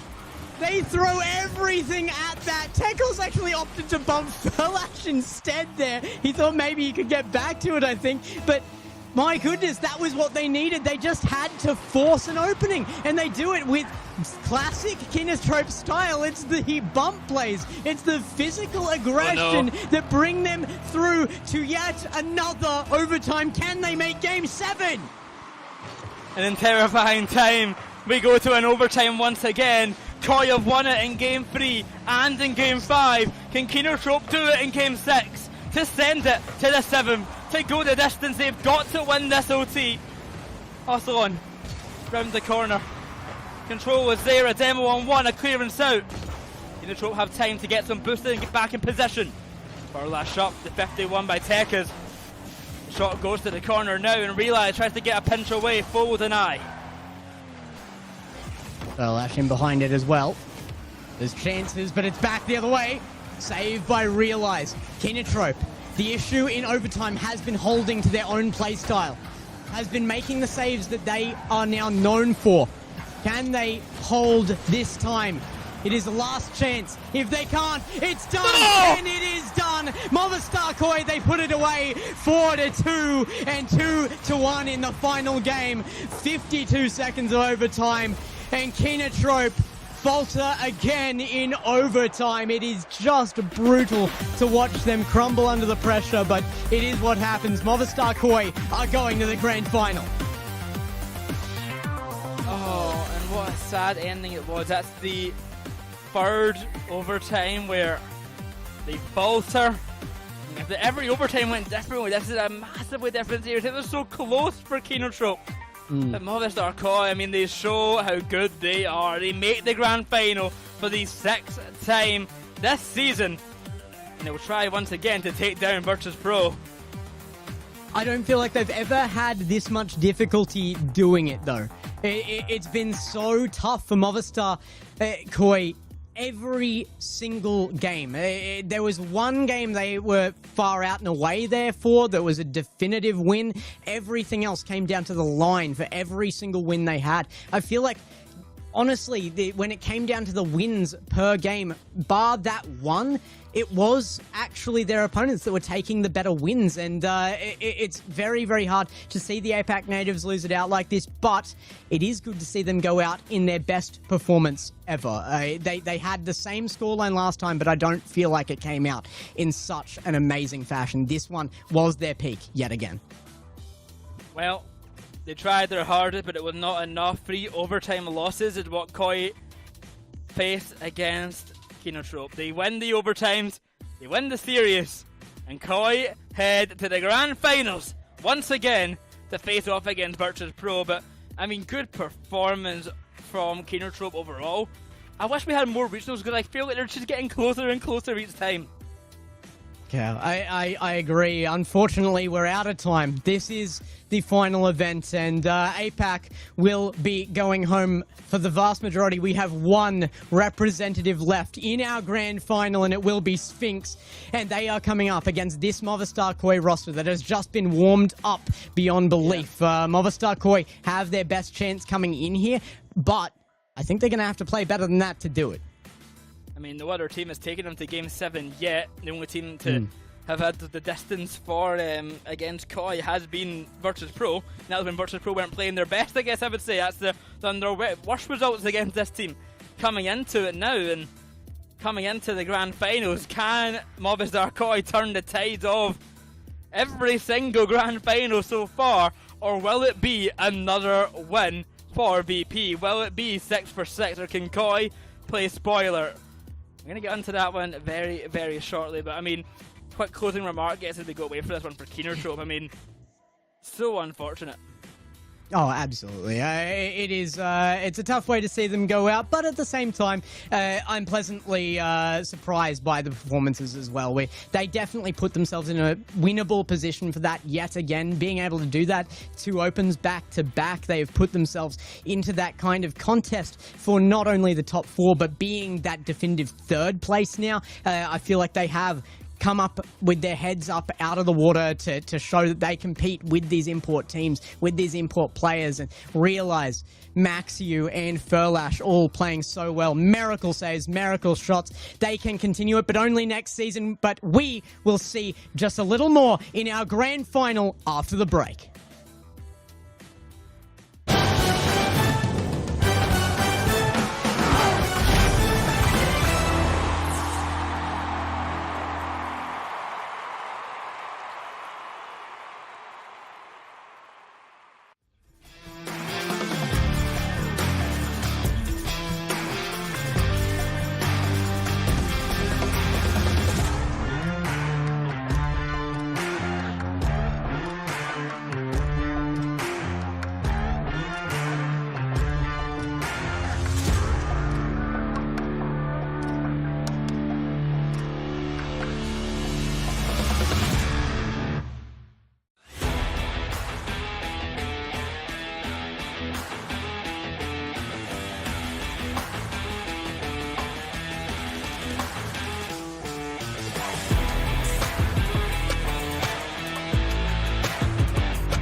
Welcome back, everybody, to Apac Rlcs. It is the Raleigh Major Open number 6 here, and it is the final day, the final series ahead of us. The last one we had, though, it defined Apac to some degree, and it did a pretty good job of it. Boy, that's your last series for the season.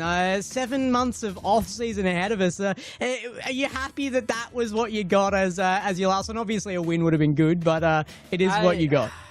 I enjoyed the series. I wish it was a win for Kenotrope. I'm full mask off, but I don't care. I wanted Kenotrope to win. It was a good series, so, and fair play to Koi. They had an excellent performance. Yeah, I mean, they really did. You got to look through that. I was lucky enough to watch that on the sidelines. I don't know how I would have coped casting. You guys did a fantastic job, but seeing that go back and forth, seeing Kenotrope push the second best team in the region to their absolute limit and force them to find something in themselves that they hadn't shown before. That's a benefit. That is something that the region can take forwards, and I think Max, you, Phil, Ash, and Realize can be really proud of their performance today. Yeah.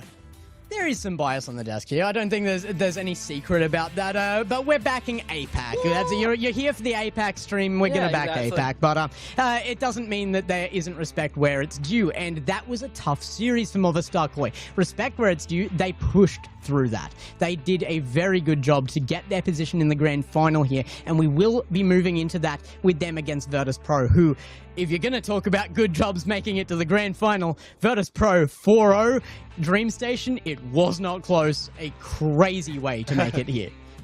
Yeah, no, it wasn't close in the slightest. I mean, kind of funnily that they've had such a dominant run here, especially in the playoffs of Virtus Pro.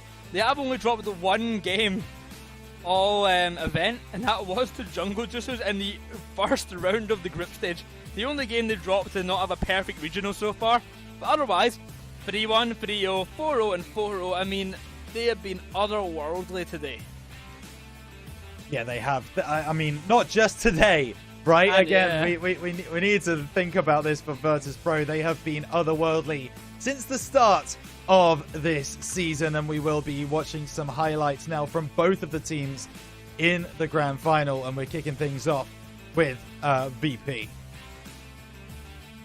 I mean, just look at the highlight package alone. Every goal, basically, they scores like a highlight goal. And I mean, Gex, how do you stop a team from doing this to you? It's just constant. I mean, you just have to get better. It sounds brutal, but that's been the challenge to the region. We are a developing region for a reason, but we are, and people have been saying it in the chat, people have been saying it on Twitter, one of the, if not the fastest developing region in the world right now. Apac is coming up hot, and within no time at all, we will be able to take teams like this. It's just not happening right now. They are crazy good. I mean, on the flip side as well, we saw an excellent performance coming out from Koi here against Kenotrope. I say that as that's the first goal we see in the highlight package wide open net with Deckles jumping around. Because Kenotrope had the defense of a world-class team there, and Koi were still able to win. That has got a lot of merit to it in itself. The fact that they could get past that defense, and I mean, coming into the next match, Rhino, then, with Koi's offense being that strong and breaking through a defense of the kind of nature of Kenotrope, do you think that will kind of give them an advantage coming against Virtus Pro, where they've already beat a really, really strong defense? I mean, there's a very clear answer here, Boyo, and I love this. I've said this before, right? We're trying to make stories on the desk. We're trying to spin things in a certain way. No, the Virtus Pro have far too much for Movistar Koi at this particular juncture. There's a difference between a very solid defense and playing against a team which don't just defend, they attack with the same ferocity. And it didn't feel like Kenotrope did that in that previous game. They were heavily defensive and relying on those kickoffs. Whereas Virtus Pro, they will play every single area of the field. They'll beat you to the ball every single time. So give me VP in the prediction, I think. Yeah, you asked me in that last series if I thought that Kenotrope had the best defense in the region outside of VP. I think they have the best including VP. However, VP, they sacrifice a little of that to be better across the entirety of the field, to be an insanely balanced team. I can't see them losing this. I think they are going to get a lot of goals here. I think they are going to send off the season with a bang so they can go to LAN and have some absolute confidence.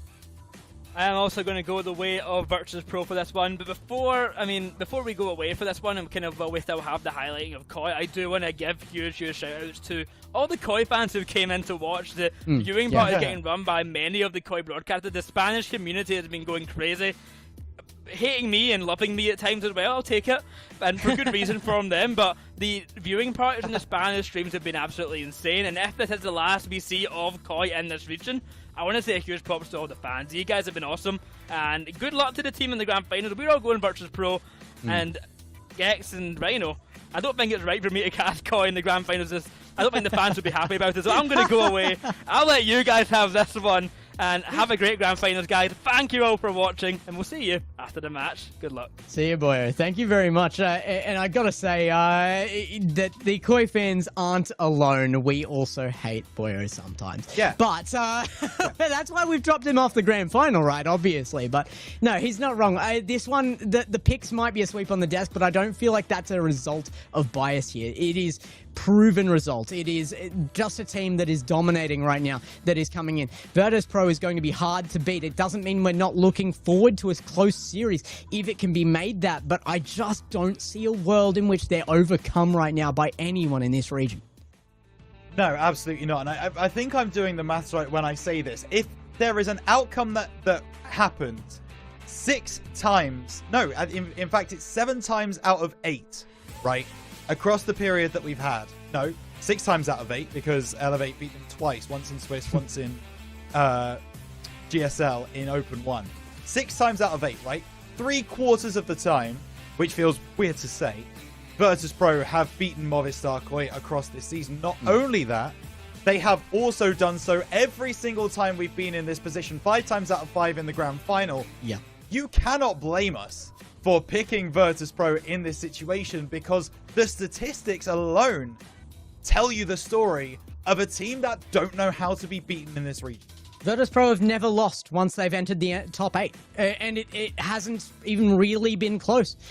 We've had game 7s, but it never looked out of hand for them. It's absolutely insane to see them step up their level time and time again. It's like the one time they were even remotely close to losing it was the anomaly, and from there it's just gotten better and better and better, because they're not preparing themselves for here. They're not preparing themselves for this grand final. They're preparing themselves for Raleigh, for Lyon. Yeah. And I think that's the biggest thing, right? We have seen other teams in other regions who have dominated their region and stopped there. They've said, right, we're good in this region. We're not going to try really anymore, and we're just going to stop. That's not the VP way, but we do have to get into game. Here we go. For one last time this season, get chat going. Let's see everybody here. Movistar Koi try to topple the Giants one last time. The grand final for the season for Apac begins here, and it begins with control for Virtus Pro as expected. Back the other way it goes. Ocelon with a chance here. He's going to look for the skim. Goes to backboard. Though, up to that backboard again, and batted away. Sphinx runs it downfield. Virtus Pro, they don't leave too many gaps here, and Movistar Koi are going to have to force those gaps open. They are like opening a clam of some description. They're going to have to try and find a way through. And the pearl is inside in form of a goal as they find the bottom left corner. Movistar Koi, they score first after a Virtus Pro double commit. Yeah, I gotta say, that one actually wasn't pried open too hard. Virtus Pro kind of opened up, got a little tickle under the chin, and decided that was enough to reveal the pearl. And it is stolen from them. Virtus Pro giving one away at the beginning here. And this one now. Movistar Koi to lead, and they hold. Again, as we've said before multiple times, when VP do start to lose, when they do go into a losing position, which does happen, certainly in some Virtus Pro games, you still never really kind of count them out. You're still not really looking at this game right now like, oh, well, Movistar Koi are easily going to go through and win this. Virtus.pro are still going to be able to fight back. They're still going to be able to bring stuff forwards. And Ocelon goes up. He gets bumped out of the way. Sphinx around the left-hand side. Castleism coming back from the dead and taking 2 out of the play. And the pre-jump, no way! That was very close indeed. Movistar Koi turn at the tables, go back down the other end of Demo on the back line, but the clearance is in. The back line is open. Sphinx, if that's on target, he will score, but he won't. It's still there. Shot on. Save again from Tho there. And across field. Confident defense here from Virtus.pro. I thought Catalysm had given that away for a second, but if there's any chance, or the highest chance probably, that Virtus.pro have for the wins here, I think come out the earlier this series is because of that last one. They are warm right now. It has been an hour since Virtus.pro played, and yes, they have the confidence once they have that ball rolling, as everybody should have in that team. But Movistar Koi, they are just coming in very, very warmed up right now, and that is a response to a very close series. Yeah, it certainly is. And now this ball into the middle. No, Tho blocks it off. There's 2 back on defense for Movistar Koi. The first one is able to get the block. Ocelon plays it away. Sphinx. He turtled there for a moment. There's a Sosa play coming in off the corner. Sphinx once again into the middle. Cleared away by Tho. Movistar Koi backs against the wall. But they will be able to break free now. Playing it into the corner, but see, again, this is where Movistar Koi are a little bit concerned right now. You wouldn't often see them hesitate on that play in the corner. One would surely go for the ball. They don't. And now there's an opportunity here for VP to find the bump play. But Tho makes a good save. Yeah, forced back into the ball there as well on the bump, and Virtus.pro will give up that opportunity. They haven't given up the scoring opportunity as a whole, though, and they will capitalize on it. Just forced low and forced in. Catalysm gets into the play. Yeah, this is beautiful from Sosa. Finds the pass down. Both Ocelon and Tekos quite high up in the net, which then means that VP can go low instead, and they find the finish. Catalysm not done there. Backboard, double touch, back post, Sphinx across. That is how quick it can happen. That is the speed of Virtus.pro. Finish mentioned, goals on target. I feel like you brought that energy. Virtus.pro, they go up by 1 here, and like you said, even when they're losing, you expect that Virtus.pro can just turn it around like this. You can expect them to bring back a lead, and now they have it. And can they even let go of this? The only goal from Movistar Koi was just about gifted to them. They have to generate something that will give them confidence, because I don't feel like that one will. No, absolutely not. But we know at the same time that Virtus.pro, again, we've said it before, they do not lose confidence. They could be 2-0 down. They still will be confident. They could be 2-2, which is going to happen now. Tho finds the finish, and that's going to go into the net.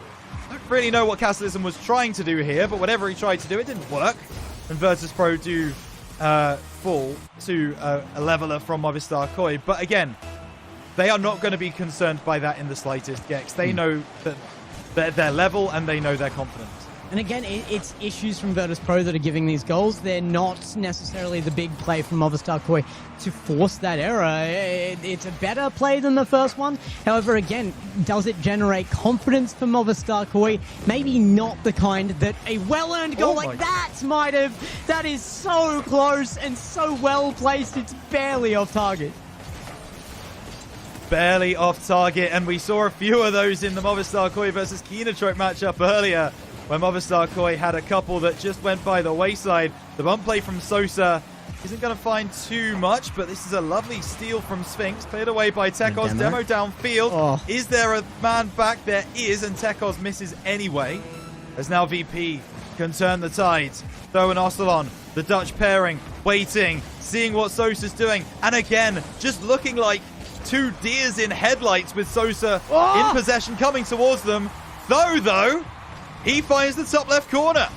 Though, straight back. Though. And my goodness, it's well placed. I don't think anybody was expecting him to not try and utilize the backboard there.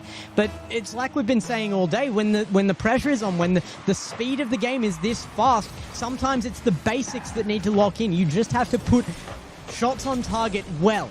And that will be the break that's needed. Yeah, but again, Virtus Pro, they're going to build an attack to the left. The the pass bump. through, Sphinx with the bump. Oh my goodness, so close. Catalysm will collect. Ball stays alive. He's got two in front of him. Got to keep the ball alive. The fake is huge. The pop is even bigger. Tekos should be able to send this away and does. Movistar Koi take game number 1. But Gex, that felt like a back and forth tie right there. And Catalysm getting in right behind that at the end there. You had to believe there was a goal in that in those last moments for Virtus Pro. They just didn't. They're beaten by the clock on that one, I think, and it does come down to that because Virtus Pro, they started off slow and a couple of big mistakes in that game that I don't expect to show up again for the rest of this series. They may not be taking this as seriously as previous, and there is nothing on the line for them here except that extra bit of prize pool for a win in this open, but they've got everything they really have been hunting for locked in already, so it may just be them taking it a little easy here. Yeah, and we've tried to spin this story before, and maybe it's actually come true this time, and I mean no disrespect to Dream Station when I say this. They weren't as challenged in their semi-final matchup as Movistar Koi were. They didn't have to try as much in that semi-final as Movistar Koi did against Kenotrope. For that reason, they probably come in a little bit colder. They probably come in with a little bit more of a jolly attitude. I get the feeling after losing game 1, that attitude might drop and they may start to lock in a little bit, because you got to remember, this is personal. This is the El Clasico of Apac this season, right? This is Virtus Pro versus Movistar Koi. VP do not want to lose their last game of the regular season to Movistar Koi. I guarantee you they would be furious at themselves. Plus, Virtus Pro's last series was over an hour ago, so it is hard to expect that they will come in with the heat required to have that kind of game 1 performance that Movistar Koi just had. However, I feel like maybe it's a little bit of coping. It was well played by Movistar Koi. I mean, their defense held. 2 of those goals meant nothing, but 1 really, really did, and they earned that one without a doubt. Movistar Koi under fire here, though, and there it is. Catalysm slots it home. It was the defense on that final touch. Somebody was there, but just a complete miss. Oh, I see what happened. So, yeah, Ocelon was there on that right-hand side, and he thought, though, was going to be able to find the play past the press. He thought it was going to be an easy clearance from Tho, and Ocelon was getting ready for that go-ahead goal down the right-hand wing. That absolutely did not come. The Virtus Pro press was too strong, and all of a sudden, you're caught in the back line. Sosa, not the second! Great save from Tho. Virtus Pro, I mentioned they're a bit no more Mr. Nice Guy now. Their attitude has shifted. You can feel it in the energy that they're putting into each of these plays. I feel like the issue for me out of that last mistake from Koi was that, while you're right, there was like that expectation that Tho would make that and the press beat him. It was an easy beat. He should have been making that touch, and it was given away. Virtus Pro, again, with kind of an unearned go. Oh, I shouldn't say that. It's still a well-struck shot and set up well, but it wouldn't have been in with defense that you should expect from Movistar Koi either. And now it is just all about defense from Movistar Koi. They've barely been out of their half. Yeah, I'm sorry. I just got a bit excited by that shot from Catalysm. That was managed to catch up to that ball really nicely, and I thought he was going to be able to find the breakthrough, but no, Tekos was there. Tekos going to be there again, but he misses out. No one from Virtus Pro expects that miss. They are being given this backboard for absolutely free right now and not using it, and the counter is in. The save is just about there, but Virtus Pro maybe getting a little too over-aggressive, or they could not be getting it. What just happened? I couldn't tell you, but what has happened is Movistar Koi have scored the equalizer. Complete breakdown of the attack there for a moment. Sphinx turns eventually, but it just gets it away to Tekos. And I feel like Catalysm was just up to try and salvage something that was already lost there. Get a free clear downfield. Felt like that a little bit, for sure. 2 minutes gone, 1-1. Nothing to separate the teams as of yet, but Virtus Pro definitely been the team that have presented the stronger front so far in Game 2. Though, going to try and take it through. Sosa is in front. Tekos with the clearance, but only as far as Sphinx, and now Sphinx with time and some boost. Can't get past Ocelon. The clearance is in. Sosa going to have to recover. And he doesn't get the better of Tekos in the corner. That being said, Catalysm does, and Sosa should be able to send that ball clear. He does. Virtus.pro in a very defensive setup right now, and Movistar Koi being very aggressive. What a clear! Catalysm with a chance there, can't get behind it in time to find the angle, but a strong clear nonetheless, and they could have turned something out of it, but Movistar Koi turn around real quick to get that into possession. That means it's back into Virtus.pro's half now. Sosa underneath it with possession. Stuck in that midfield, looking for Sphinx to salvage this. But Virtus.pro looking very unsure of themselves at this moment. They've got to make corrections. Yeah, not a lot of boost on the side of VP right now. And there's a demo in the middle. There's an opportunity off the crossbar. Sosa flies across the goal line. He remain level, but Movistar... Can we just use Sphinx Cam for the rest of this grand final? I would love that. Yeah, exactly. The way we were using Max Hughes last time, just stick it on Sphinx. Everything that guy does turns to gold. There's a chance for a double touch. What a save! Ocelon, how does he get a hand up? He learned from Kenotrope. The impossible saves coming out. Sosa sends it high. Tekos down, but it's a beat now by Sphinx, who has possession. Virtus.pro looking for a shot out of Sphinx himself. Not going to make it happen. Ocelon gets given a bit of space here. I feel like that's the big difference between what we normally see from Virtus.pro, but oh my goodness, the pre-jump and the save there from Tekos. He read it from a mile back, but still a brilliant play, just unable to be finished. These kind of pre-jumps are exactly why Virtus.pro are the best in the region. Like, again, we're waxing lyrical about them. I mean, Movistar Koi watching this must be feeling pretty rough about themselves, because we have not given them any spotlight at all. But Catalysm at the angle kind of explains why VP have so much pressure. Double commit on that corner. Tho can't get back in time. Tekos can't get across. Sphinx is blocking his path. And VP with 45 seconds remaining are 2-1 up in game number 2. But I mean, I don't know what you were expecting either, because the same reason that we aren't talking about Movistar Koi that much is the reason that Virtus.pro scored there. Hey, what are we going to say? They find the clear out of the corner. They find the clear out of the corner. They find, like, it's not passing midfield for long enough. We give the attention when it's there in Virtus.pro's half, but it rarely is. One on target, just about, and pinched off the post. The save comes away. Sosa looks to the backboard. The setup's there. The bump is not. Pro comes through. It's nice to see VP not overcommit for a play like that, because sometimes they can get a bit like that, where they com that the pass is coming in, and then both of the teammates will go for the play. It's good that they kind of sat back on defense. They know they're 2-1 up. They know a quick counter-attack would give Movistar Koi a way back into the game. So they simply don't allow it. They simply say, well, we're just going to sit in defense. We're going to let you come at us. And if you can break us down, then fair play to you. But they can't get past them. And VP take a 2-1 victory in game 2 off the back of an absolute Catalysm masterclass. Look at those statistics.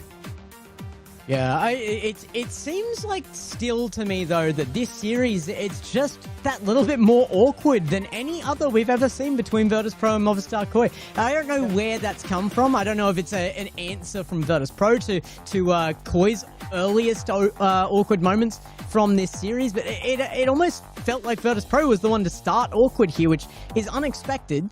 Movistar Koi have had solidity here, but it's just not been enough to bring them through in game number 2. Listen, I go back to that grand final from Open 4 a lot, right? Like, it's one of the best games of Rocket League I've ever had the pleasure of casting. And when you go back to it, you see that both teams were playing top level. They had about 50-50 on the attacks. They had about 50-50 on the defense. And it was all about which team was going to be able to break the other down on defense. It was all about their own individual plays.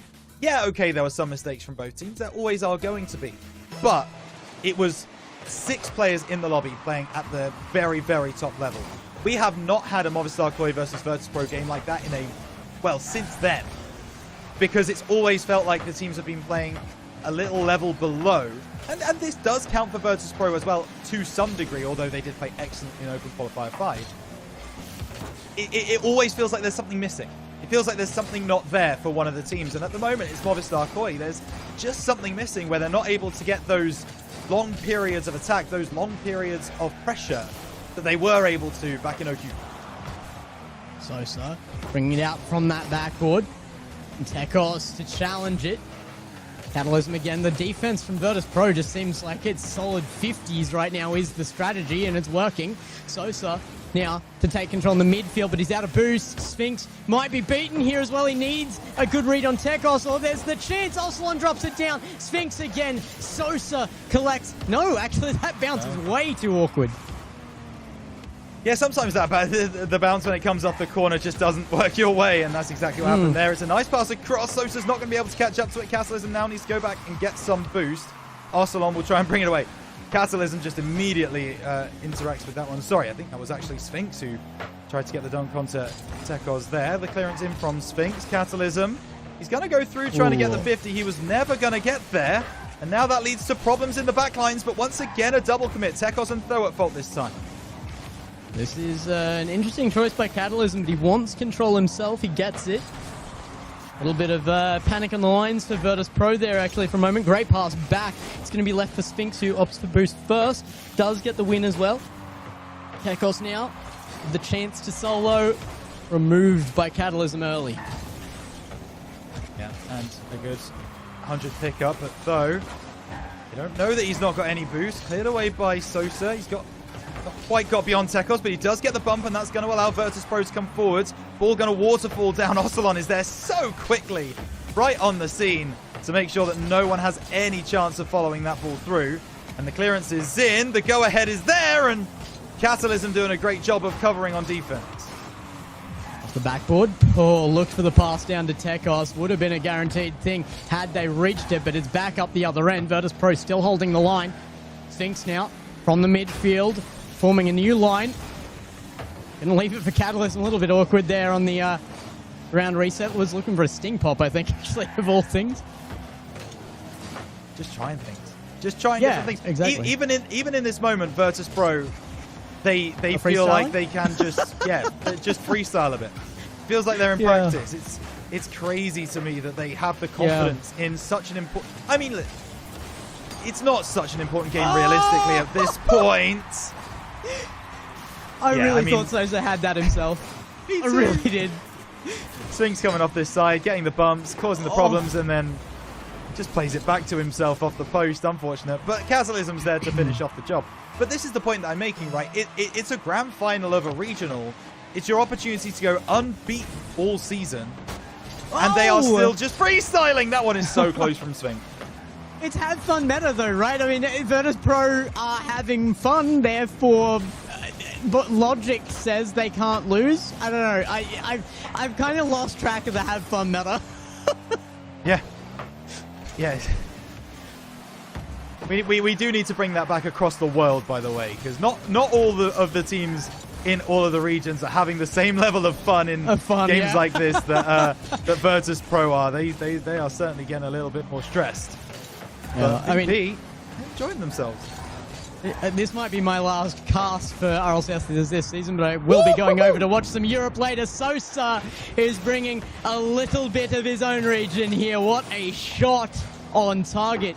But Ocelon with no boost just had no option to go for that.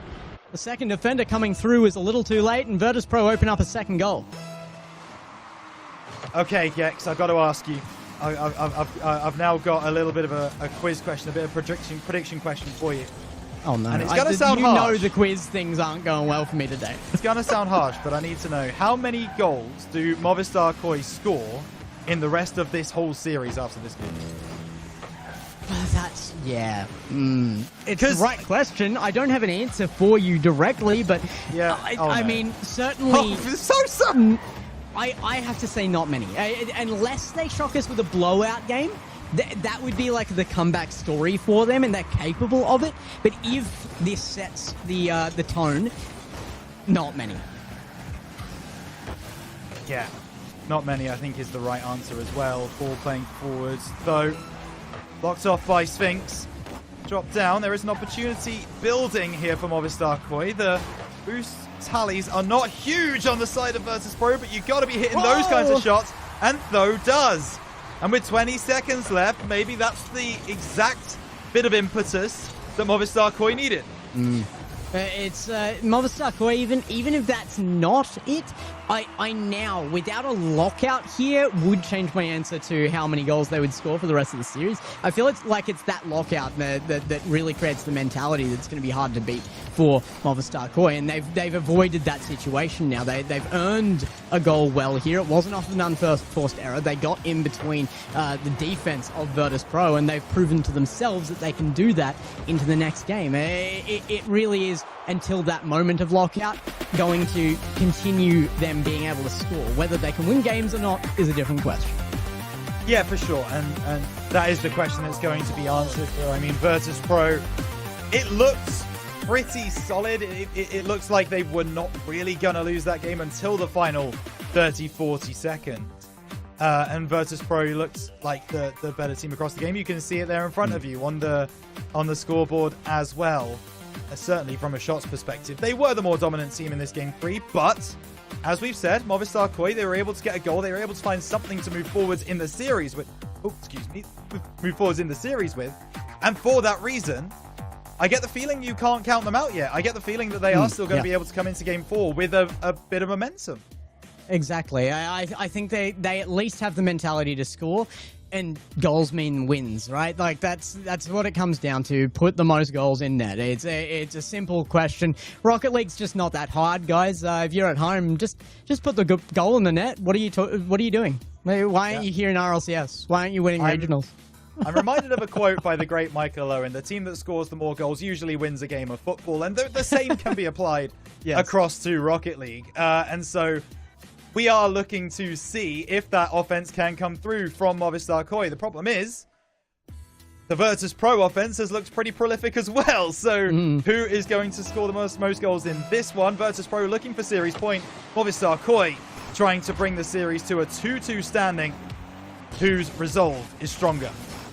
You know, it's funny. I made a joke earlier that Movistar Koi had kind of learned their defense out of that last series, but I genuinely think there might be something to that. I mean, Movistar Koi, the reason these games have been close is because they've stepped up their defense compared to other series with Virtus Pro, I feel like. And that has come out of that last series. They were revved up to make good defense because they had to have it there and they had it performed against them. It doesn't necessarily mean they've learned how to do it out of that team, but certainly it has enabled that defensive mentality.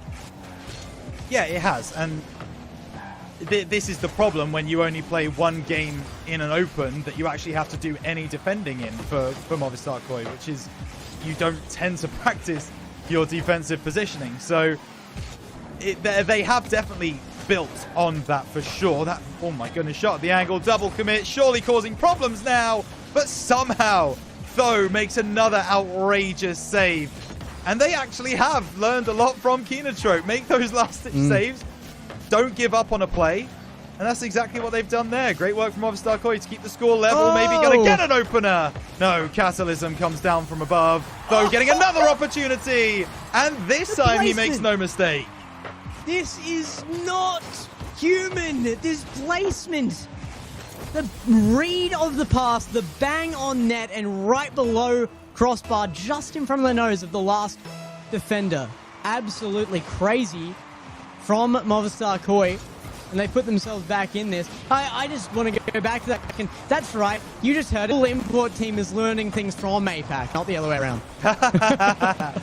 Yeah, the full import team is learning things from a 2/3 import team. Hold that, rest of the world, as Catalysm off the right hand. But okay. Okay, yeah, sorry, absolutely, yeah. They were learning from Kenotrope as well. But they're learning things in this game too. They're trying to figure things out. I would hope so. You would hope so, although they're not. It's going to be a little while before they're able to put it into practice unless VP are able to bring the region a last chance qualifier spot, which, I mean, how incredible would that be if they were able to go to Raleigh and actually get that over the line for Apac?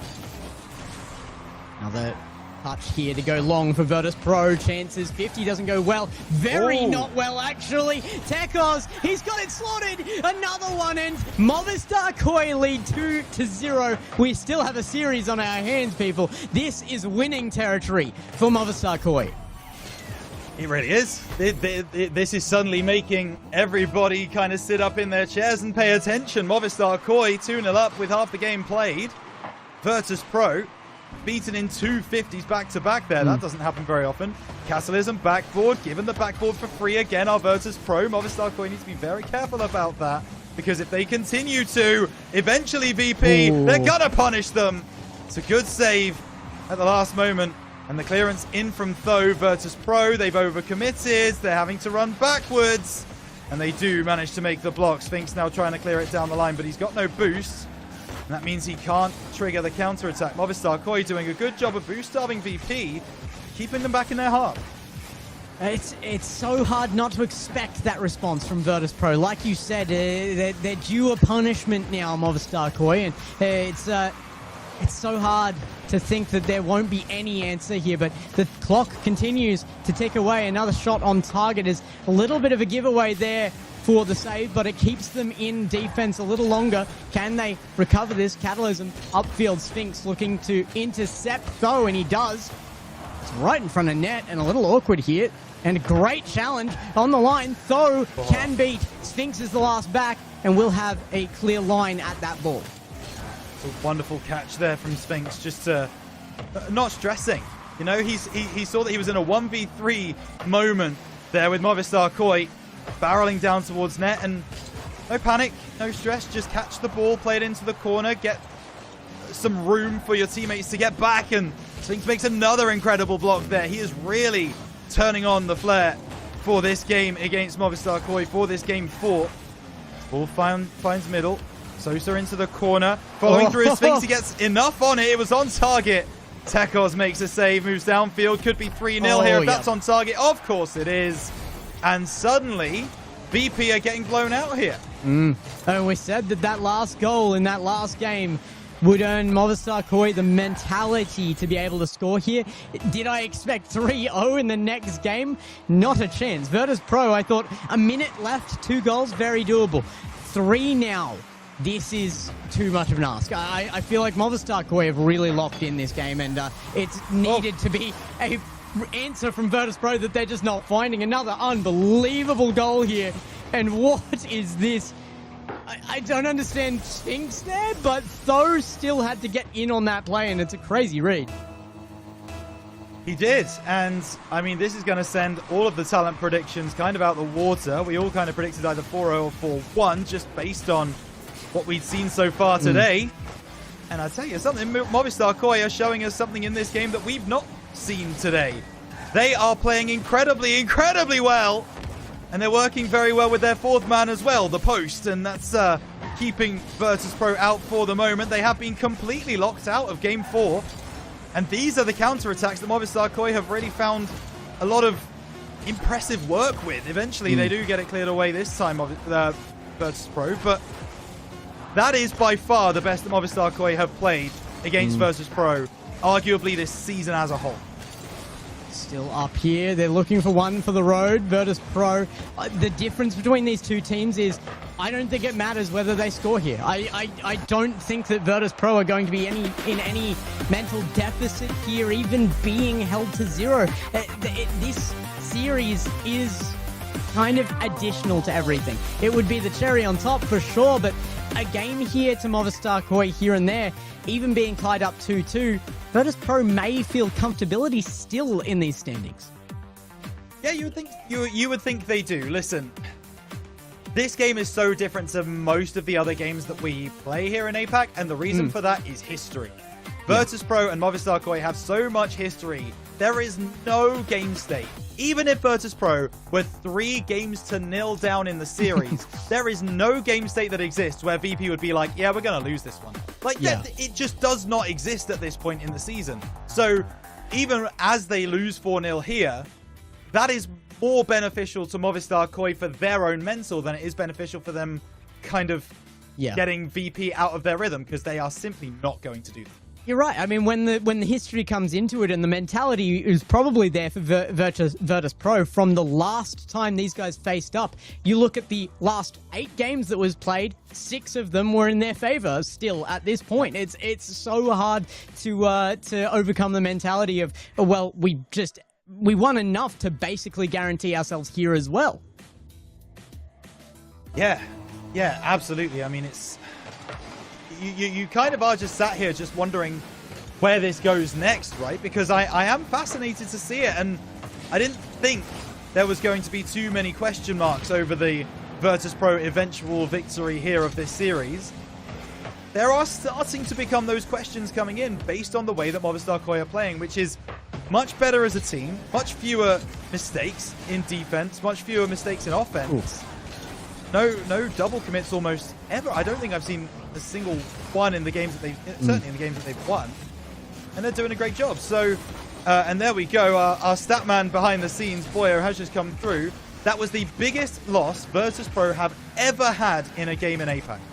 Yeah, that's and considering the stats of that, that's shocking. There's been much bigger beats this season of just about every other team, but they might be starting it again. Movistar KOI up by 1, and it's another well-earned goal. Are they on the beach? Are they on the beach? Have they already decided to grab a cocktail, head down onto the sunbed, and just go into the sunset? I don't know. This is Virtus.pro. You would expect Catalysm. I mean, we've seen him so many times get the better of those exchanges. He's normally quicker to those 50s than that. We wouldn't have expected him to be not just losing that, but not even hitting the ball, not even getting anything on the player or the ball at all.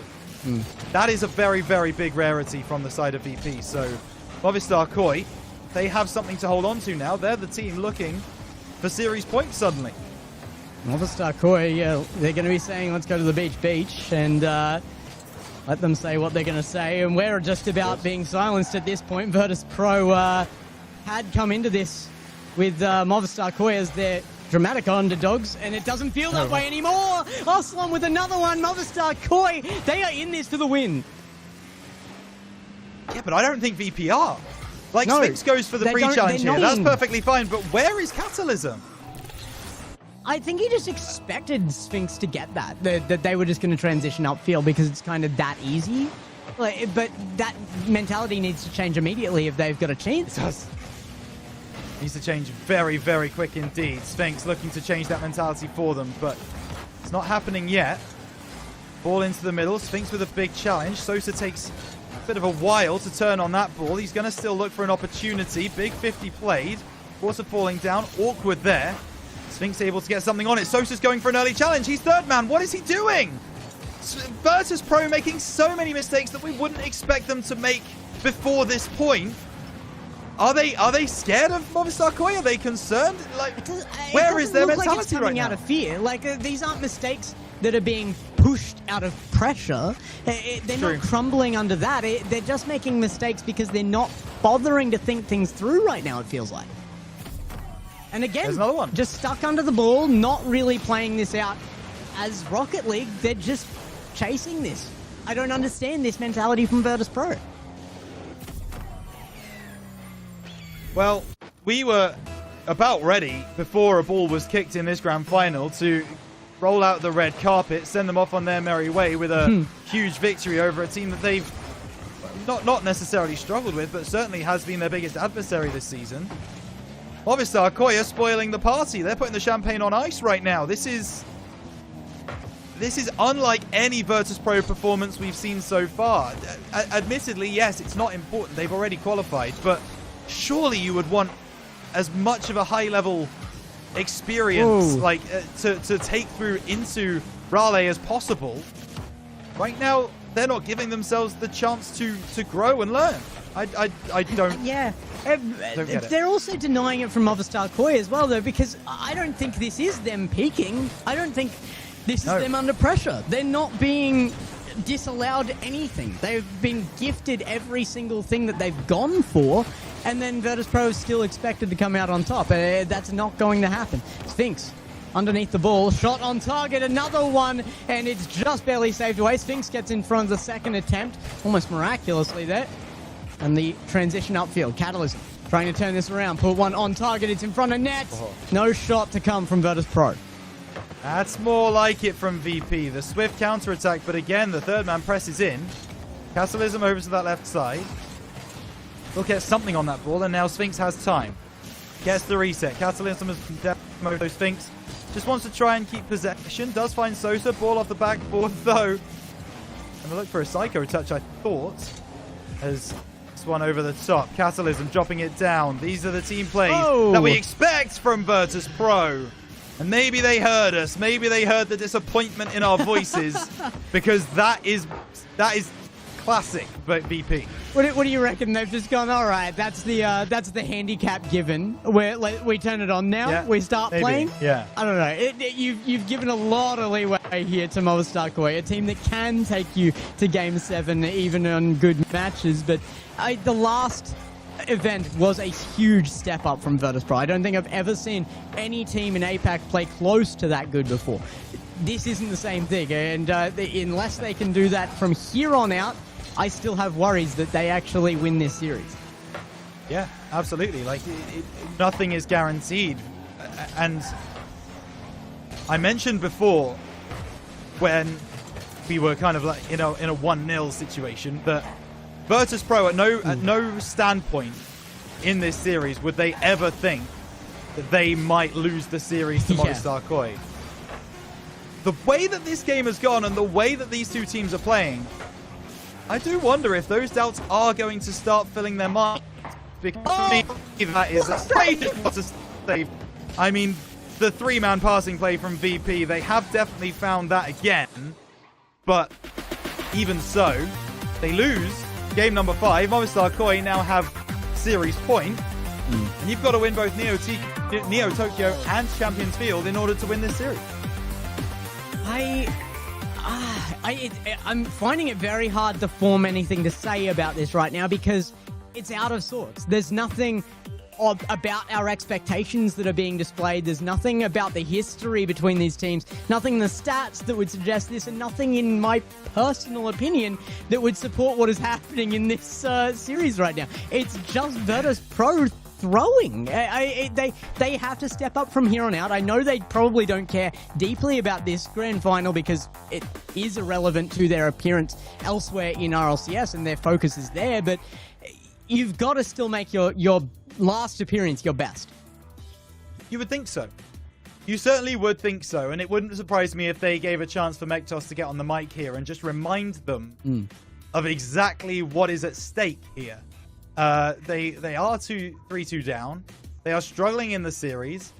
You would imagine that this is the prime position for a coach to get on the mic and start talking some sense into the team. Stop fooling around. Stop messing about. And start playing some Rocket League. Because right now, they are not playing at the level that we would expect. And this is a very scary thing.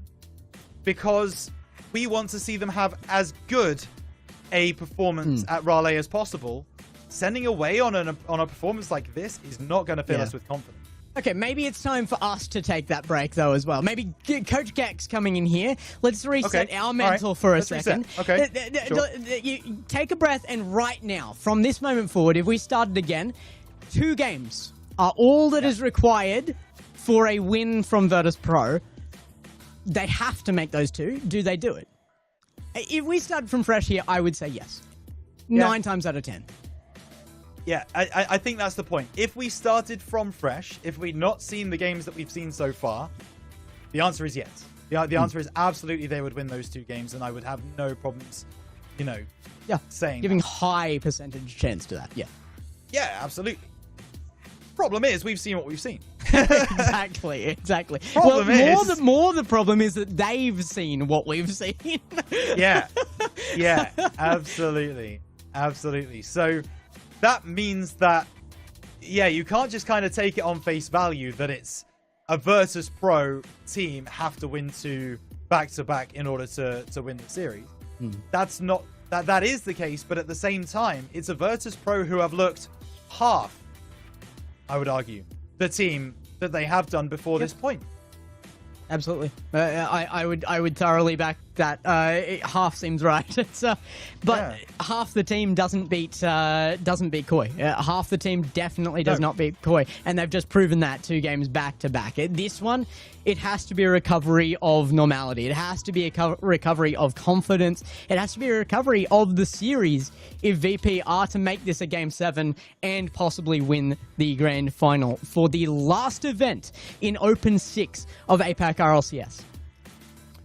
Yeah, and I should also mention, I know it's not against Virtus.pro, but the last 2 times this weekend that Movistar Koi have been to Neo Tokyo, they've won the series. Mm-hmm.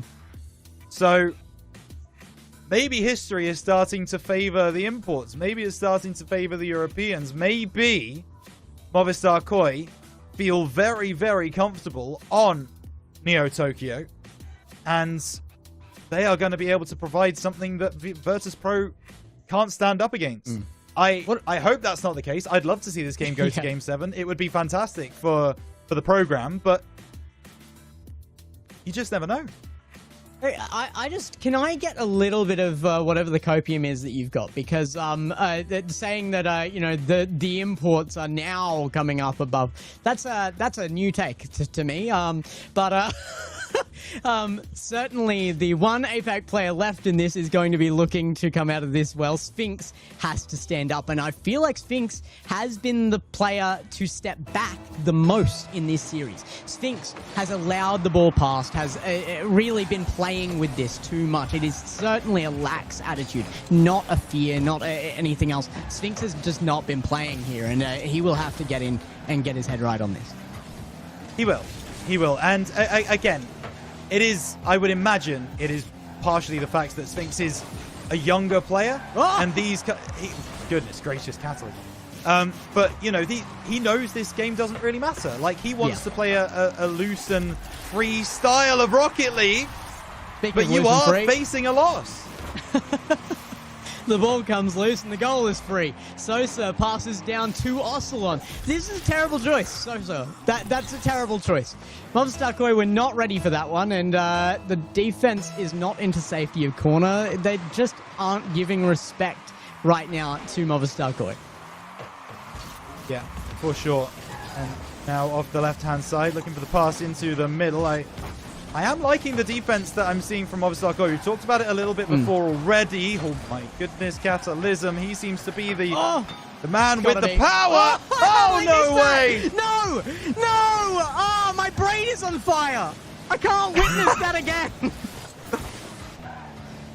Is it just not their day? Is it just not their day? I can't cope with that. Oh, Catalysm denied. That's good defense, at least, as a reason for Virtus.pro missing that goal. That's not. Yeah, that's not good defense. Yeah. No. We are. This is my last day because I quit. I'm done. We are genuinely at a loss on this desk. Like it takes a lot to make casters speechless. Do you understand how mad that is? We get paid to talk, and we can't think of words right now. Like that tells you all. I can think of them, but I'm not allowed to say them. Okay, that's fair. That is very fair. But hang on a moment, Catalysm. The field. There's a double commit there. What are they doing? That may have been panic. All right, that time, that may have been panic. They desperately need a goal, and I think they know that. But it's still so out of sorts to see it from Virtus.pro. Oh, so, yeah. It's so bizarre. Normally, they're so cool, calm, collected in these moments. And they have been taken to these moments, remember. This is not the first time that this specific series has gone beyond 4 games, right? There is a lot of history between these two teams of going to Game 6, Game 7. And Virtus.pro, in none of those Game 6s, looked stressed, looked panicked, looked worried. Yeah, this is the first time Movistar have got them really scared. Yeah, absolutely. And it does look like it. I'm going to leak a little bit of background information, production information to the chat here. We get provided the options for our interviews after a series before it is done when we get to the end of the day. We have been promised that if Virtus.pro wins this, we get to interview Sphinx. I want that interview. It's not happening at this rate. Please. I don't think it is happening. What? I'll tell you what is happening right now is Movistar Koi. The revenge storyline that we've been spinning since Open 2 might finally be coming true. Yeah. They need the revenge. Yeah. I have to ask the question where Movistar Koi is on that one as well. The defense has just been abandoned.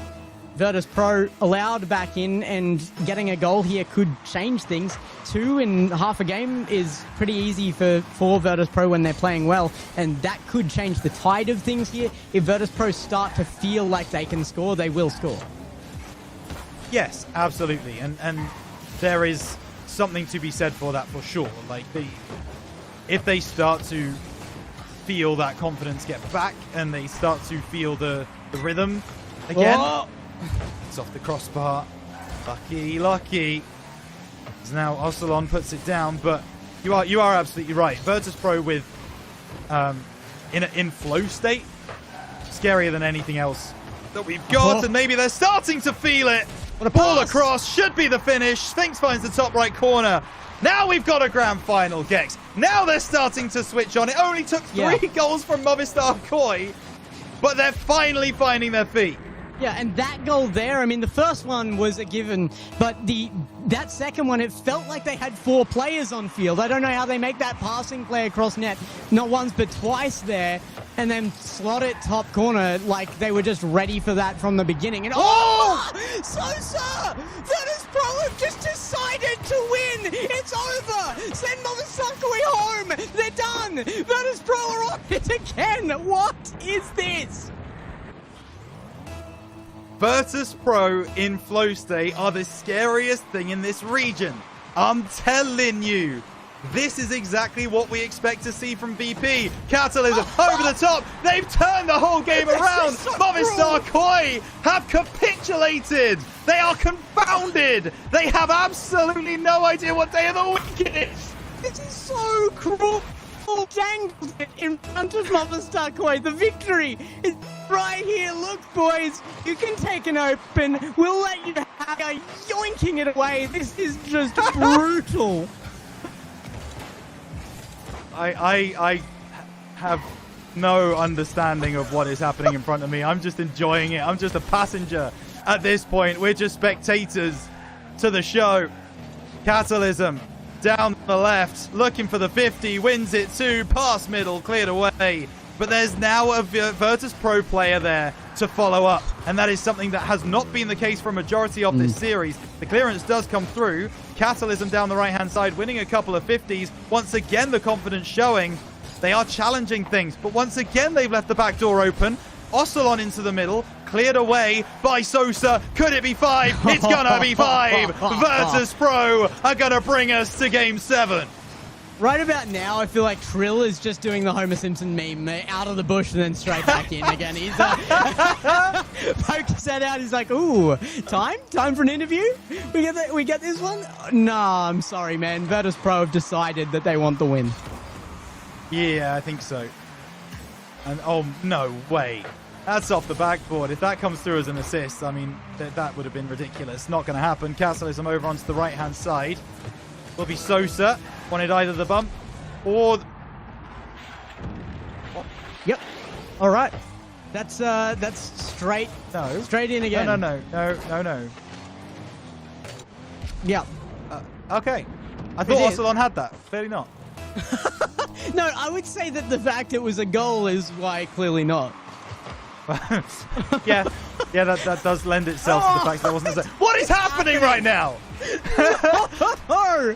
This is Apac. Welcome in the grand final to summarize the region. This in front of you. Yeah, this right here. I can't describe it. Don't ask me to do that. This. Just show them this video, and everything will come through. As now off the right-hand side, gonna be sent clear. There's an opportunity for a 7th goal for Virtus Pro, and they score it. They go back to being 3 goals clear. And can we just go Champions Field already? Yeah, shut it down. I don't like Neo Tokyo anymore. Beat up the last game where Virtus.pro is going to score 11. It's what they have never had a game that went this many goals. Never. Not even close, no. I don't think. This is outrageous. It is. That's a great word to describe it. Outrageous. Ball now down the right side. A double commit coming through from BP, but who even cares anymore? Ball's going to drop at some point. 0 seconds is on the clock. There it goes. Ball to the floor. We go to one final game of the Apac season, and if the previous games in this series are anything to go by, Gex, I could not simply predict anything about what's going to happen on Champions Field. No, I haven't been able to predict a single thing that's happened this series, so I think trying to make a prediction as to what's going to happen in the next game, that may as well be a year in the future. I have no idea. But Virtus.pro are playing again, and that should worry Movistar Koi. Without an answer here from them to the Virtus.pro they already knew, that's going to end in disaster for them. It should worry anyone. Absolutely anybody should be scared about hearing the words Virtus.pro are locked in. Anybody at Worlds, in any description of Rocket League, Virtus.pro are a scary team to play against. They're proving it time and time again. And it's so bizarre to me that Movistar Koi across this entire series have played a very solid level of Rocket League, and it has been a relative plateau. In that last game, okay, maybe there was a very slight dip, but a lot of it was forced on them by the way that Virtus.pro were playing. Movistar Koi are not changing the way they're playing. Virtus.pro are dictating the flow of this game. Yes. I mean, I'm glad that we've still got the chance that this might come out with an interview with Sphinx, because frankly, had they lost this, I would still be wanting to ask him, what? Yeah, that will be our first question. Don't worry. Yeah, exactly. Spoiler alert. So now goes great challenge. Catalysm just going to try and flip this back in. Though has been beaten. Sphinx is going to come through, but he doesn't get on the end of it. Sosa 2 collects. This is a Virtus.pro who love to maintain in their opponent's half, and also those passing plays coming through. Sphinx looking to take it the distance. Teko's up to make the save. Sphinx is going to backflip that to try and get control, but it does slow down Ocelon's play here. Sphinx still on it, can't get the read. Clear needed, out to corner. Catalysm gets the boost now. Virtus.pro gonna need a clear. They're getting in a little bit of trouble, but they do find it to midfield, get to 50, get some time to think. And Sphinx does a lot with that. Apparently he's got more than one brain cell to use right now. More than both of us combined! Goodness gracious! Oh, no, that one cleared. He's still a Rocket League player. They're still casting Rocket League. What does that say about us? Teko's going to try and come through off the backboard. Double touches! Sphinx off the backboard gets the first goal of the grand final. I am not even talking. I'm not even thinking about anything that's happened before this. This is the grand final in front of you. Sphinx dunks it down. It's 1-0 Virtus.pro. As stated, very few brain cells to be spared here on this desk. So we're glad to have words at all, really. Rhino, it's a miracle some days. I can say that for myself. Virtus.pro, though, up by 1. I don't like how real that got. That was very, very scary. Catalysm. There's this one over onto the right-hand side. Though goes for the pinch off the sidewall. Cleared away by Virtus.pro. Trying to follow through. Cleared away back by Ocelon. Into the corner. Pinched long by Catalysm. And BP can spark their counter now. Sosa might be able to go for a bump here. Doesn't even look for Tekos. It would have to been a very, very quick decision there. But comes back to their board nonetheless. Sphinx now to take this away down to the midfield. Tekos gets sent into that play, and Ocelon turns on it. Robbed by Sphinx. Down to the midfield. It's going to be fake zero boost. Sphinx does the job. It's going to come high. And it comes back down to Tekos again. A little bit more balance in Game 7. 2 fakes on a play. I just don't know if I back it. Like, you can fake once. You can make a mockery of the first defender, but faking twice from 2 different players on the same pass. Crazy. Catalysm goes over the top, cleared away by Tho. And actually, Sphinx, he's overextended, he's overcommitted. But Sosa has spotted the danger, and he's dealt with it. Going to send it back downfield now. Does lose out, but Virtus.pro will be able to regain possession relatively quickly, though make sure that they don't hold on to it for too long. The long clearance back downfield is going to put Movistar Koi back against the wall. You watch 2026 season, Apac bringing you the double fake meta. That's where it's going to come in. Here we go. Ocelon with a chance now, though. Looking like an evener should be found here. Tekos the last opportunity. It's sent wide. No, What? They can't even it up. A minute 50 on the clock, and Virtus.pro just hold the 1-goal lead. I might go back through this VOD and just do a Watt counter at some point, because we've asked Watt so many times. I'll ask again. Ocelon fires that one over the goal line. Though, intercepts. Tekos gets a shot. It's a double commit again from Virtus.pro on the back line. These are mistakes that they don't normally make. Why aren't they calling each other off? Again, I feel like it was the prediction that Sosa would make that to the left-hand wall. Somebody was already preparing to chase it out, but the touch just wasn't good enough. Catalysm now, though, with a beat on kickoff, gets it in front of net. Oh my goodness, it's right there. It's free, and it's Sphinx. The man stepping up for Virtus.pro in this Game 7 of the Grand Final is the homegrown boy. Just about finds that one over the line. Sosa, if he wasn't credited for that assist, I think it would be very, very harsh on him. So he does get that award. 1.5 minutes to go. VP, as it stands, are going to become your Open 6 champions. But if this series has taught us anything, it's that expect the unexpected. Anything is possible.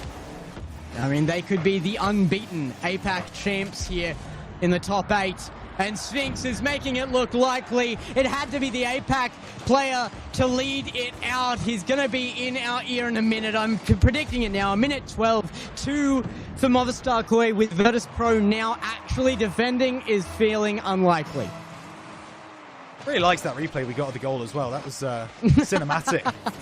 As Ocelon out of the corner. We'll try and bring it through. Cleared away by Sosa. Though, going to have to start stepping on the gas here on Movistar Koi. They're trying to. They are getting challenged early. Tekos, the man who we often credit with those solo plays. Can't get through Sosa. Cleared away by Sphinx. Waiting there is Though. Plays it beyond Sphinx. Trying to recover now. A little bit of a double commit. It might work out in their favor. Ball over the top. Sosa with the clearance. And VP survive another Movistar Koi attack. Again, just that defense now switched on. It's going to be hard. It might be conquerable, but no. So is denied on the line. I don't understand how that actually makes its way out. An incredible offense answered by miraculous defense. Back up another one. What? As Though down the left-hand side. It's a big interception. Ocelon taking it through. There's a 3v1, but Catalysm stands tall. Gets the clearance. And now trying again. Ball into the middle. 10 seconds. Movistar Koi, you've got to score before that clock hits 0. It's like Cinderella before the clock strikes midnight right now, but nothing happens. 0's on the board. 1 for the road. Not going to happen. Though gets a hand up. You know what? It almost looks like he was just going to let that one go and just like not even do anything about it. But he just jumped up like, yeah, okay, I'll make the save. Virtus.pro go perfect in Apac for the 2025 season. But Gex, there were moments in that grand final we simply didn't think that was going to come true. That's actually crazy that Virtus.pro were able to just decide to win like that. But I'll give one more thing to whoever is obviously on YouTube right now doing up the Watt counter. And what? There you go. Yeah, add those. Might as well. Give the people what they want. I mean, let's take a look at some of these highlights, right? Because this was, by all accounts, the strongest game of Rocket League that we've seen in this grand final, right? This was the one where both teams actually looked like they were playing as close to their peak as we've seen them. And it tends to be when these two teams meet in that way, it is Virtus.pro who tends to come out on top. They have been able to in that game. They were able to see it over the line. And I'm a little relieved. Like, the feeling I feel right now is a bit of relief, because I'm like, well, at least they're going to now go into the major with some description of momentum, and they actually played well towards the end of the season. The feeling you felt that day that you felt feelings. There is a lot of feelings involved here, though. I mean, that is our grand final completed and our season completed as well. So let's get Boyo back in here so that we can get this one done and away. We have an interview left, obviously, but that will be to come. First of all, we need to hear from the real MVP here, who was the guy who didn't do anything. Boyo, you were in the background. Give us some answers, because all I've got is questions. I was talking, but that was... What a weird series. I was making a sandwich for like game 1 and 2. I went away to go get some lunch, and I came back and I was like, oh, it's kind of normal, closer between the two teams. And then it just kept going and getting weirder and weirder. Then game 6 happened, and but I think by the time game 6 happened, I was obviously wanting Virtus Pro to win. I wanted to interview Sphinx. I wanted them to get the 6 for 6, but I started to feel really bad for Koi. Like for the Koi fans at least, I started to feel so bad for them because what a sad way to lose. Yeah. Yeah, I was trying to figure out what you were doing there, Gex, but yeah, dangling the carrot in front of them. Yeah, I appreciate that. But it did feel that way, right? It felt like Virtus Pro were just toying with them for that entire time. Like, you know, as soon as you guys get to 3 wins, like, we can just turn the game around. So we're just going to kind of free play until that point. And for a team to be able to do that in a grand final like that, bizarre. Well, can't disagree with you. A bizarre series from a little bit of a bizarre region at times. It did summarize Apac to some degree, but we enjoy the chaos here as always. I can't believe how many times I've had to say that, but it is true. It can be a bit of fun at times, and I'm sure that it was a fun series for this winning side as well.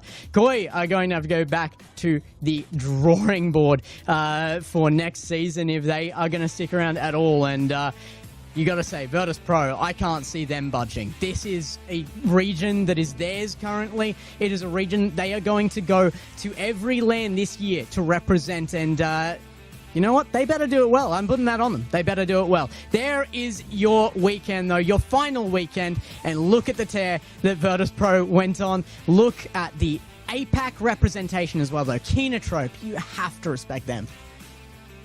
It was such a harsh loss for Kenotrope. Koi did obviously deserve that final slot. We've seen that in the gameplay they really put out in the grand final. And you got to feel for Koi on the other kind of extent of they've had 4 series this split against this Virtus Pro roster. All but 1 have went to game 7, and all of those ones that went to game 7, Koi have lost in the 7th game. The only other time they got swept 4-0 in the last grand final. So they've always kept it close, but they've just never found the finishing touch, and Virtus Pro come out on top again. But yeah, as you were saying, Kenotrope and Dream Station getting the top 4 places. Zen Esports getting a surprise top 6 finish. Verstappen doing really well as well in their team to look out for. I can already let you know, Verstappen have already changed roster as of today, with Lunar and Resk now teaming with Nye from Boba Tea. So that's a quite fun, exciting young roster coming in to I didn't even wait for it to be over for them. They're playing the off-season together at least. But there you have it. Your final champions. 6 times in the final. 6 times they are the victor. Virtus Pro win every single event this season in Apac. They do. Oh my goodness. It's so impressive from Virtus Pro. All 6 going right the way back to Open 1. And they were tested. They've been in this grand final, I believe, 3 times out of 6. They've gone to a game 7. I could be wrong. I believe Open 4, Open 6, and then 1 in Split 1. Maybe I could be wrong with that. But they were tested in the grand finals. They were continuously pushed to their limits. Yep. And they always came out on top. They always came through with the victory. So impressive. Well, again, we will get the chance to shout them out one more time after the interview, of course. So we have Sphinx on the way, is my understanding, and I think everybody in chat is waiting to see that as well. He is the representative for Apac, really. Virtus Pro aside, Sphinx individually has stood up from this region, has come out as one of the youngest players ever to play here, ever to be crowned king of the region, that's for sure, and he is absolutely going to send it at these lands, I'm sure, but we've got to ask him those questions. It's really going to be we're going to be on the edge of our seats. The LAN appearances against the rest of the world, Apac standing up to make an impact here. This is going to be the most important season I think we've ever had for these global appearances. I mean, in the nicest way possible. I'm really happy I don't need to ask Metos how he feels about making land for the third time in a row.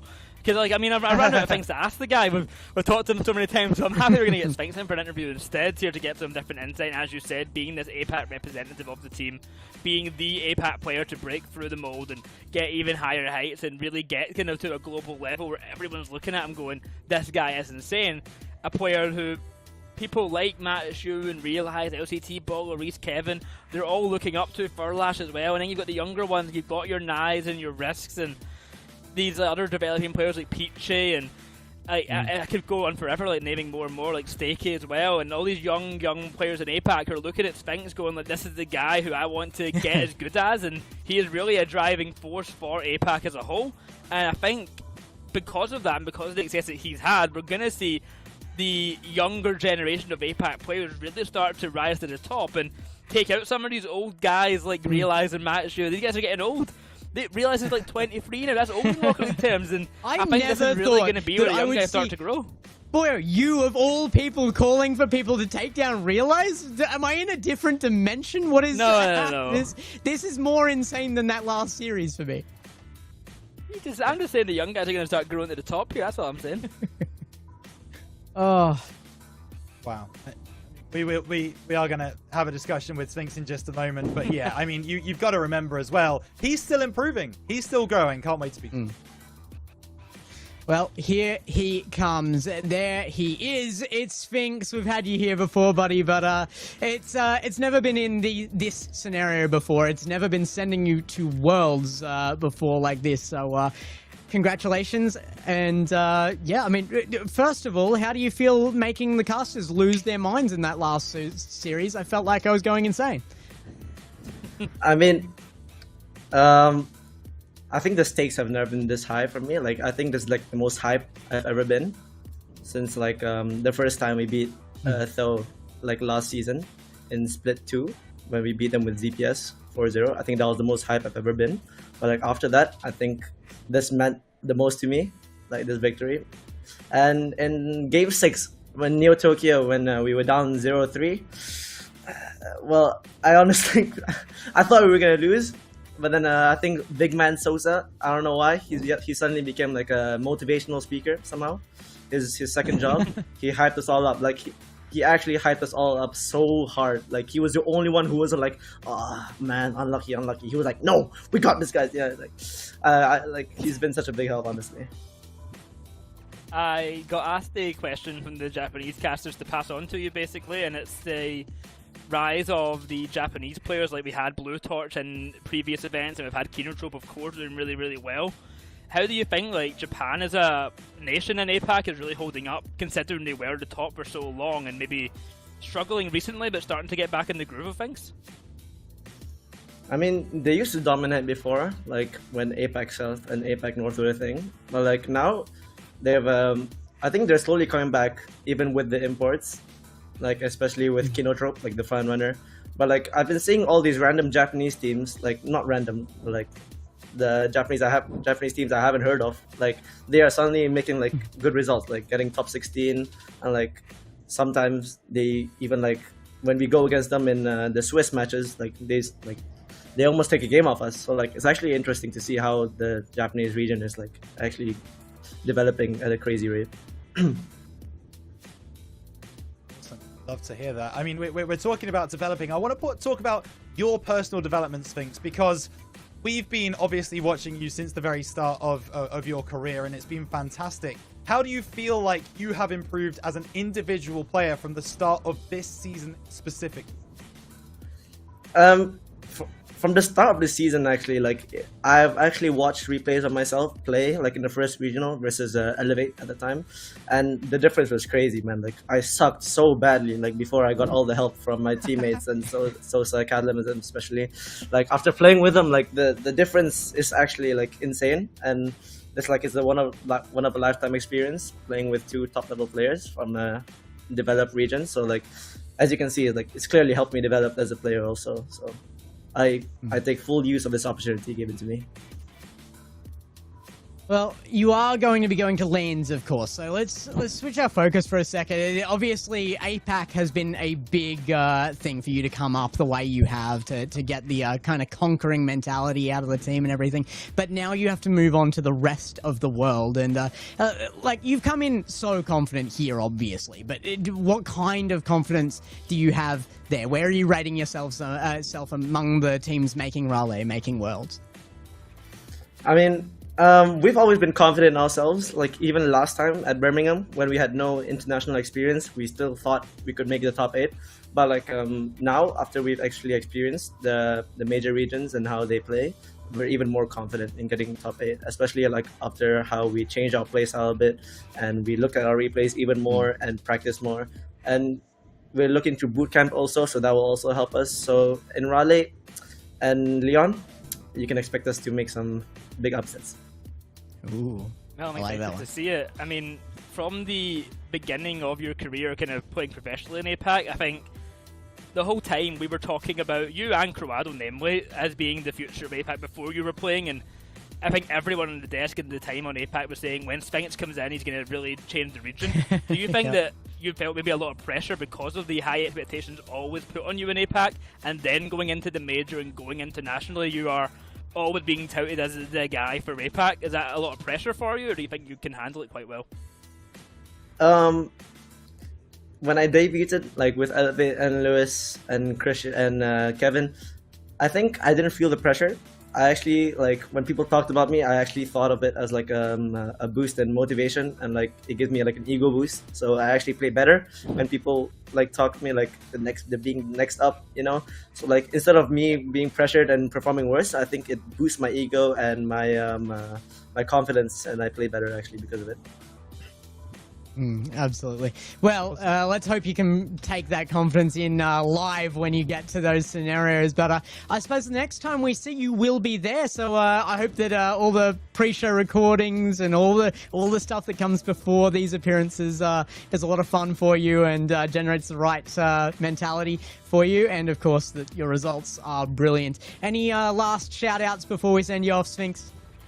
I mean, the biggest shout out, of course, has to go to my teammates. Like, they have actually helped me develop, and they're also like somehow, like, unexpectedly, I thought they were not gonna be too chill. Like, you know, coming from a bigger region, I thought they were gonna be like egotistical and like not respect me as a player, but like they've actually like complimented me and helped me so much. So the biggest shout out to Kata and Sosa, and especially Mektos. He's been hyping me up the whole time.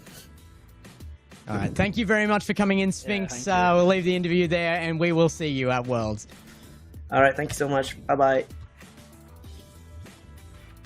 Well, there's so many players that earned a spot to be seen, to be appreciated. It's part of the reason we had Boyo do up our little section with some trivia earlier and stuff, but no more than Sphinx. So it was great to have him on desk. Oh, 100%. And I mean, Rhino, I mean, we've came through this whole season talking about Sphinx and talking about how good he's been for APAC, and it's good to have him kind of end an interview here, isn't it? Oh, it's wonderful to have him, you know, kind of shedding light on it. And also, he's a fantastic interviewer. We sometimes talk about it here where, like, Rocket League players don't necessarily, you know, flesh out their answers. They kind of give one-word responses, whatever it happens to be. No. Sphinx is there. He's given us insight into his mindset, into the team. It's fantastic. So he's a great ambassador, a great representative for the region. And we obviously wish him all the best on LAN for the next 2 events. I don't know if he rates as high as Latex Horsehead and Squeaky Chicken for interviews, but he's certainly up there. But no, for real. Interesting ones. Oh, we have, yeah. Some controversial ones too, but Kevin. There we go. It is done. Thank you again, and a huge shout out, of course, to our regional champions here, our Open number 6 and every Open. Apac has been dominated. You've got to give it away. Virtus Pro, they have come up massively. Send it off to them. Send it off to Sphinx. Absolutely incredible from them. But this was it. This was the best moments of the Open number 6. Your last chance to see gameplay out of this region before it just reaches Worlds. I mean, some incredible saves. That was honestly, like, ignoring all the storylines of like how teams perform and stuff, if there's one thing to take away from this event, is I think Apac might have sometimes learned how to defend. It has taken about 4 years, but people have learned what the goal is and how to stop the ball going in it. Because some of these series we had, the Kenotrope one especially springs to mind against Koi, but even earlier ones as well, like in the kind of first round of top 6, had some crazy saves. Like, look at that one there from Furlad. That's great. Yeah. They were doing that all series long. Furlash did like the 5 miracle saves, like impossible ones. Genuinely, it was impressive. I do enjoy, while you were making that point, that we also saw a clip from a 9-0 game. But you are absolutely right. As far as defense goes, it's the best that this region has ever looked across the board. And I mean, even in the semi-final, this went right the way down to the wire. Movistar Koi had to win it in overtime to get through to the grand final. And then, I mean, I was going to say what a grand final we had. It certainly was a grand final. It was one of the grand finals we had this season. What was the right word? Yeah, yeah. But, I mean, you know, there were just moments upon moments. And this one, even more so, when you start to look at Virtus Pro starting to feel like they weren't going to make it happen. And then they come back from 3-0 down on Neo Tokyo off the back of apparently a Sosa masterstroke, a huge lead. Yeah. Yeah, we all thought it was a bit of a troll there, but apparently no, they were really actually nervous. Movistar Koi had that one, and then of course you just saw it, the grand final just gone by. It was a crazy affair to bring that through in a game 7 again. I thought we weren't going to get it. I thought we were going to get the blow-away series like we did last event, but I'm glad we didn't. We deserved a game 7. I don't know that we've had many seasons where we didn't end on a game 7. So it's nice to follow that trend. Boy, we lost you until mid-season here, but it's been great to have you back as well, man. And you deserved that game 7, even if you weren't there to cast it with me. It was great to be back. It's had an absolutely awesome time being back in Apac casting and getting to see. I think the biggest part for me has been the rise of these Apac teams. Also being so happy to see the Apac representative of Sphinx make the major and make Worlds, but seeing the rise of teams like DreamStation, like Verstappen, like Kenotrope, like Blue Torch, of course they didn't have the best final regional, but still having a really good showing. Seeing these guys all rise and really start to challenge these top teams gives me a lot of hope for the region, where I think a lot of other regions, unfortunately, namely SSA, has been struggling with, and I think that Apac could easily have been a victim of that complex and could have easily been a victim of the kind of mutification of the region and destroying of the general player base here, but they are still going strong, and of course motivation could be dropped, but I think there's a lot of positives to look at from this, that things are getting better, and yes, it will take a bit of time, but I mean, they've got plenty of it now. Yeah, we're in an age where there is a bit of controversy about the import status and stuff, but like you said, it's been amazing to watch Apac respond, to see these new big names come in, that storyline to come out, and there it is down below. You see Virtus Pro repping an Apac native player there, overcoming the full import team, and we nearly saw it from Kenotrope as well. It has been a story across this season, and it will continue into the next one. I can't imagine that this next months and months of off-season aren't going to develop these teams even further. Rhino, it was your first season, though, for Apac, and I can't imagine a better one to bring you in for. Yeah, there's so many memories, so many moments that I've absolutely loved being on the desk. It's been a pleasure to be brought into what is an emerging region, if we're being, if we're taking it on face value. So nice to see the progression from the in-region teams. So nice to see not just that, but the highs of some of the individual brilliance of players. Sphinx playing incredibly well, Risk having pop-off moments. You've got even the likes of Rlcs and Furlash rolling back the years. It's so good to see. So congratulations to everyone involved. It's been a great season for the region. Before we end off today, I want to say massive thank you to everyone who's watched Apac throughout all the seasons, this season, the previous ones and that as well, for everyone who's been involved in the casting or the production from every season of Apac so far, for all the players who have participated, retired, got involved in other ways. I mean, people who have not been shouted out enough on this broadcast is the Japanese casters. Kokken, Nunke, and Nicolayo have done an absolutely incredible job in the Japanese broadcast, bringing that audience over there. So go and give them their love on Twitter. Even if you don't listen in Japanese or anything, go watch the stream. It is an absolutely fantastic time. Their casting is out of this world. So give them all the love as well. Of course, it's been absolutely incredible to work alongside both of you, Gex and Rhino. For everyone else, though, just keep supporting Apac. Go to the major chats and spam all the love for Apac, spam about Sphinx, Sosa, and Catalysm, and go on Twitter and cheer them on. At Worlds as well, if you're there, cheer them on in the crowd, get loud for them. I was with these guys and I saw them at Birmingham, and if they make it to a crowd day, they will absolutely love the support from the crowd. So just cheer them on for the love of Apac. This region's growing, it's got so much heart in it, and we're only just beginning to show how good it is.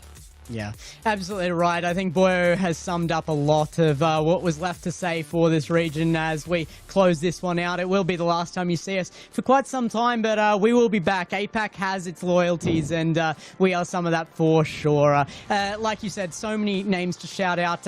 And if you want to support the likes of those Japanese casters as well, Twitter is a fantastic way to do that. That Twitter following actually has more of an impact than you think on us casters. Ours are down below as well, so don't forget to support us here too. Don't forget to support Apac. We are not done. The world awaits. Raleigh Major, Worlds. They are still yet to come, and of course that last chance qualifier as well. So go and cheer on Apac. Go and cheer on your favorite players as they make their way through it, even if it's not Sphinx. We'll see you next time, next season, in fact, for more Apac RLCS. Catch you then.